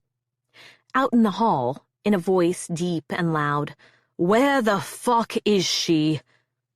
There's more scuffling, doors banging open. The dogs begin to bark vociferously, their snarls in the great cavern of the entry hall. "Get those damn dogs away from me!" The man in the hall, Harry, who else could it be, cries, and there follows an ear-splitting blast that can only be a gunshot, followed by an explosive crashing of metal and glass. Maya is on her feet. She whirls, searching for Colin, but he's already at her side. Travis, who must have been hovering at the room's perimeter, tells everyone to stay put, and quick steps to the door, hand on his holster. The shouting in the hall grows louder. Then they hear Travis call out, "All clear," and the Sterling family hurries into the foyer. Maya grips Colin's hand as they approach the grand entrance. One of the chandeliers has burst spectacularly upon the polished wood floor. The dogs have been leashed and are being pulled away from the shards sprayed across the floor. Numerous servants in uniform circle the wreckage, trying to figure out how best to proceed. In a moment, Maya understands their hesitation. Helen is swanning forward, approaching a man wearing a tan duster and an enormous fur hat. Maya thinks of the portrait of Harry in the second-floor West Wing hall, that long, fine face. He's made a real hash of it. The nose is pinched, the cheekbones angular. The way the rich indulge in plastic surgery is, to Maya, a true mystery. There's something ghoulish in his appearance now, after what appears to be successive shavings, lifts. But despite the ravages of time and the knife, Maya recognizes him from the portrait, his handsome features, unmistakably similar to those of the woman Maya met in the iguana bar, Ariana. "Harry, dear." Helen's voice is round with faux warmth. Harry gestures with the pistol, which Maya sees is still in his hand. Helen sees it too. She stops moving toward him, and they regard each other at a remove. The servants are watching Helen and Harry, more wary than fearful, probably trying to determine who's really in charge. Helen sings out a laugh. "Harry, you bad boy, what a needless fuss." "Oh, I think a fuss is quite needed." Harry also laughs, not in a way that puts anyone at ease. "You said you had everything here under control, but clearly not. Now where is she? Where's the scheming little slapper who stole everything? Where is Maya Miller?" Maya hovers, searching for help. Her gaze falls on Marcus, grim-faced and uncharacteristically rooted in place. Her anxiety billows. Her mind thrums with trying to identify the nearest escape route. But before she can take a step, Colin pulls her back, maneuvers his body protectively between his wife and his uncle. "Hello, Harry. I'm thrilled to introduce you to my wife. But I believe the supper hour is upon us, and I imagine you want to wash up first." Harry sneers, his mouth puckering around some argument or insult. But before he can speak, Colin issues a stern, "Get this cleaned up, will you?" to the staff, before drawing Maya back into the parlor, out of the high beam of Harry's glare. The walls of Silver House's formal dining room are covered in burgundy velvet, decorated with antique muskets and the heads of long dead beasts. Down the center of an oblong cherrywood table, a line of taper candles has been lit. Waiters circulate with bottles of red and bottles of white. The conversation moves from luxury luggage to liquid diets. Harry is performing the worldly host, the man with the definitive line on everything. Word on the street in Moscow, mining in Congo, factories in Shenzhen. Maya accepts a refill and experiences that hot tingle of being scrutinized. Glancing up, she sees Harry staring at her from his perch at the head of the table. When she meets his eye, he lifts his glass in a sort of salute.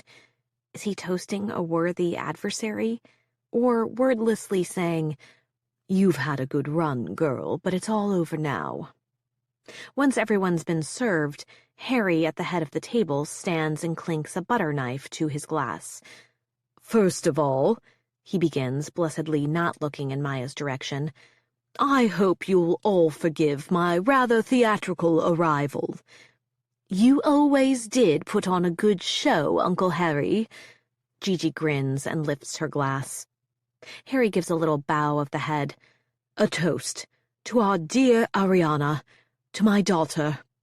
He lowers his eyes. The room murmurs Ariana's name, drinks to her memory. "My sweet girl," he says, face contorting. "My only heir." There's a venomous note in this final bit that makes Maya's stomach tighten. Does Helen hear it too? "To my brother," she says. She touches her glass to Harry's and archly adds, "in his time of need." "Oh, yes." Harry's sardonic words travel through gritted teeth.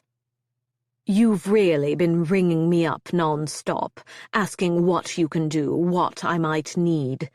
"Well," Helen replies, matching his sarcasm, "I'm just tremendously pleased you managed to leave that bordello of yours and join your loved ones at last."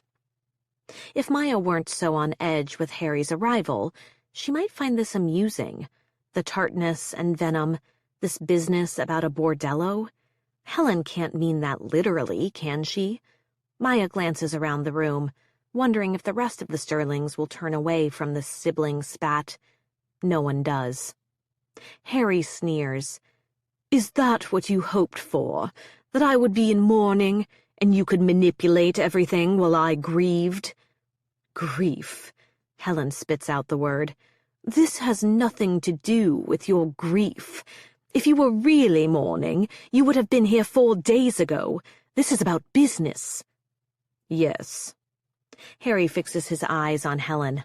His upper lip curls. He seems to have taken her measure, decided he has the edge. "This is about business. It's about my legacy. For the record, it is not a bordello," Harry adds, "and we all grieve in different ways." Helen's expression tightens. She puts her glass down on the table with too much force, shattering the crystal base. Maya hears the breakage as though it were happening inside her own head, as though the jagged pieces were terrifyingly close to her own neck. What was the meaning of the expression that flicked across Helen's face? It reminds Maya of that side of Helen she glimpsed briefly, the first night she arrived, in Ariana's room.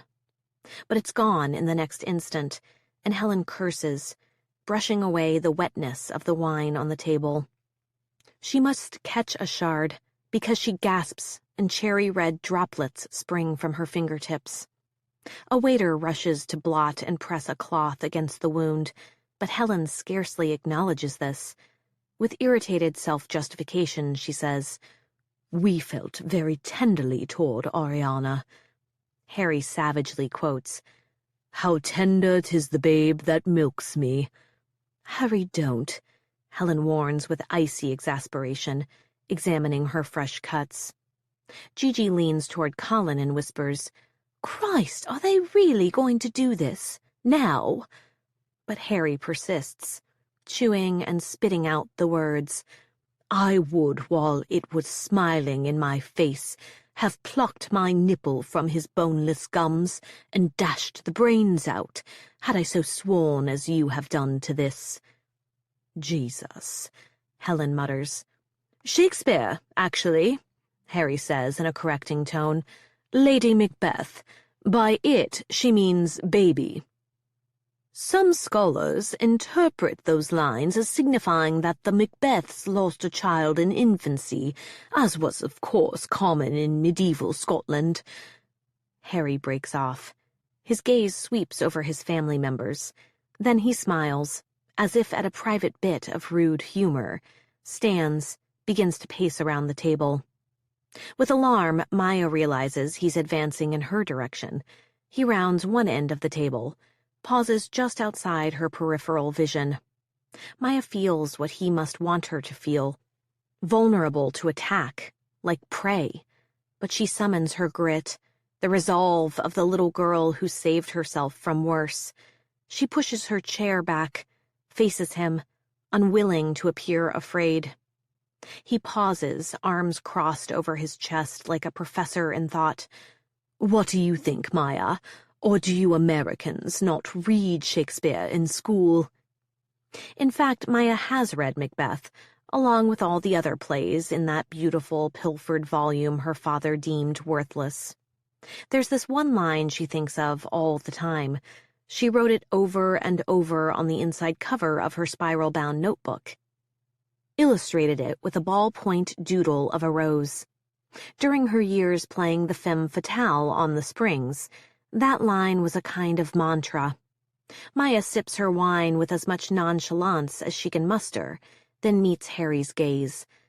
"Look like the innocent flower, but be the serpent under it."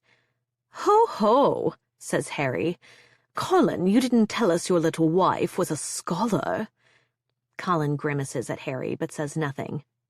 Maya's insides are at a snapping boil, and she presses her lips together, trying to contain her anger. Harry rests one hand on the table next to Maya's fork, his massive gold cufflink, ornately carved with an ancient insignia, glinting in the candlelight. "That's exactly what you are, isn't it? A snake? I've known people like you. People always scheming for a free lunch, frauds in expensive clothes. Trust me, people like that always get what's coming to them in the end." Maya remembers Julian's description of Mikey Blackburn, always on the wrong side of the law, until fate caught up to him and he perished in that fire. Not fate, Maya thinks. Harry Sterling. He's leaning closer now, his breath hot on the shell of Maya's ear. "I see it in you, Maya. You're nothing but a common thief, just like your father." Maya goes rigid, wills her body to show no sign of intimidation, though a mighty effort is necessary to keep her hands from shaking. Who is this man to judge her? "That's enough," Colin says, and Maya is grateful, even if she hates the reedy voice in which he speaks. "Nothing is official yet," Helen says. One servant is tweezing glass shards from her hand. Another attends to the red splatters on the carpet, collects the red-stained rags. In a lighter tone of recitation, she concludes, "Blood will have blood. As I was saying, the lawyers are reviewing Ariana's will.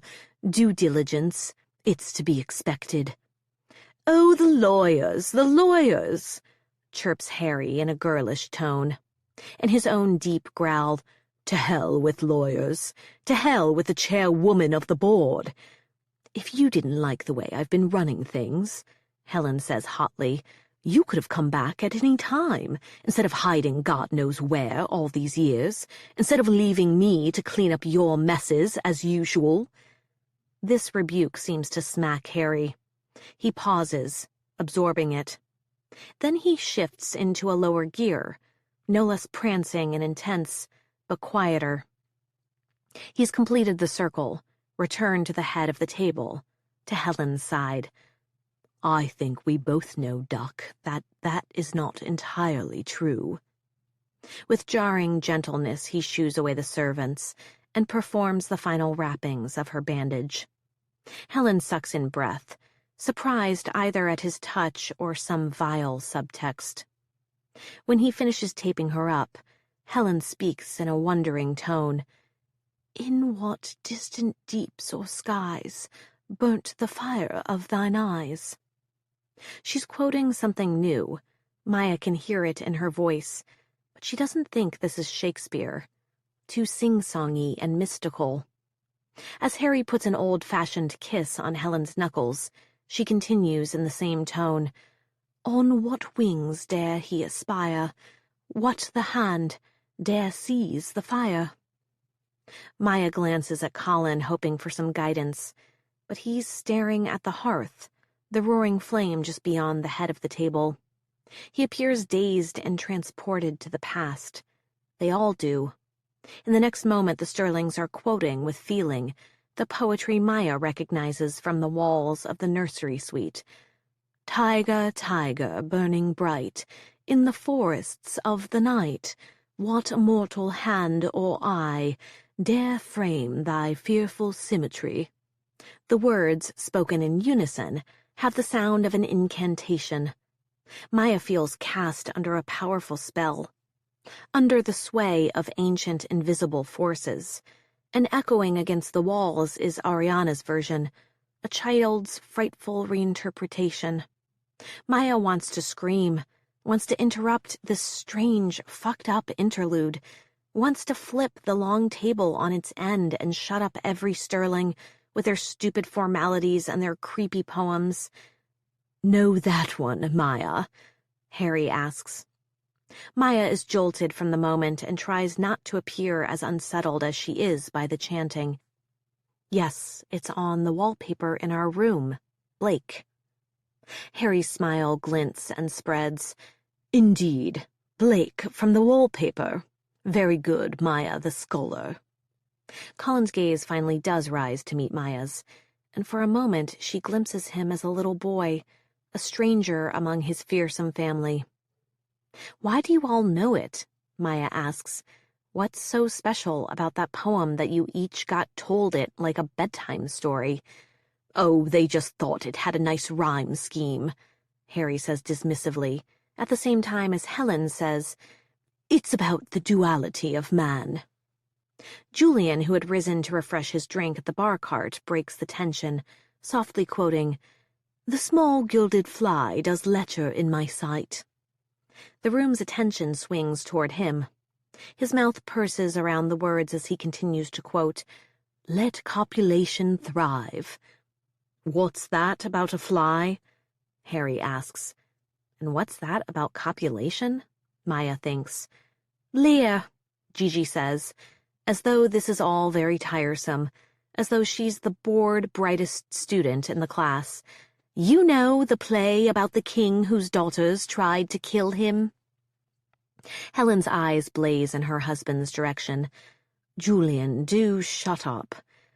"I was only talking about Harry's bordello," Julian replies defensively. "Enough!" Helen roars. She seems to be emerging from a trance, shaking away the previous moment.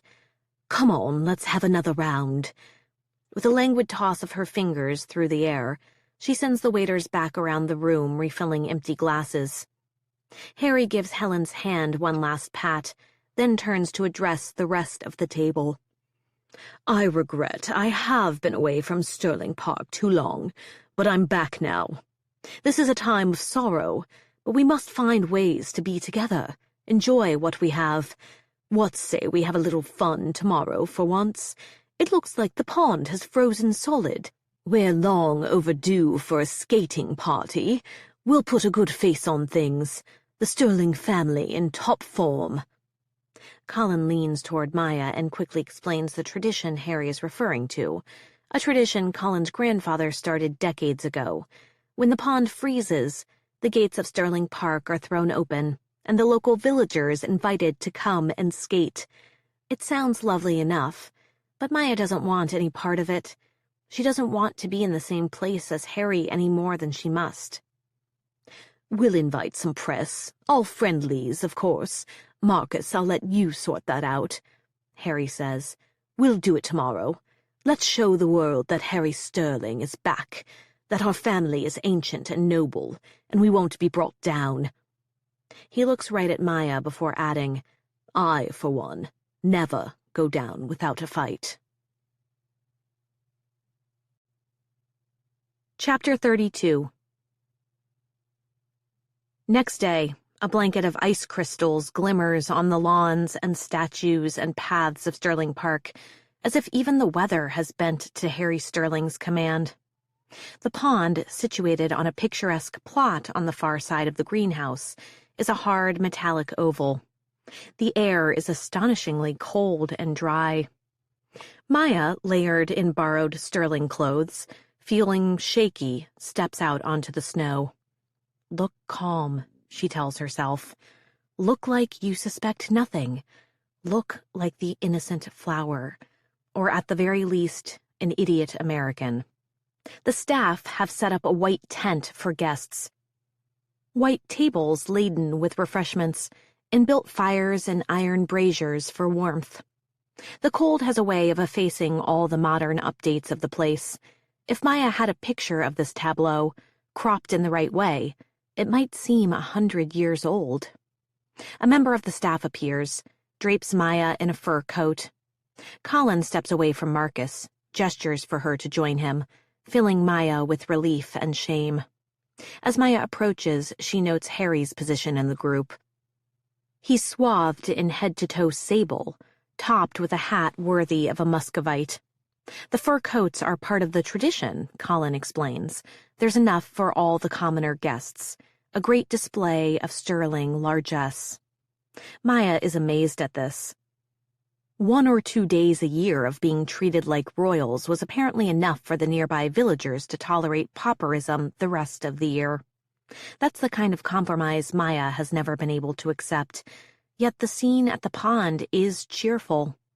The local people are delighted to be wearing these extravagant furs, to be gliding across the smooth surface of the pond on borrowed skates, laughing and red-cheeked, excited to be close to the glamour of money and scandal. A few photographers have been let in and are being given the same treatment as the other guests. Fur coats, hot beverages, a heaping platter of scones and fat berries freshly airlifted from some faraway place. Harry is playing host, buzzing from the journalists to the local butcher to the farmer's children, asking if everyone is warm enough, has what they need, if they are enjoying themselves. It would be heartwarming if Maya didn't feel compelled to see it all through Ariana's eyes. Sterling Park, a very impressive and lethal mirage. As one of the servants helps Maya into skates, her eyes track Harry, marking where he goes in the crowd. She doesn't want him out of her sightline, doesn't want him to sneak into her peripheral vision and disappear. The presence of cameras, his performance of bonhomie, she doesn't trust any of it. Harry approaches Helen, does an elegant bow. Then they glide onto the ice together, hand in hand, just as they probably did as children, brother and sister, the local aristocrats showing their lowly neighbors how the haves live. Helen's eyes are sparkling, but also wary. Harry's hand is low on her back, steering. There is something between them that Maya can only characterize as knowing. It reminds her of how she used to be with her father, more co-conspirator than daughter. Aligned, but mistrusting. What do you know, Helen? Maya surveys the rest of the scene. There's Gigi, jokingly encouraging everyone to put rum in their tea. Lance and Ian are running in circles, manic, unsure what to do with other kids their own age. Eva corrals the boys and leads them onto the frozen pond. She looks impressive in ermine, those handsome features framed in a poof of white fur. "Will you be all right for a minute?" Colin asks, handing her, bless him, a warm cup of coffee. "There's a reporter from the Observer I've been hoping to connect with. I want to pitch a feature on our CDM tech deal." "Go ahead, I'll be fine." What else can she say? "Don't leave me alone with your uncle out here. He's probably a murderer, and he's leering at me like he'd very much like to do me in." Maya watches Colin trudge across the snow-covered lawn, then becomes aware of a presence beside her, where Colin had been moments before. "Hello." Marcus doesn't look bad in fur, either. There's something of the oligarch in his appearance this afternoon. Powerful, handsome, a little outside the law. They stand side by side, looking out onto the frozen pond, not making eye contact. Maya knows what it would betray if they did. Even without looking at him, even in the early swirls of falling snow tingling against her bare face, she feels the heat off him. But any stray photographer who captured an image of them now would see two cordial, distant relatives politely enjoying the spectacle together. Effortfully maintaining this illusion, Maya says, "You knew Ariana was at Portus Brancas." A wintry gust blows between them, lifting flurries of fallen snow. Marcus sips from his own mug, says nothing. "Did you know that's where they sent me to? After Miami?" When Marcus answers, he keeps his eyes trained on the ice, where his boys are now chasing their mother around the rink. "I suspected after the fact. The fixers, they have their usual places, their contacts, but I didn't know that's what they were going to do. I wouldn't have—" He breaks off, and Maya senses how much he wants to turn and look her full in the face. "If I had known, I wouldn't have let you be sent somewhere like that. You weren't crazy, you were just lost. I was lost. I just barely become CEO, and I was worried that Eva suspected us, that the affair would come out and everything would be ruined." "Did Eva know?" Marcus pauses. "Yes, she figured it out. She was a good investigative reporter herself once. She knew how to track that kind of information down. It's all right. She isn't sentimental. She just used the information to renegotiate our terms." The realization digs into Maya's belly. All those years ago, when he seemed to abandon her, really his hand was forced. "Of your marriage? What she gets if we divorce. You should be glad. It means she can't tell anyone, not even Colin. She'd lose everything if she did." Maya winces at the mention of the husband she's betrayed, though she's relieved, too. Eva knows, but she can't tell. "And that's why you ran that headline about me," she murmurs, "to prove that it was over." "Yes, I'm sorry. It was a mistake. Maya, I can't stop thinking about you," he says. "The terms with Eva, after she found out about us, they aren't great, but they aren't bad. And now, with your holdings—" Marcus's grin hitches up at Maya, and she knows that if anyone captured a photo of them now, it would be obvious, the whole sordid history written on their faces. "Let's do it. You and me. We could rule everything together." She wonders if he can even separate what he feels for her and what he feels for his family's business, the whole manic pursuit of power and profit, or if for him conquest is all one mad impulse.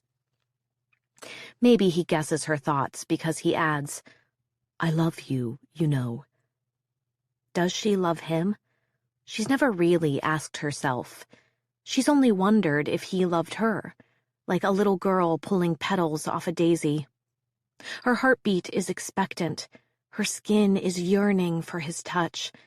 She loves him. Why deny it? But what kind of girl would she be if she gave in to that? And where would it leave Becca? Maya's own mother wasn't much of a mom, and she caused Maya as much pain as anything else. But she taught her daughter one valuable lesson. She, Maya's mother, didn't want a dead-end life as the long-suffering helpmeet of a gambler thief, a petty crook, with his colorful, overbearing sister and ruinous schemes. She had a vision for herself that didn't include her oldest child, and she went out, made that life a reality. In so doing, she showed Maya that Maya's life was her own too, to do with as she pleased. But Maya can't think about that now. She moves a little away from Marcus, forces him toward the other questions she needs answered, away from the impossible romantic situation she's created for herself. What about Ariana? What about the things she claimed to know about this family? Crimes she said she had proof of. Is any of that true? At this, Marcus does turn to meet Maya's eye. His brow goes taut, then smooths in recognition. Ariana was troubled. She was crazy, okay? I mean, you've seen Harry now for yourself. Can you imagine growing up with a father like that? Maya hates to admit that she can. Her father was never prone to violence. and he never would have ruined such an expensive chandelier, but he could be erratic. Ariana witnessed a tragedy at a very young age, and it drove her insane, Marcus continues. We looked into her theories. They were nuts, the rantings of a deranged woman, and if there was any proof of such conspiracies, we would have found them. Sterling Co. doesn't leave anything to chance.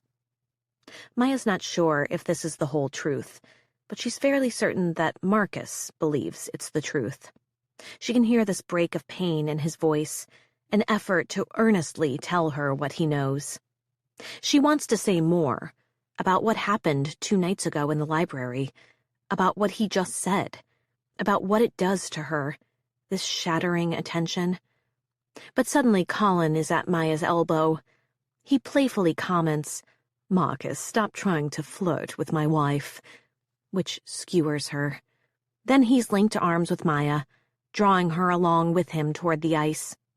His cheeks are bright and pink, and he moves with happy ease. Maya allows herself to be pulled away from Marcus, and things unsaid about the mystery of Ariana Sterling and the dark mass of her own heartbreak.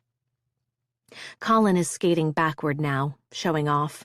He's so boyish and delighted she almost catches his joy.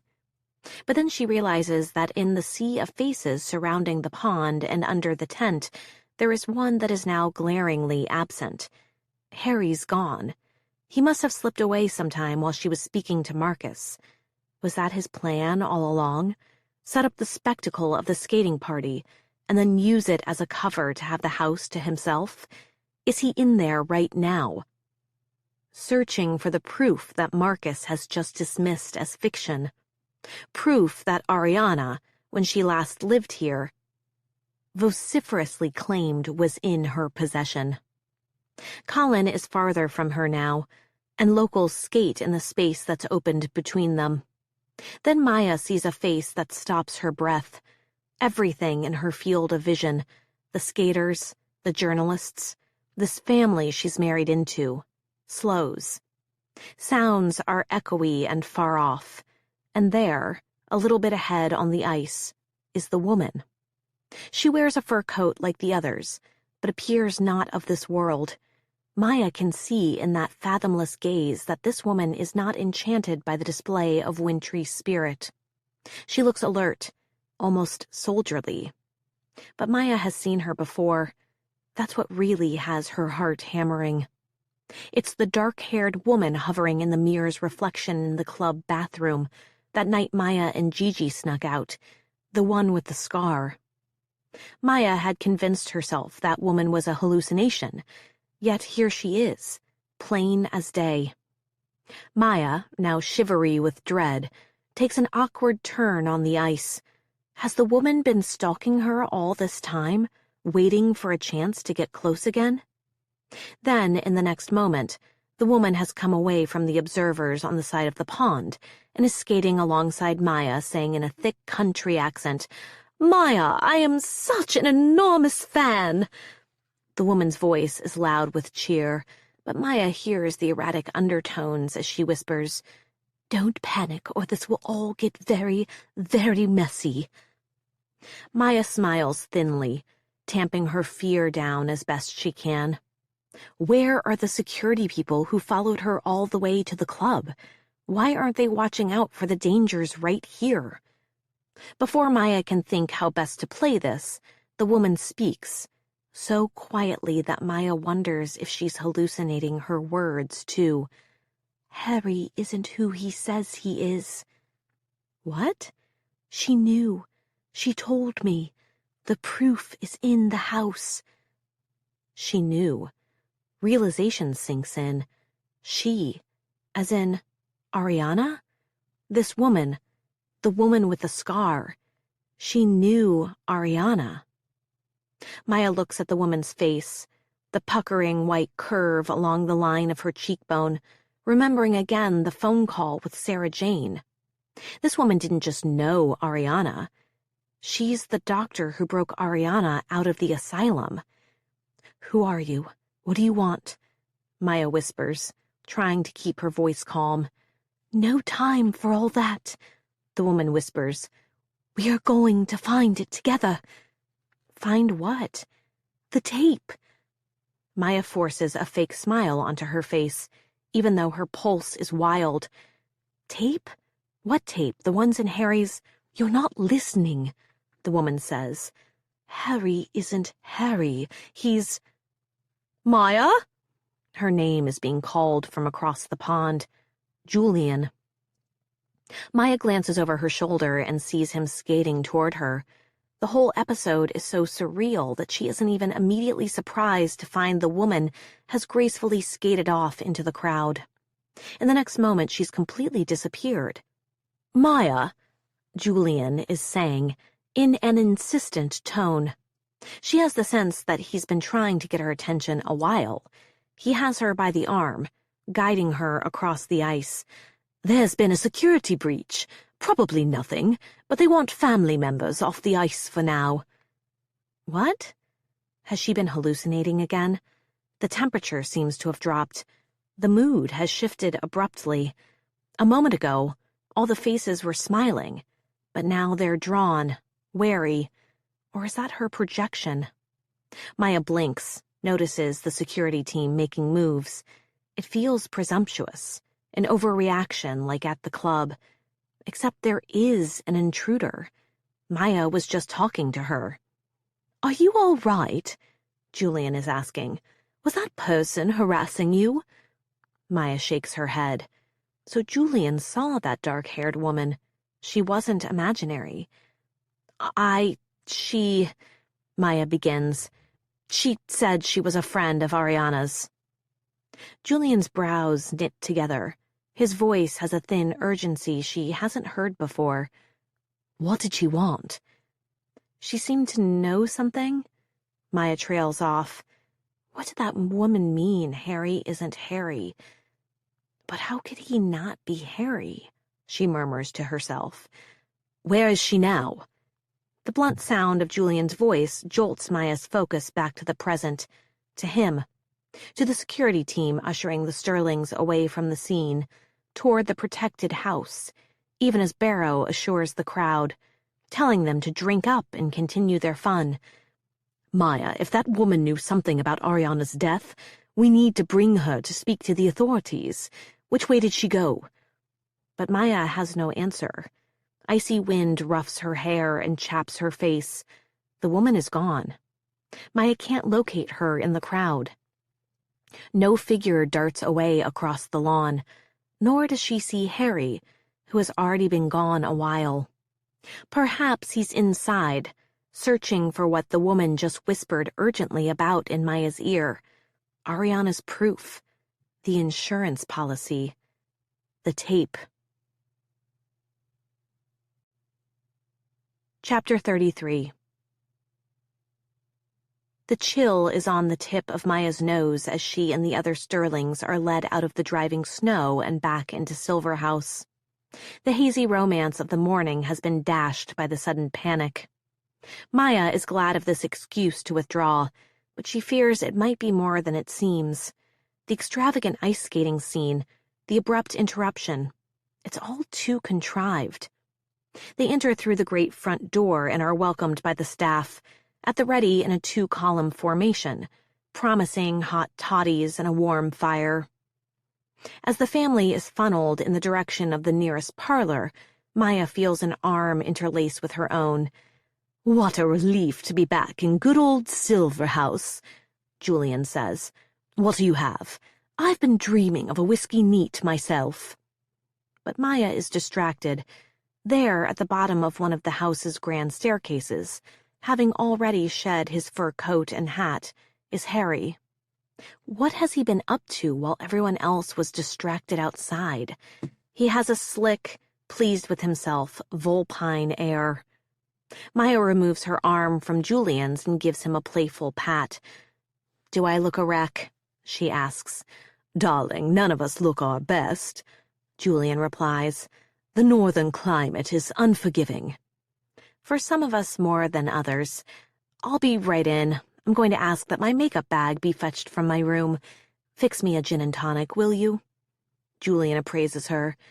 Are you sure you're all right? Not still shaken up over that girl on the ice? Maya forces a grin. She's afraid now that she divulged too much and wishes she could retract her earlier babbling. I'm fine. I thought she said something ominous, but I must have misheard her. That wind was really something. Julian appraises Maya a moment before making a gentlemanly flourish of his hand. Don't be long, he says. As soon as she's down the hall, out of view of the others, she hangs a right and begins to run. As she ascends the servants' stairways, her mind churns around a few phrases. Harry isn't Harry. The proof is in the house. The tape. That email from the Portus Bronchus doctor to Marcus, relaying Ariana's delusions. Sarah Jane telling Maya how Ariana ranted about liars and frauds and murders. In Ariana's secret closet, among the treasures she kept under the floorboards, was Mikey Blackburn's watch, his wallet, his brass knuckles, his knife. There were cassettes, too, weren't there? That old dictaphone on the desk, the drawers full of unspooled tape. How much time does Maya have? She's moving swiftly down the path to Harry's office, praying the staff hasn't tidied those items up, or that Harry didn't lock the office upon his return. Maya finds herself in a more remote area of the house. The air has that heavy, slick chill, a night creature's trail lingering in the atmosphere. Here is the hall with the buckled wallpaper. Sleek navy, embossed with a paisley pattern. Masculine, outdated, water-damaged. She has to grip the wall for balance as she throws herself around the corner, entering through the still-open door to Harry's office. The office has the same harsh energy as when Maya first saw it a few days ago. The dictaphone is still centered on the massive desk, still coated in dust. It's Maya who's different, whose heart is pounding in her throat, who can scarcely keep her thoughts from hurtling to 1,000 conclusions. She grabs the side of the desk, crouches to the drawers. Only then does it occur to her what a monumental task this will be. There are so many tapes. Which one is the one that Ariana considered proof? And Ariana was insane, at least unstable enough to be committed. A nut, Gigi called her, and was, in any case, just a girl the last time she lived here. In the next moment, Maya sees that her worries hardly matter. In the drawer where a mess of tapes had been, now there's nothing. She opens every drawer of the desk, all empty. Then she crawls to the little girlish drawer, the hideaway. The shoe boxes are still there, still ordered in the same way, but they are all empty. Harry. As she feared, he must have come in and removed the evidence. She feels like an idiot for not following her instincts sooner. With trembling fingers, she pulls back the floorboard that covered the secret compartment. Maya exhales. This hiding place hasn't been touched. It's the same collection of objects. An empty wallet, a set of brass knuckles, a watch. A knife, pewter handle, little dagger blade, protected by a worn bit of leather. Maya's not sure if these things will be useful, but she doesn't want them to disappear like the tapes. She straps the watch on her wrist, tucks the knife into her waistband. The watch grabs her attention. She turns it over, runs her thumb over the engraved Michael Blackburn. There is an insignia, too, of the Blackburns. She has seen it recently, but where? That's when it hits her. The cufflinks, the ones Harry had been wearing at dinner last night, when he stalked the table and sneered Shakespeare lines. Maya has an eye for the expensive. Her father taught her that young. He used to say, "You've got the $1 million eye, girl." That was back when they both thought $1 million was an impossible, set-for-life amount of money. The cufflinks Harry wore last night match Mikey's old watch. But why would Harry have Mikey Blackburn's cufflinks after all these years, much less continue wearing them? Were they just another token he took off his dead friend? Or Harry is not Harry. The window panes shudder under the force of a brutal wind. The rattling glass brings back a memory from her first night at Sterling Park, of Barrow stooping to sweep up the broken shards of her shattered highball. Barrow, the silent sentinel who has been in service to the Sterlings his whole life, who said that Harry came back from Ladigue a different man. It's insane, this notion that's crept its way into her head, and yet the staff knows everything. They see everything. Maya searches her brain, thinks of all she knows about Harry Sterling's early days, the man he was before the fire, before Mikey and Jessica Blackburn met their horrific ends, their bodies burned beyond recognition. In the archive, she read that note from Harry claiming he had no head for Shakespeare, but that Mikey had been an expert. Maya stands up, blood rushing to her head. Outside the room, she hears an animal's call. Or is that coming from outside the window? From the grounds? Perhaps there's still a crowd out there, enjoying the Sterling spread by the pond. The window is closed. She doesn't want to go near it. She has a presentiment of being pushed, of falling and breaking on the pavement. The story writes itself. The untimely death of an unlikely heiress, broken childhood, broken neck. The tragic Sterlings, of whom it is whispered that every loss is an inside job. She adjusts the knife, making sure the leather is around the blade, not wanting to nick herself, then moves into the hall. There's the sound once more, but it's just beyond understanding. Not animal, not exactly human either. She follows it, placing her feet carefully now. Then suddenly, she's face to face with a little stone-faced girl. The portrait of young Ariana, no more than 4 or 5 years old, the same age she was when the fire raged on Ladigue, but posed here against the yew tree, her gaze opaque, her mouth hard, those dark eyes so hollow and haunted. The image is close to Harry's heavy office door. Barrow said, "He came back a changed man."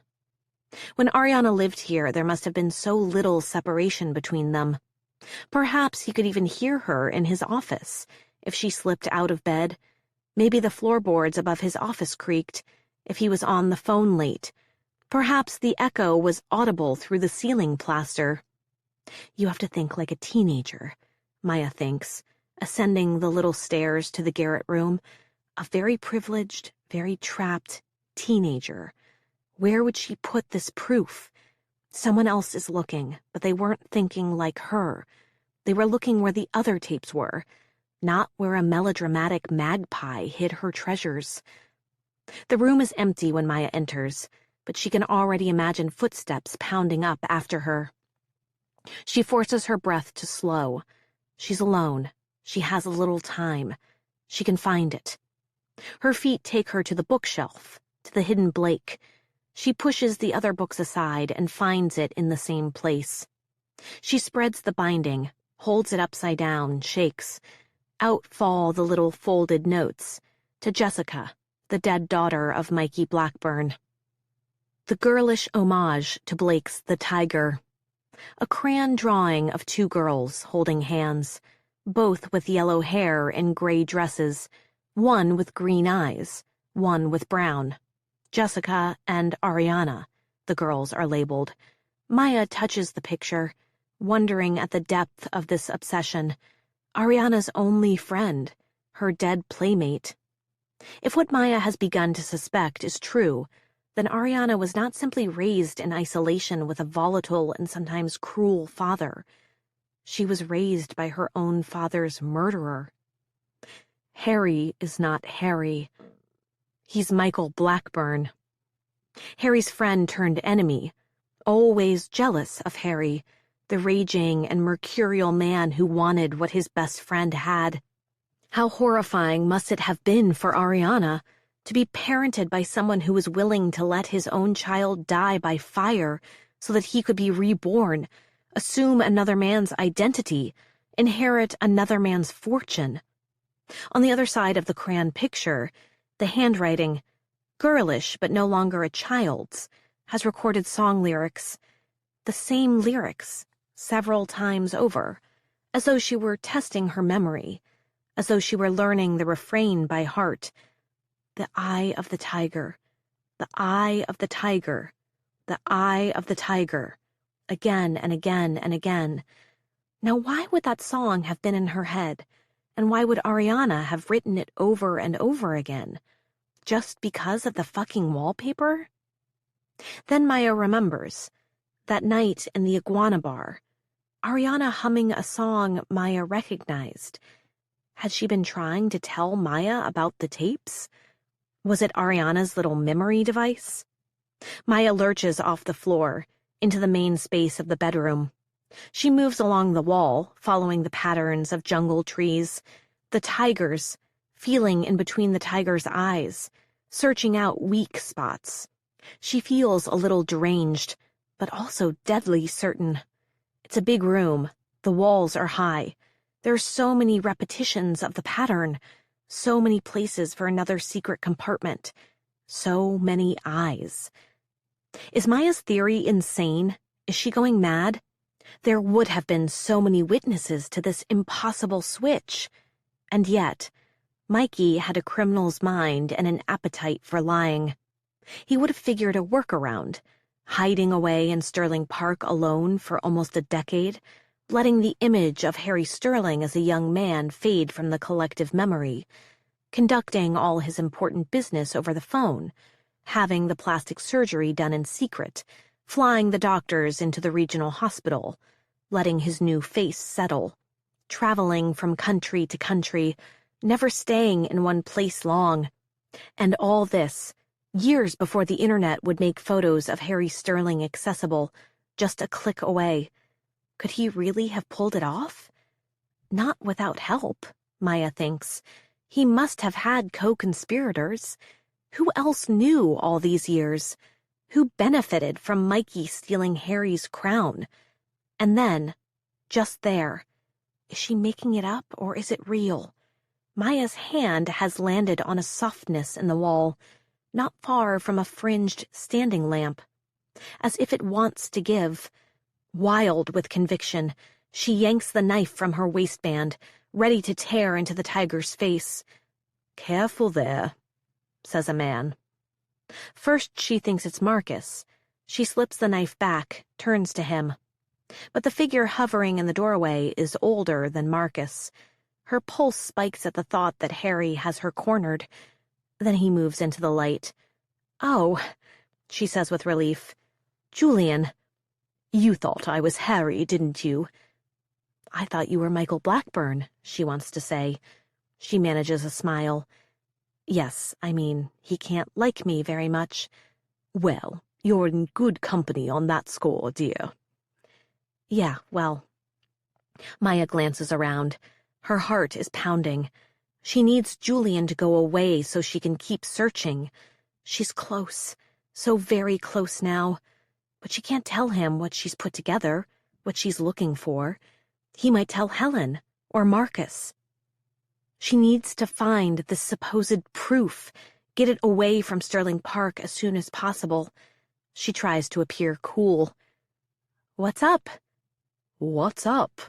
Julian echoes, doing a very bad imitation of Maya's American accent, a vapid valley girl, and chortling.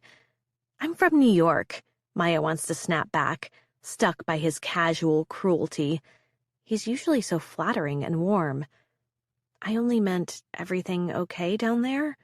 "Oh yes, everyone relaxing with a nice bevy. What's up with you?"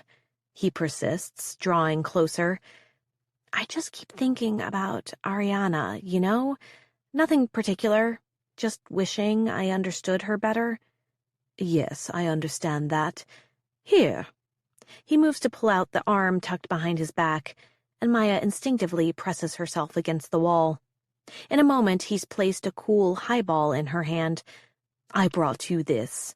Your drink?" She lets out a breath. "Right, thanks. You know, my dear, you are looking a little out of sorts." "I'm fine, Julian, really. Have a seat. Enjoy your drink. Harry is carousing. We have a little time. Good idea. Maya takes an anxious gulp of the gin and tonic and finds her way to the mauve chair that Helen had been sitting in the first night Maya saw this room. As soon as she feels the softness take the weight of her body, she realizes how tired she is. It's been a hell of a week, she says. I know. So much to process, as you Americans say. Julian clinks his own drink to Maya's, perches on the chair's arm, sips. He's a little too close. But of course Maya is abnormally jumpy, and Julian's never had a strong sense of personal space. One deserves a nice drink, don't you think? Yeah. Maya nods enthusiastically, robotically takes another sip. But there's something else on the horizon of her consciousness, something not quite right that she's trying to bring into focus. You know, when I came in, you were a mite jumpy. Really? Maya has that weightless, tingling sensation, as though she's moving through a dream. She knows Julian's body is very close, but his voice sounds a long way off. She has a dim, fearful thought that something is about to go very wrong. You were feeling up the walls. Oh. Maya takes another gulp of her drink, chews the ice, trying to wake up.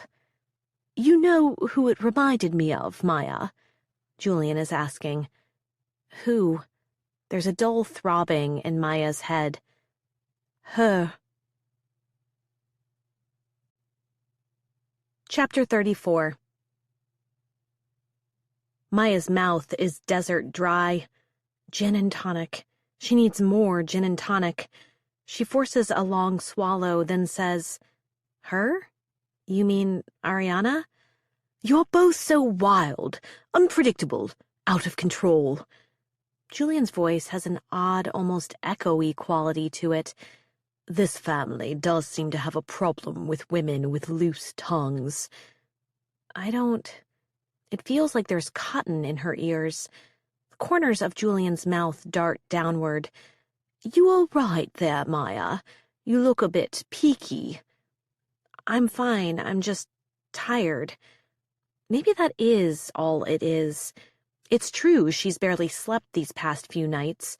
She's been going. Fatigues come over Maya like a thick wool blanket. Keeping her eyes open suddenly seems like an impossible ask. You know, Julian says, tilting his head and giving Maya an appraising look. I've always found you a rather fascinating creature. You're wild, but clever. Far too clever for Colin. Maya's having trouble following the thread of the conversation. She wants to snap to action, shoo Julian away, and get back to searching for the tape. But her limbs feel leaden, her mind dim. But I will admit, I wasn't happy when I found out what was going on between you and my son. It was a real pain, helping him out of that mess he got himself into. Wait. Maya struggles through the sludge that is her mind to grasp what Julian is saying. You? You knew about us? You sent me to Portus Brancas? Like I told you, Maya, when you marry into this family, you have to do everything you can to preserve the family name. At that time, you posed a liability. Little did I know how far you'd advance within our ranks. Maybe I would have taken a stronger attack. Maya tries to move her hand and can't. Something is definitely not right. If she tried to push herself up from the chair and flee the room, her legs would give out beneath her. What do you want from me? The woman out there on the ice today. I need to know who she was, what she said. I told you I don't know. Why do you care so much? But somewhere in the recesses of her consciousness, the answer is clear. Mikey must have had co-conspirators. Julian ignores her question, just presses on. So she told you nothing. What about Ariana when you met with her? Did Ariana tell you if she'd seen anyone in Mexico? Anyone from the family, I mean. What did she want you to know? Maya tries to think it through, but thinking has become a challenge. She did want to warn me about all of you, I guess, but that's it. That's all it was. Maya opens her mouth. She's so very, very tired. She feels a cold, wet puddle in her lap, smells the floral odor of the Sterling's house gin, her drink. She spilled it. Her heart squeezes, the fear transmogrifying into a quicksilver, molten anger that burns off her brain fog. You put something in my glass. The feeling that's come over her, it's exactly how she felt when she entered the ocean waves in Miami. A big nothing heavying her consciousness. You were there too, weren't you? In Miami. Did you come to the W? Did you drug me there? To get me out of Marcus's life? Julian says nothing. He makes a face, a little chagrined, a whole lot pleased with himself, proud to be the one who does the dirty work. It wasn't me, he says. We have people for that sort of thing. I just gave the order. You motherfucker! You're insane! She remembers coming too in Miami, the photographer who knew her name, how for a moment all she knew, all she'd ever known, was rage. Maya, calm down now. There's no need to get so upset. Besides, do you really think anyone will believe you? You don't have a marvelous track record in this area, I'm afraid. Poor little Miss Mayhem. She lurches upward, shoves, and Julian goes tumbling off the armchair. You sick fuck. Julian sneers, humiliated at being knocked down and sprawled across the floor. Glaring at Maya, he begins to right himself. Maya's vision is blurring, but she blinks hard, trying to keep herself awake, to keep herself here, alive. Did you kill her? Is that why you're so desperate to figure out what I know? He lunges, grabbing for her. I warned you to settle down. He spits. But look at you. You're the same crazy as ever. The girl I had to get locked up in Miami. I remember seeing you, you know. Very pretty, definitely mental. And I remember thinking, my son and I, we have the same taste in women. Julian gets a fistful of Maya's hair and begins dragging her across the room. Maya struggles, screams, curses. Julian is so much bigger than she is. She has the gasoline of anger, but he does too. She hadn't noticed that before. But then she remembers the knife, tucked into her pocket. She squirms around, trying to get at it while underneath his weight. She jerks up her knee, tilting him off balance before scrambling away, pulling the knife out. She gestures with the weapon, keeping it as steady as she can. Back off. Her voice is low and weak. He pounces, easily ripping the knife from her hand. Smiles. Tisks. The sound awakens in Maya a sobering fear, enough to spike her adrenaline. With everything she has, she wrenches her elbow hard across his jaw, hurls herself against his chest, pushing with sufficient force to send him crashing backward. His head hits. She can hear it break the plaster beneath the wallpaper.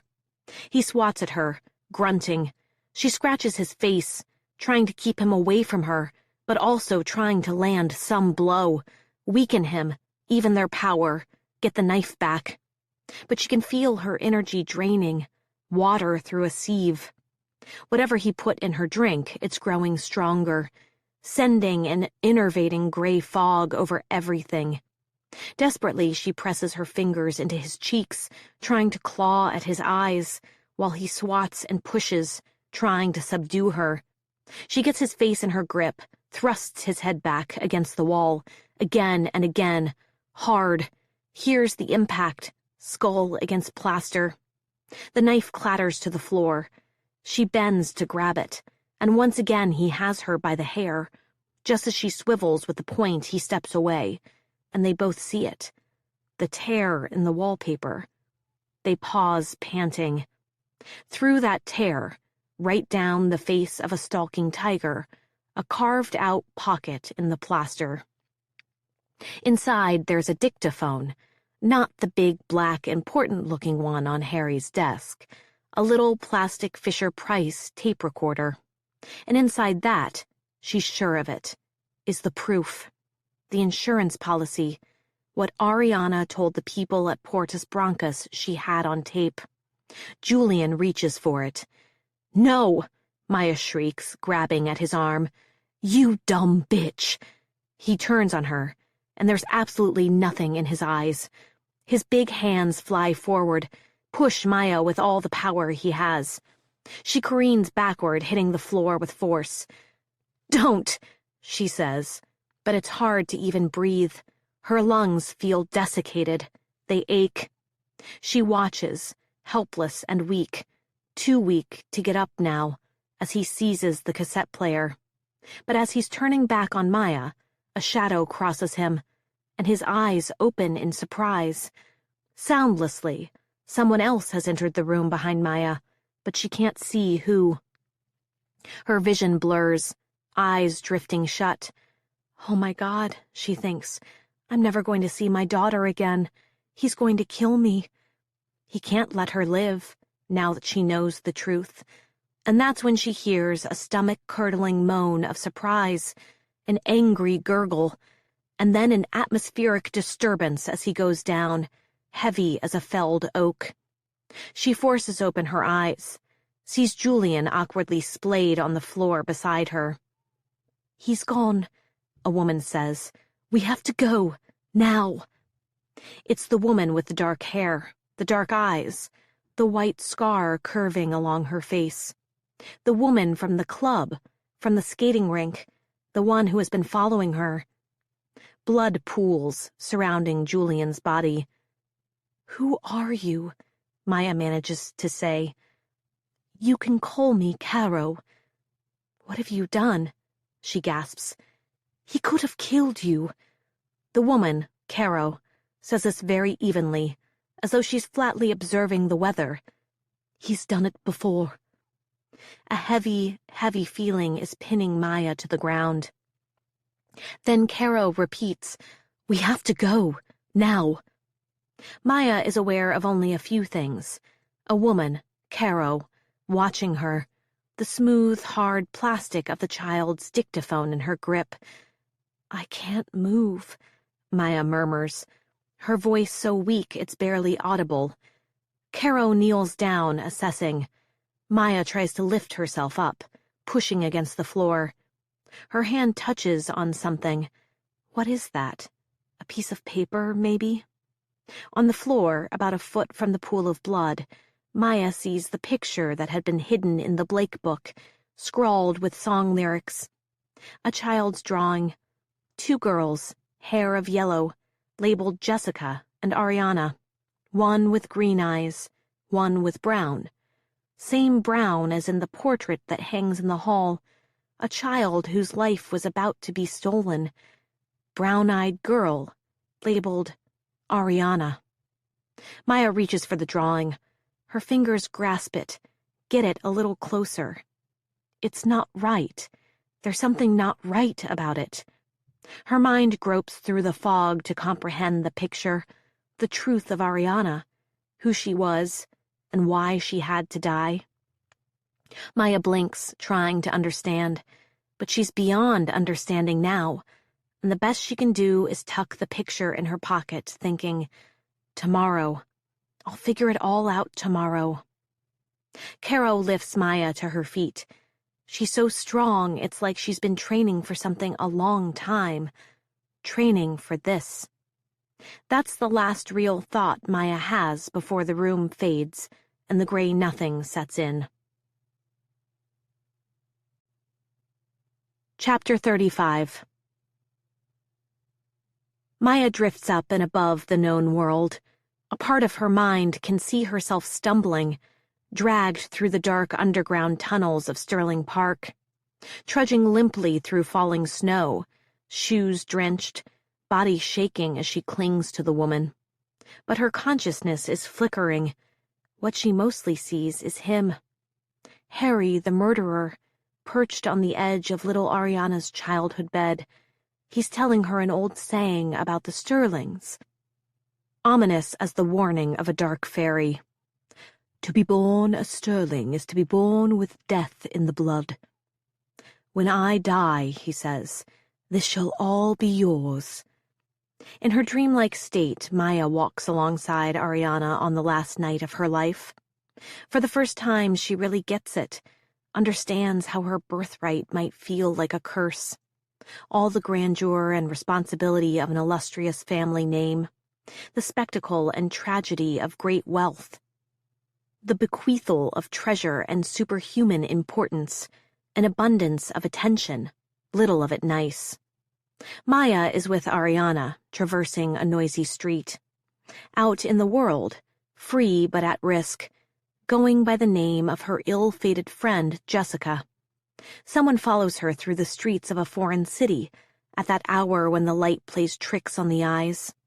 A car backfiring one street over, a cobblestone wobbly underfoot. These sounds make her jumpy, though she has no reason to think they have anything to do with her.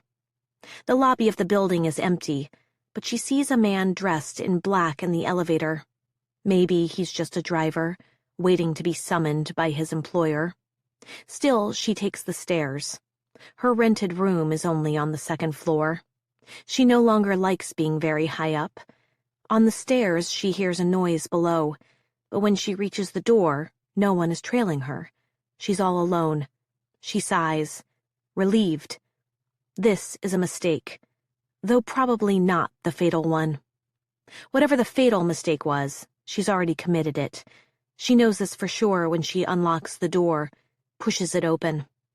He's inside, waiting for her, and she understands that her father's warning was inadequate, could never have prepared her for this. This is her inheritance. It would be foolish to run.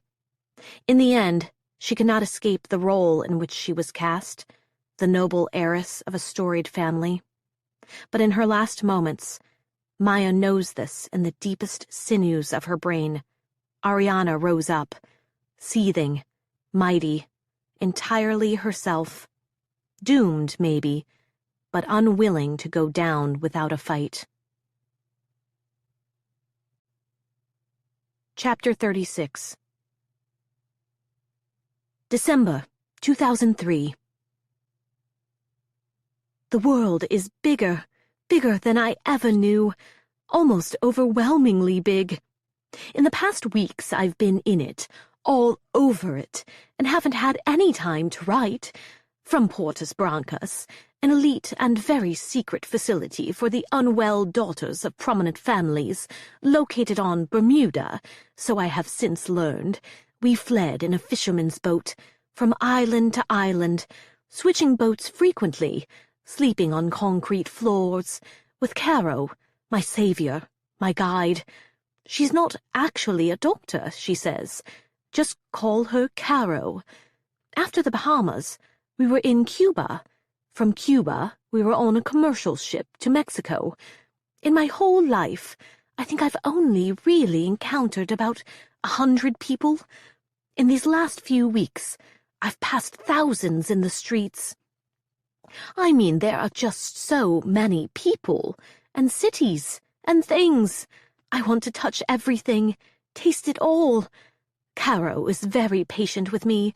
She's very smart, too.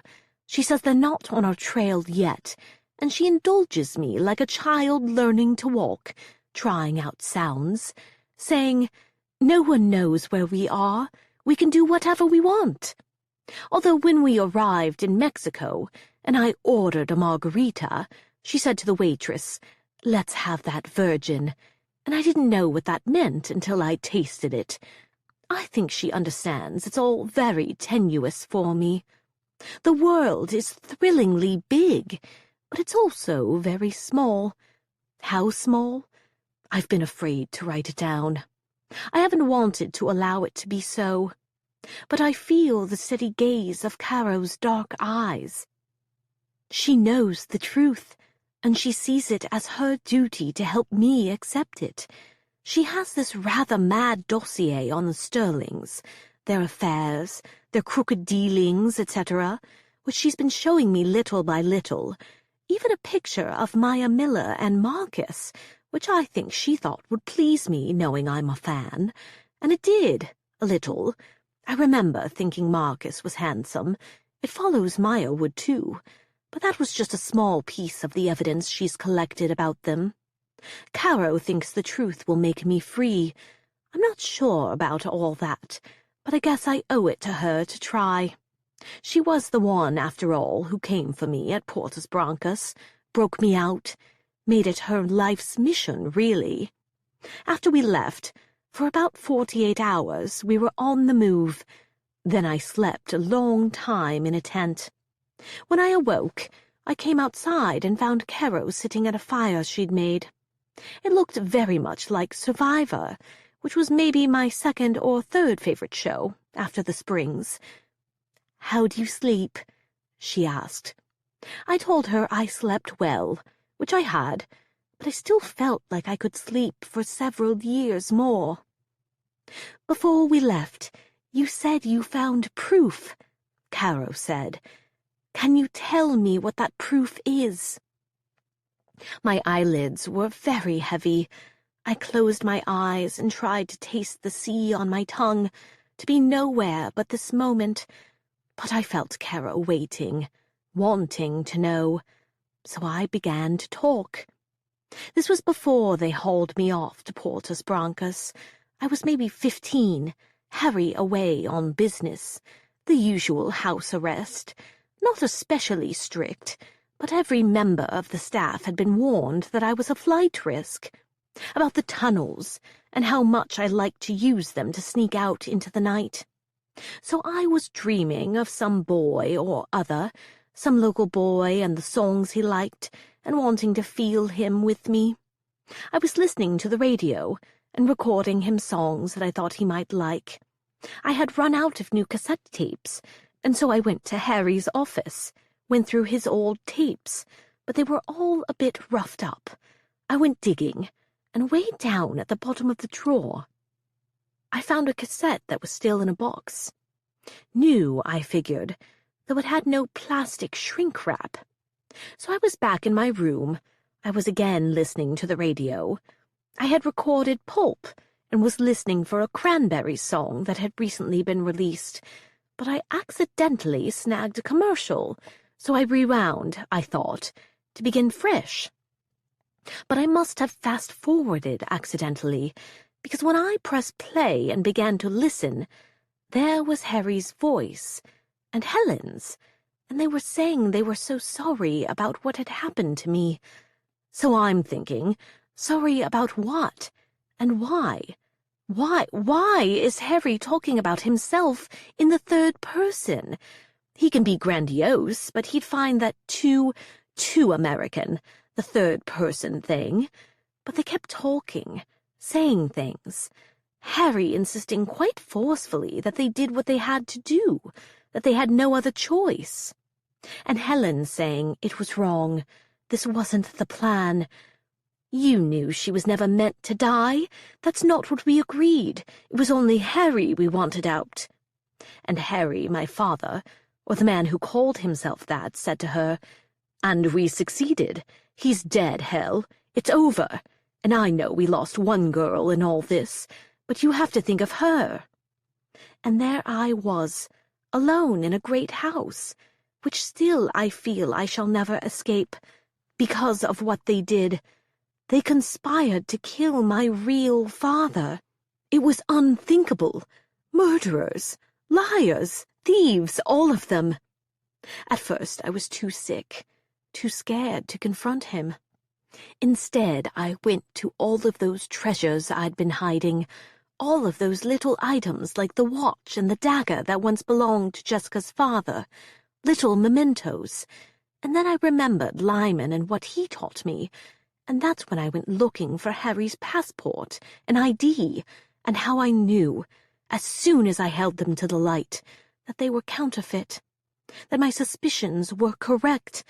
The man who raised me, kept me locked up so many years in that terrible big house where no one could see me, he had never been my father. He'd been my captor. On the beach, Caro was nodding. The light had changed, the sun going down already. It was warm, but I felt cold. She wrapped me in her arms, quieted me. "And where is the tape now? You know what a blow this would be to them if it got out." I nodded. "I don't want anything to do with that family anymore." "You don't want them brought to justice?" Her dark eyes burned in the light of the fire. "I don't know. They always seem to win, no matter what." For a moment I felt afraid of her. "Why are you helping me?" I asked after a long silence. I'd been wanting to ask that a long time, ever since she helped me escape, told me she wasn't a doctor, but I was afraid to know the answer. "Do you really not recognize me?" she asked then. The sun was on her face. Her dark hair was wet from a swim, pushed back from her face, revealing her scar, the patch of white blistered skin across her cheek. "You mean from the facility?" I was afraid she thought my memory was damaged, that maybe it was.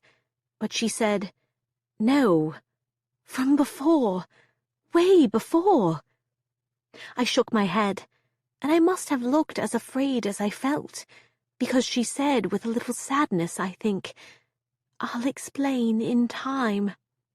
But I want to know now. Why won't you just tell me now?" I asked her, my voice a weak, tiny thing, scared because I was starting to guess the truth. "Because, Jessie," she said, "it's going to be hard to hear."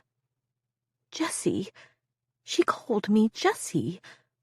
The world around me vibrated, then came into razor-sharp focus. She meant Jessica. Jessica died in the fire. Though I said it confidently, I wasn't sure anymore, gazing at that peculiarly familiar face. "I'm not her." "Yes, you are," Caro said.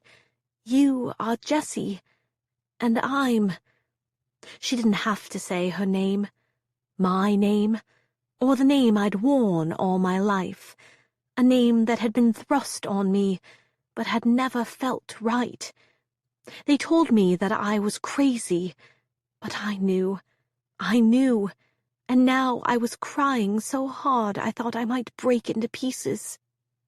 But we didn't have time to talk any more about it more, because for a while all I could do was sob, and soon after that we had to get moving again. Later that day we learned that the Sterlings, or their people, had picked up our scent. Chapter 37. In a one-room cabin, a woman feeds magazine pages into the fiery belly of an iron stove. Caro, that is what she called herself after she... Maya, laid out on a cot, squeezes her eyes shut at the memory of Julian roughly dragging her by the hair, the knife flying from her hand, that final, awful, gasping sound, his pooling blood, a gleaming pomegranate red encircling his body. How the whole room shuddered when he crashed to the floor. Maya tightens all over, remembering the cache of secrets she unearthed last night. How Julian aided Mikey Blackburn in his scheme to take over Harry Sterling's identity, then killed Ariana before she could tell the world. How Mikey let his own daughter die in order to pull off the con. But no, that's not quite it. Something urgent is plucking at the back of her mind, something she was trying to put together last night in Ariana's room before she lost consciousness. Maya pulls out the child's drawing, still folded in her pocket. 2 blonde girls, one with brown eyes, one with green. In the picture, the green-eyed girl is labeled Jessica. Realization washes over Maya. Harry isn't Harry. That much was clear. But now she understands. Ariana wasn't Ariana either. The Ariana Maya met in the iguana bar. The one with the piercing green eyes who emailed from the handle J_once more. She wasn't borrowing her dead friend's name. She was using her own name. She was Jessie once more. Before she died, she learned the truth, who she really was. She was Jessica Blackburn, a pawn in her father's plot. Raised to believe she was the true Sterling heiress. No wonder she was so fucked up, so deranged by an incomprehensible violence. It wasn't just the murderous secret she discovered. It was a lifetime of brainwashing, being told she wasn't who she thought she was. She was wrong about herself, knowing on some level that a girl had died so she could be named heir. Maya's thoughts were, her limbs are useless and leaden as she tries to sit upright on the cot. Where is she? The light hurts her eyes, but she does her best to take in her surroundings. Logs are stacked against the stone wall. A collection of moss and twigs is laid out under the iron stove to dry. A shelf is lined with canned foods. So, Maya thinks, this woman has been here a while, long enough to get comfortable. Through the window, Maya glimpses the snow-blanketed world, a pre-dawn light. She remembers Julian on that long-ago tour mentioning that there were hunting lodges scattered in the woods that surround Sterling Park. This must be one of those. But how far are they from the estate, its protections, and its dangers? Of course, who can say what dangers are present here, in this little hut? What does Maya even know about Caro? Only that she kills quickly when she wants to. Across the room, Caro crouches at the fire. She holds her palms out to absorb the heat, then presses them over her eye sockets. "I see it now," Caro says without turning. Maya flushes, realizing that Caro knows she is awake. See what? What the public saw. The TV producers and magazine people, whatever. You really are breathtaking. She stares at Maya, and though Maya is usually the victor in staring contests, that gaze is too steady. You have your own power. Not everybody does, you know. Anyway, she saw that in you, before I did. It seems silly to confirm who is meant by she. When we were both at Portas Brancas? Yes, but she liked watching you on television, even before that. And she saw your power, too. Caro's gaze drifts towards the ceiling. Something like that. Did you drag me all the way through those tunnels last night by yourself? Maya asks. I had to. Whatever he gave you, it really messed you up. Do you remember what happened? I remember that you killed him. The words leave a strange metallic flavor in Maya's mouth. If Caro killed Julian, if she carried Maya a mile or more underground through the night, to a secret location she's obviously occupied for some time already, then what else is she capable of? Trying to smooth her expression, Maya says, but you had to get the tape. To get justice, yes, and he would have hurt you. That I was sure of, and I was already too late to stop him from hurting her. Caro flinches. The impassive veneer is broken by a momentary flash of anger. I wasn't about to make the same mistake again. What's on the tape? Maya asks. I'm not sure yet. I thought we'd listen together. Caro relaxes her shoulders, catching her eye. I want you to know you can trust me, Maya. Of course you do, Maya thinks. Caro lifts one of the floorboards and removes the Fisher-Price player from a little subterranean cubby. From a small tool bag, she removes a pair of batteries, slots them into place. Maya nods. Caro holds Maya's gaze another moment. Then she hits play. The first sound is a crescendo rock song, a man singing Ooh La La over a synthy outro. Then it ends, and a man's voice abruptly takes stage mid-sentence. The voice Maya has come to recognize as Harry Sterling's. "And it's done. We can't undo it." A posh female voice, precise and nasal, replies, "Not as we planned, it wasn't." Maya shifts on her cot, says, "That's Helen." "I know," says Caro. "The man isn't Harry, though, right?" Maya asks. "He's Mikey Blackburn." "Maybe she was right about you," Caro replies, seeming a little impressed that Maya has figured this out on her own. On the recording, Mikey is saying, "Could not have been avoided. It was the perfect method. Harry's paranoia was well documented. His worry about unrest in the area. The house fire. It was the only way." "I never thought so." "Well, it's men's business. I understand that with our method, it was difficult to prevent collateral damage." "Did you try to prevent that?" "What I didn't count on was that Everett person, Harry's nanny. She did not behave predictably. It's almost as if... Anyway, nothing to be done now, but that's where it went screwy." "You promised," Helen sobs. "You promised no children would be harmed." "Duck," says Mikey, laying on a saccharine persuasion. "It was an accident. She wasn't supposed to be inside the house. But maybe it's fate." "Fate!" Helen sounds inconsolable. Her voice is raw and loud. "How can you say that?" "Shush, Doc, I just mean, maybe it's for the best. We can't have two little girls running around, vying to be heiress, figuring out their true identities." The phrase "two little girls" lingers in the space. "My God," Helen says eventually, "you wanted it to go this way. You wanted to make sure everything goes to her. I never should have trusted you." Mikey laughs. "Too late for that now." Helen sounds like she might be hyperventilating. "Oh, my God. I know how you feel, Doc, but we have our own sweet girl, and she can live out in the open now with what she deserves."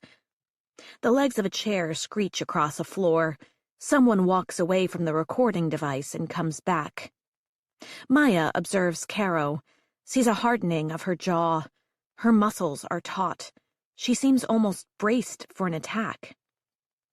Then Mikey mentions complications with Helen's other brother, Dickie, but Helen icily declares that Dickie won't be a problem. He's usually drunk by noon.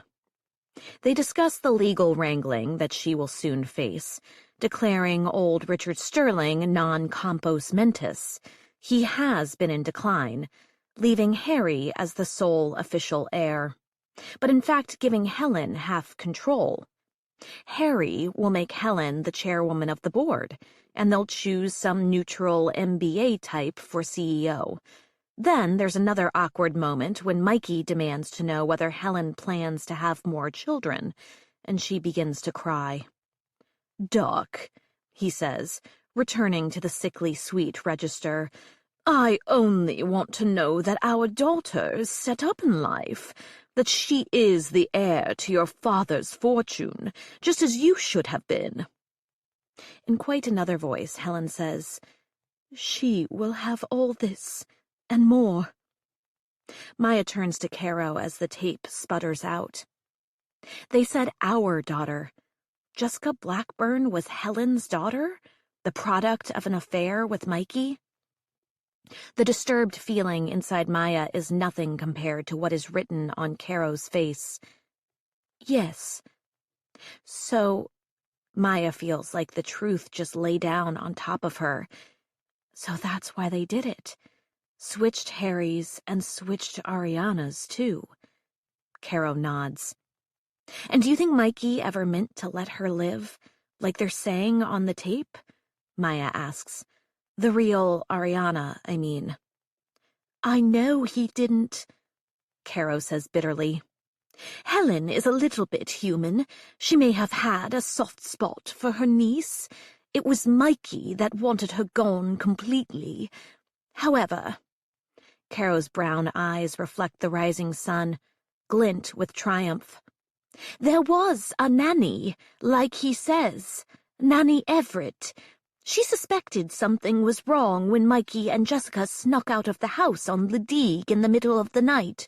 Harry and Ariana had only just arrived that morning, and it seemed strange that the Blackburns would abandon their hosts so quickly. And so she picked up the sleeping child, Ariana, who she had cared for since birth, and brought her to safety. She figured she had more time to help Harry, but she was wrong. The bomb went off almost immediately. The nanny and her charge barely made it out of the house alive. How do you know? Caro closes her eyes, runs a hand down the white puckered skin of her cheek. When her eyes open on Maya again, they have a dark burn, and Maya sees it, at last, the hard gaze of that portrait of Ariana as a child, the one that hung by her room. It must have been painted before the girls were switched. She sees the dishwater blonde roots showing against the dark of Caro's dye job. Maya's lips part. You're the real... Yes, Caro says quickly, as though she doesn't want Maya to say that ill-starred name. Nanny Everett was the only mother I ever knew. Caroline, Caro Everett. When she died, I started calling myself Caro in her honor. She's the only family I remember, really, except for a handful of images of my father, by the yew tree at Stirling Park, at the beach on Ledigue, and of course memories of me and Jessica. Caro's face is wrenched with emotion. Nanny took me far away, shielded me from my blood relations. My father, killed by his own sister and her lover, Mikey, my dad's former best friend. Nanny saved my life. She died some years ago. And just before she died, she told me everything. She had wanted me to live as much of a normal life as possible before she told me, but she kept tabs on them, a kind of dossier for my protection. Once I learned the truth, that's when I went to look for her. For Jessie, Maya whispers. Caro nods. For Jessica, my old friend. She was one thing I never forgot from those years.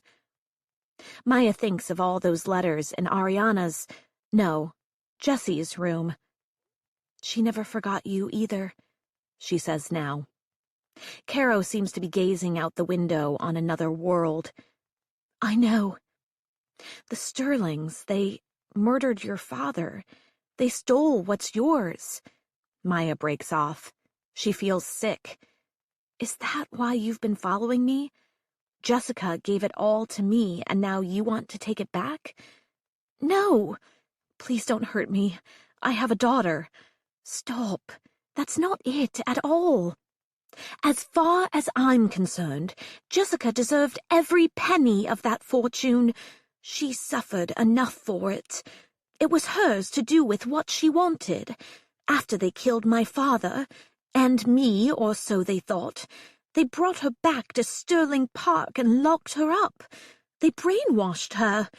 They told her she was Ariana, that there was no Jessica, that her father was Harry, that Mikey had died. What they did to her, it destroyed her, really. And then when she was older, when she remembered, they sent her to that place. The place where you found her, Maya interrupts. Caro nods. I tracked her down, learned that she had been committed to an institution. It was like she was a part of me, and I wouldn't be whole until I saw her with my own eyes, to make sure she knew the truth. I owed her that, at least, and I wanted to make sure she was okay. But she wasn't, Maya says. No, they drugged her pretty good. She underwent these treatments. It took a while for her to regain her memories. As they came back, she told me about the evidence, The tape. She never wanted to come back here. She was too afraid, which I understand. But it seemed so wrong to let the truth die. And anyway, we knew she'd never be safe from them. Not if they knew she remembered. We had to do something. Caro sighs, rubs her eyes again. And that's where you came in. She thought we could trust you. When I found out about you, she'd already signed over everything ages ago. I thought she was kidding. I begged her to change it back, to leave you out of it. But she couldn't be convinced. Said she knew this was only going to end one way, and she needed to make sure the power went somewhere else, somewhere not them.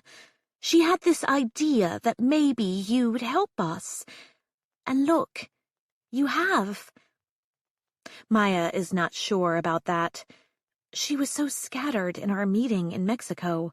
I didn't realize what she was trying to tell me. She was drinking again by then, Caro says, expression shuddering. She might have been high when you met. The constant running, when we discovered they were on to us, it was a lot for her to handle. Maya murmurs in understanding. Ariana, Jessica, was a tragic heroine and a chaos agent. If Maya's life has shown her anything, it's that both can be true at once. She knows the press feeds on her, yet she craves the attention, the power that comes from the churning center of a scandal, even as she also yearns for safety. She has chaos in her soul, too. Jessie realized that we could approach you in Mexico, Caro is saying, and she took my file and found a way to contact you, to lure you out.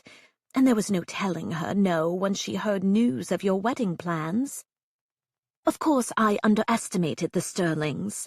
They were on to us. By the time we arrived in Puerto Vallarta, they knew we were there. They'd tried to contact her, wanted to meet, made threats. I saw men in black lurking in doorways. I heard them breathing on the phone lines. I told her to be careful. But she was so elated after she spoke to you, so reckless.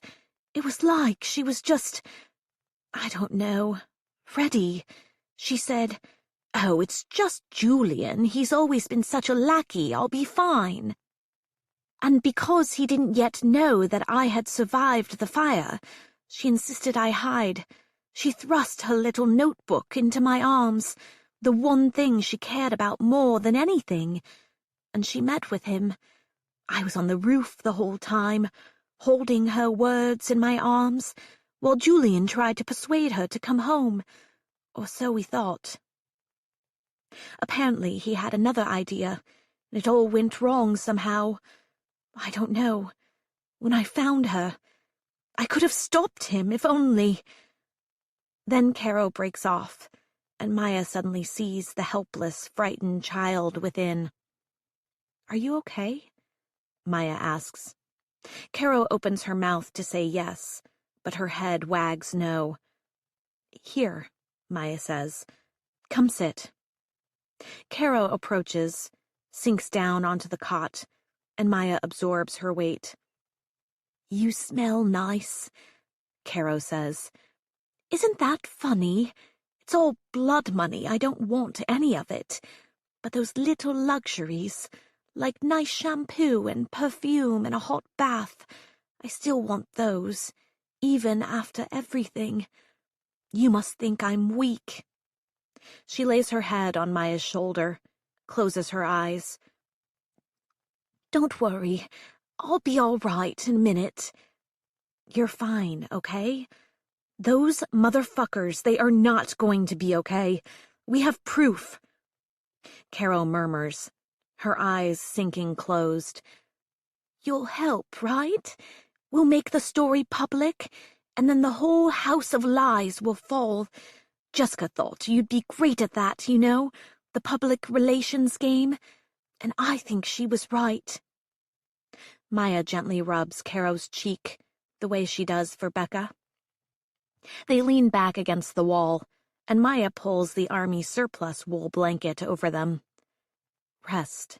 We can figure it all out later. Caro's body is growing heavy against Maya. Just don't let me sleep too long.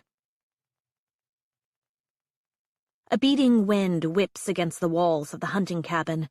Not a natural wind. Even half-conscious, Maya knows that's the sound of the cavalry closing in.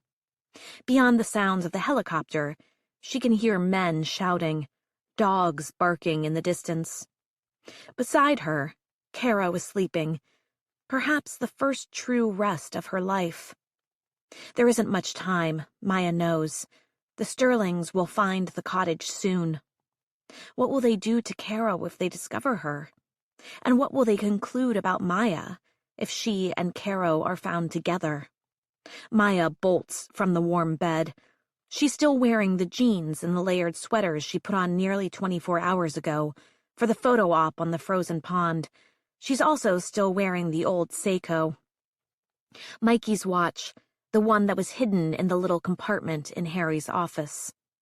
Maya couldn't help herself. Maybe she is what they say, a common thief. Or maybe she just wanted to feel it on her skin.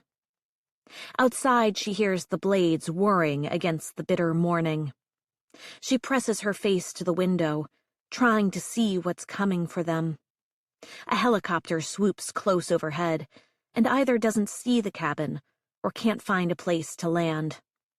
The dogs are farther off, but it can't be long until they come upon the two women hiding out. She and Caro have got to move. Caro is clever, and so is Maya. They can escape. They can survive until they break the story. But the moment Maya has that thought, she knows it's not going to play out that way. She can't leave her own daughter surrounded by them, the kind of people who will end the lives of young women to secure their fortune. Maya removes the watch from her wrist. She presses the buttons, trying to remember how the Seiko works, how she used to set her father's alarm after his rough nights to make sure he was up to drive her to school on time. She sets it for 10 minutes from now, then changes her mind. 3 minutes. Once the alarm is set, she tightens it around Caro's wrist. As she crosses toward the door, her eye falls on the Fisher-Price dictaphone on the floor.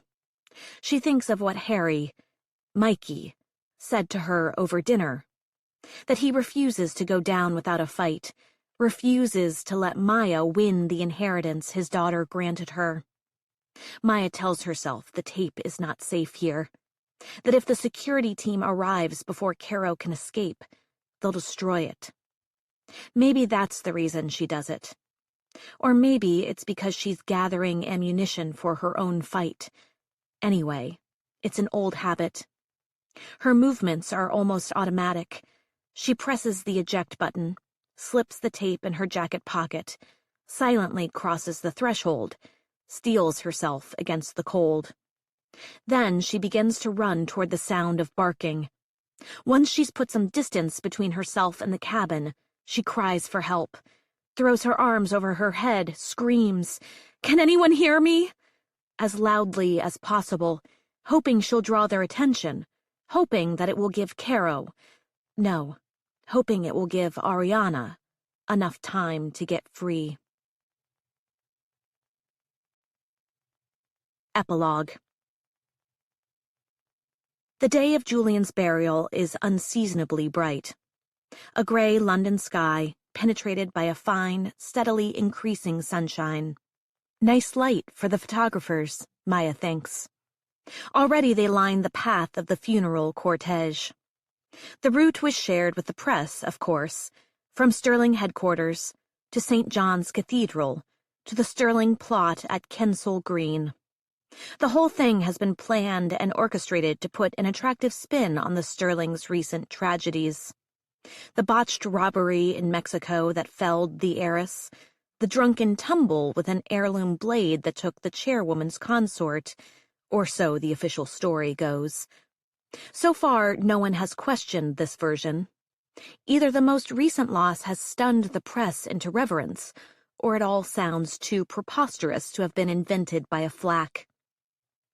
The realm of Sterling is apparently understood as a one-of-a-kind supernova, its density drawing to it every variety of fortune, good, bad, incomprehensible, perverse, the bizarre and sudden. It's a sad day, but for Maya, the flattering light feels appropriate. As the motorcade exits the basement parking lot of headquarters, she is taken by a rising optimism. She glimpses the Sterling Co. building through the limousine's window and thinks of her future. It's one of those showy, modern constructions that people love to hate. A massive glass and steel temple on an up-and-coming bit of real estate. Maya hadn't wanted any part of that building, what it represents. But maybe, she thinks as she adjusts the lay of her crisp black blazer, lifting her pickaxe necklace from beneath the high collar of her dress, letting it fall where anyone can see it. Maybe she was thinking too small. When she was growing up on the wrong side of the Hamptons, when she was trying to build her brand up from the basest form of stardom, New York had seemed the only goal that mattered. And Maya, hell-bent on Manhattan, forgot about the wide world. As they travel up the road, Maya catches sight of the Thames and the Tower, where half a millennium ago, 2 boys with a claim to the throne were murdered, or where they were last seen before departing their old lives to assume new names. Seems appropriate, Maya thinks, that the Sterling corporate offices come with a picturesque view of a bloody history. Bloody history, as if there is any other kind. Dynasties are maintained by such cruel acts. She has an intimate understanding of that now. Across from Maya sits Gigi, wearing a high-necked black lace concoction with a cutout over the décolletage that's sure to get her in all the magazine's Outfit of the Week roundups. "Ready," Gigi says as they arrive at the cathedral. Maya smooths her hair, center-parted and slicked into a low bun, and lowers the black veil over her eyes. Then she follows Gigi onto the sidewalk, into a phalanx of Sterling family members, headed by Helen, with Marcus and Colin at her heels. Behind them are Lance and Ian, Eva, Gigi, and Maya making up the rear. The formidable Harry Sterling is absent from the solemn occasion. No one seems to find it odd. It's known he never got along very well with his sister's husband, which is close enough to the truth Maya's uncovered. He must have figured he'd do better waiting out the coming months in a country with no extradition agreement with the UK. Just before he left, she stood over him while he signed official documents validating Ariana's will on behalf of himself, her closest relative, and the entire Sterling Co. board. "How's your Leah?" he muttered to no one in particular as he signed the papers. "Tigers, not daughters. What have you performed?" He wasn't asking for a reply. Smiling, Maya said, "Nice cufflinks." "Helen was right about you," he growled as Marcus and Colin escorted him from the room, and then he was gone. With a brave squaring of her shoulders, Helen leads the family through the photographers crowding the cathedral steps. Helen's little black veil is similar to Maya's. It only covers her eyes, leaving those plump lips and sculpted cheekbones visible for the cameras. Once Helen is seated, the service begins. Rory gives the eulogy. Julian Maxwell Lambert, great father, sportsman, writer, wit, descended from the royal lines of Europe. Rory doesn't mention that Julian married into a notably patriarchal dynasty, whose own son is nevertheless known by his maternal grandfather's surname. Colin, good Colin, the family conscience, handsome as ever in his own black suit, speaks of Julian as the dashing figure he remembers from childhood, athletic and urbane. He speaks, too, of Julian in his final days, how hard he took the loss of his niece, and how, while the family holed up in Sterling Park, he spun wonderful yarns about her life, even as he drank heavily to mute the pain. Julian and Ariana had a special connection, Colin explains. Both writers, both great tellers of tales. It was perhaps inevitable that he'd cope by self-medicating, and that when there were reports of an intruder on the estate, which proved false, he became protective of his family, started acting like a vigilante and carrying a knife. As Maya sits in the pew, she reflects how true this is. Ariana, or at least the girl he knew by that name, had a tale to tell. And Julian, who strove terrifically all his life to be something he was not, tried to smother her story, and in so doing, silenced her forever. In the days since Julian's death, Maya's had to spin some of her own stories. After Maya's escape from her mysterious abductor in the woods, she was questioned for several hours. She told the authorities all she remembered, but of course that wasn't much. After all, she had been drugged. The tox screen confirmed it. Agent Chetton proved a true friend to the Sterlings. She's convinced the various investigating authorities that it's better to publicly go along with the story of Julian's accidental death, while performing a cursory review of the evidence that an intruder, caught on security cameras entering Sterling Park during the ice skating, killed Julian. They have no name for her, and the authorities, pressured by Sterling's people and not wanting to look like fools, kept this intruder and Julian's precise cause of death to themselves. No one knows that the intruder was in fact the one who saved Maya's life, nor do they know her real identity. After several hours of interviews, Maya was allowed to clean up, shower off her ordeal. Against Colin's wishes, by then he wanted to get the hell out of there. Bring his family home to Manhattan. She demanded an audience with Helen, who was steely as ever, but asked no hard questions. She did not, for instance, inquire about Maya and Julian being alone together in Ariana's room, the ripped wallpaper, the empty hiding place. Was she being tactful, Maya wondered, or did she already, on some level, know the reason why? What Helen wanted to know, she said, was the nature of Julian's final moments, his mood, what he was thinking about. And Maya told her that they had discussed the poetry of William Blake and the nature of madness, and that they had shared a drink, that the drinks were probably a little too strong. She suggested to Helen that Julian had attempted to protect Maya when the intruder attacked. With punched precision, Maya added that she knew Julian would do anything for the Sterlings, that he had, in the past, done certain deeds in their interest, which could not be mentioned in any official report. To protect the family, Maya emphasized, and its secrets.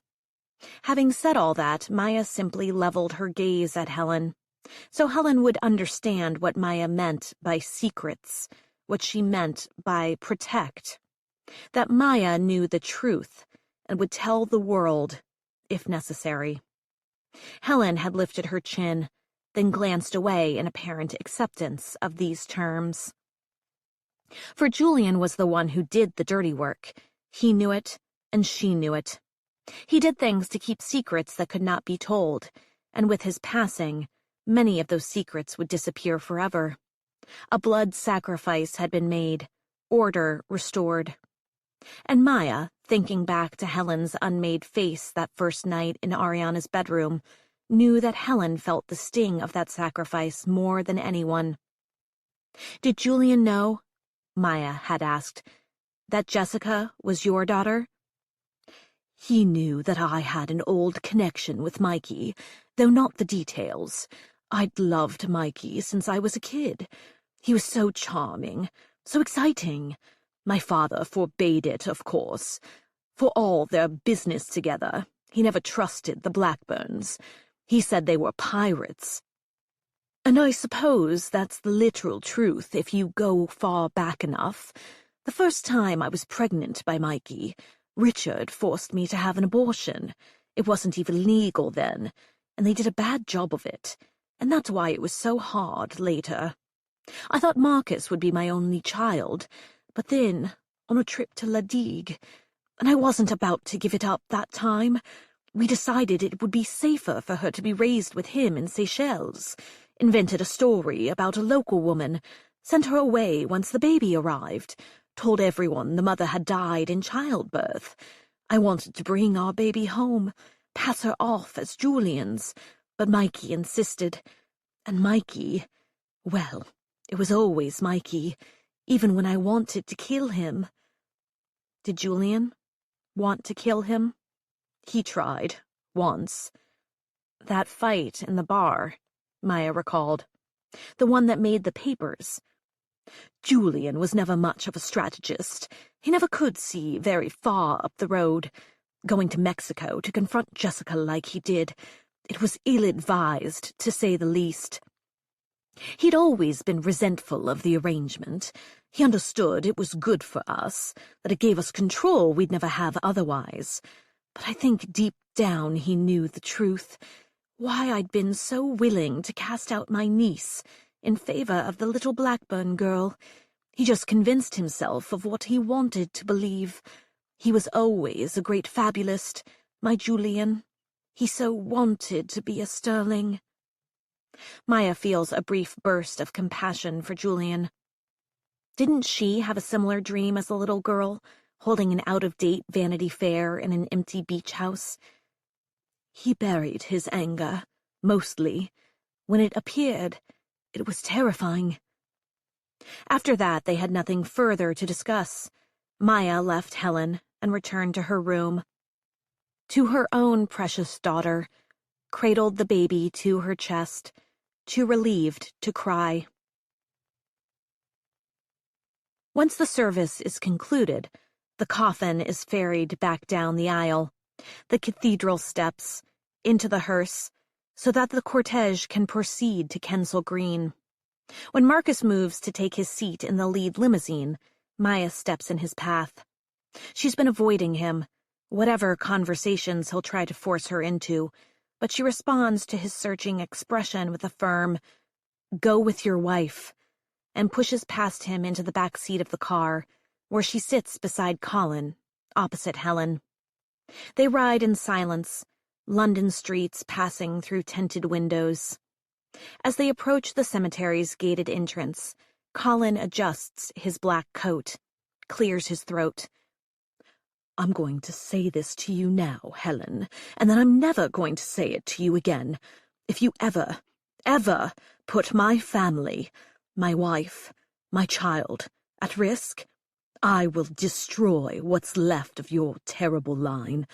The world will know, immediately, what you and Mikey did, what Julian did to Ariana. But you won't be around for the fallout. Because, Helen, I will murder you myself if I have so much as an inkling of you threatening what's mine." Helen's pale eyes widen. They flash at Maya. Is she shocked Maya told Colin everything she's learned about his family? But she shouldn't be surprised, really. Maya and Colin have always made a good team. She saw his potential, even when his family failed to.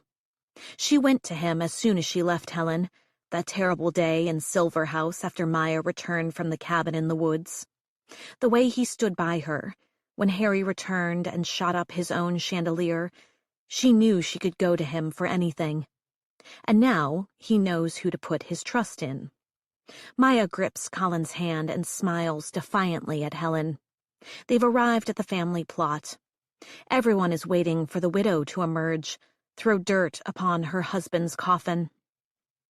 After a pause, Helen's avid gaze moves off Maya, to the graveyard beyond. She elbows open the door, saying, "All right then, Colin." Once Julian's coffin has been lowered into the earth, and the bagpipes begin their doleful wail, Helen drifts off to put flowers on the new headstone that reads, Ariana Sterling. Colin and Gigi go to pay their respects to their parents' graves. Marcus walks away from Eva and his boys, lighting a cigarette as he approaches Maya. Want one? He asks. Sure. Thank God that's over, Marcus says. He's been trying to get close to her these past few days, but she's successfully sidestepped him until now. Yeah. Maya exhales a cloud of smoke, puts her arms tightly around her own middle. I'm really sorry for your loss. Thank you. He was my father, and I will miss him, but all the same, I never knew him, really. He was a stranger to the end. Maya wants to believe this, that Marcus doesn't know his father well enough to think him capable of killing Ariana, or his mother well enough to know that the girl he called Ariana wasn't really his cousin at all, but rather his half-sister. And having known her own father, a man who fancied himself an outlaw, a little too well, Maya thinks Marcus may be lucky to regard Julian as a bit of a mystery. She exhales and says, "You better get back to your wife. She'll start to wonder." Eva and the boys are walking between graves now.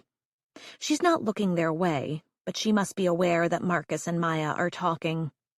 She knows what happened between them in the past, at least the events leading up to Miami. Will she suspect a more recent trespass? Let her wonder, Marcus says. Marcus, don't. Maya, you have to talk to me. I meant what I said in the library. It's always been you. Her hand shakes, the cigarette emitting a tremble of smoke in the air between them. I don't want to have this conversation. But you're in charge now, he says with eager force. You can do whatever you want, and I'll show you how. I know how it all works. You don't need Colin. You can be at the helm, and I'll be your loyal second in command. Let's do it, Maya. It always should have been us. Should it have been? It's not that Maya doesn't feel it, the buzzy madness that rises at the first sign of Marcus's attention. But it doesn't have the same power anymore. I don't think you understand. Understand what? Your ridiculous loyalty to my sweet fool of a cousin, just because he's Becca's father. Is he Becca's father, Maya? Maya flicks ash from the end of the cigarette and risks looking him in the eye. You still don't get it, do you? What you did? I'm not talking about the fucking tabloid covers. I'm talking about... She breaks off, searching for the words. You know, Marcus, I'm just like any other girl. I don't want anything insane. I want to be happy and loved. Does that sound boring? Used to sound boring to me, too. Same old story. My dad was a rogue, so I loved rogues. That was a pattern you fit into perfectly. I mean, you weren't the first. Don't think you were. But you will be the last. Maya drops her cigarette, puts it out with her toe. She gazes up at Marcus, his broad, handsome face, thinks of the deals they'd make if she took his offer, the conversations they'd have, the hundreds of hotel rooms they'd occupy together over a lifetime. He has those pugilist's hands, a pugilist's nose. There is so much raw energy in him, and she wants to drink it up. But when she looks at his face now, she sees something she didn't before. He looks like his father, and she can see his father in his features, the low simmer of violence that erupted when threatened. It's not that she thinks Marcus would harm her, not exactly, but he has chaos in his soul, and so does she. Together, they would destroy. I love you, and you love me, Marcus says. I know you do.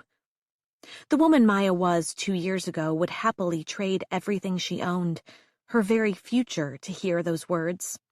To live out of a suitcase with Marcus anywhere in the world. Her heartbeat is expectant. Her skin is yearning for his touch. She loves him. Why deny it? But it's only one kind of love, the desperate kind. And why choose that when she has something better? Not like that, I don't. She controls her facial features, offers a gloved hand for Marcus to shake. After a moment, he does. Eva is walking back in their direction now. Maya makes a show of taking a big step away from Marcus and remembers what Eva said that night outside Harry's office. That you don't need to tell all your secrets. There's more power in letting people wonder. I am very much looking forward to working productively on furthering Sterling Co.'s interests with you. She inhales sharply and adds, "Let's have our assistants set up a working lunch in New York next time you're there." As she walks away, she spots Colin approaching from the other direction. They reach each other. He puts an easy arm around her waist, and together they move toward the limousine. The ceremony is over. They can travel to the airfield where their daughter is already on board the private jet, protected by their security detail, and Maya's Aunt Rebecca, who flew to England as soon as she heard about the intruder and Maya's ordeal in the woods. From now on, she'll travel with Maya, go where Maya goes, and take care of the baby. The world is full of threats, and Maya only trusts her own people with her daughter. As she stands beside Colin, posing for a few photos, wearing a sad, supportive smile, not letting the pain of her pinched toes show on her face, it comes to her. One of her favorite memories of her own father. It was after another funeral, the oldest of his uncles. Maya's dad hadn't shown up for the service, but he arrived at the cemetery to accept his sister Rebecca's loving exasperation for missing the whole thing. She wasn't really annoyed. She knew what he'd done. He'd taken the few $100 their uncle had left him in his will and gone to the casino. And for once, he won big. Everyone could see by the way he swaggered up, took his daughter's hand and said, "Life is for the living. Let's go get ice cream, kid." As they walked along the beach in Amagansett, licking their mint chip cones, letting the waves surge over their toes, her father said, "You want to know the secret to winning?" Little Maya had said yes, she most definitely did. And her dad showed her his empty palm. Then, with a shake of the wrist, an ace of hearts was in his fingertips. "Always keep an ace up your sleeve." "Daddy," Maya said, "you're not a cheat, are you?" "The card up the sleeve. It's not so much that you're going to play it. It's more that you play better, knowing you have it there." Right now, back at Sterling Park, new portraits are being installed. In memory of Ariana and Julian, and to celebrate the newest additions to the Sterling family, Maya and Becca. Each of these has a special silver plaque engraved by a silversmith in New York. These are Maya's gift to the family. She's ordered them special. And behind each silver plaque is a thumb drive, a recording of the tape, of Mikey admitting he had Harry killed and assumed his identity, of Helen saying she knew all about it. So even if there is another Protocol 202, and Maya can't get to a safety deposit box, she'll still have access to her ace, glinting under those heroic depictions of Sterlings, some still breathing, some dead and gone. The last of the day's sun breaks through the clouds as Colin and Maya's limousine departs the cemetery for the airport. The sky overhead is shudderingly huge, a reminder that there is no such thing as total safety from the threats of this world. Maya gazes across the police barrier, the crowds gathered on the patchy fields beyond the cemetery gates, as though she'll see her there. But no. If she was there, she wouldn't allow Maya a glimpse. That would be too much of a risk. And somehow Maya thinks that if Caro were close by, she'd know. She has this connection with Caro she can't explain, almost a sixth sense. Improbable as it is, she thinks they have some things in common. Like Maya, like Jessie, Caro is a survivor. Solitary at heart and very hard to cage. As the limousine moves through the city, Maya thinks about the true heiress, the real Ariana, out there, forever on the run.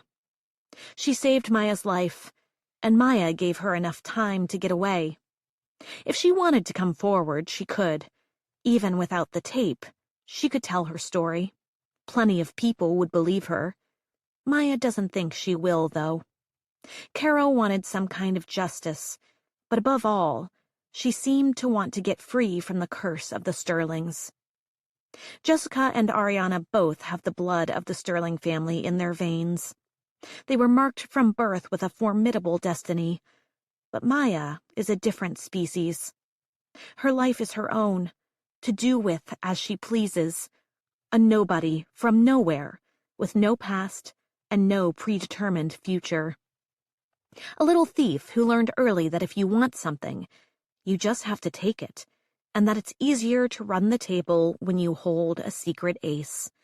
Now, Maya has her ace, and if she needs to play it, she will.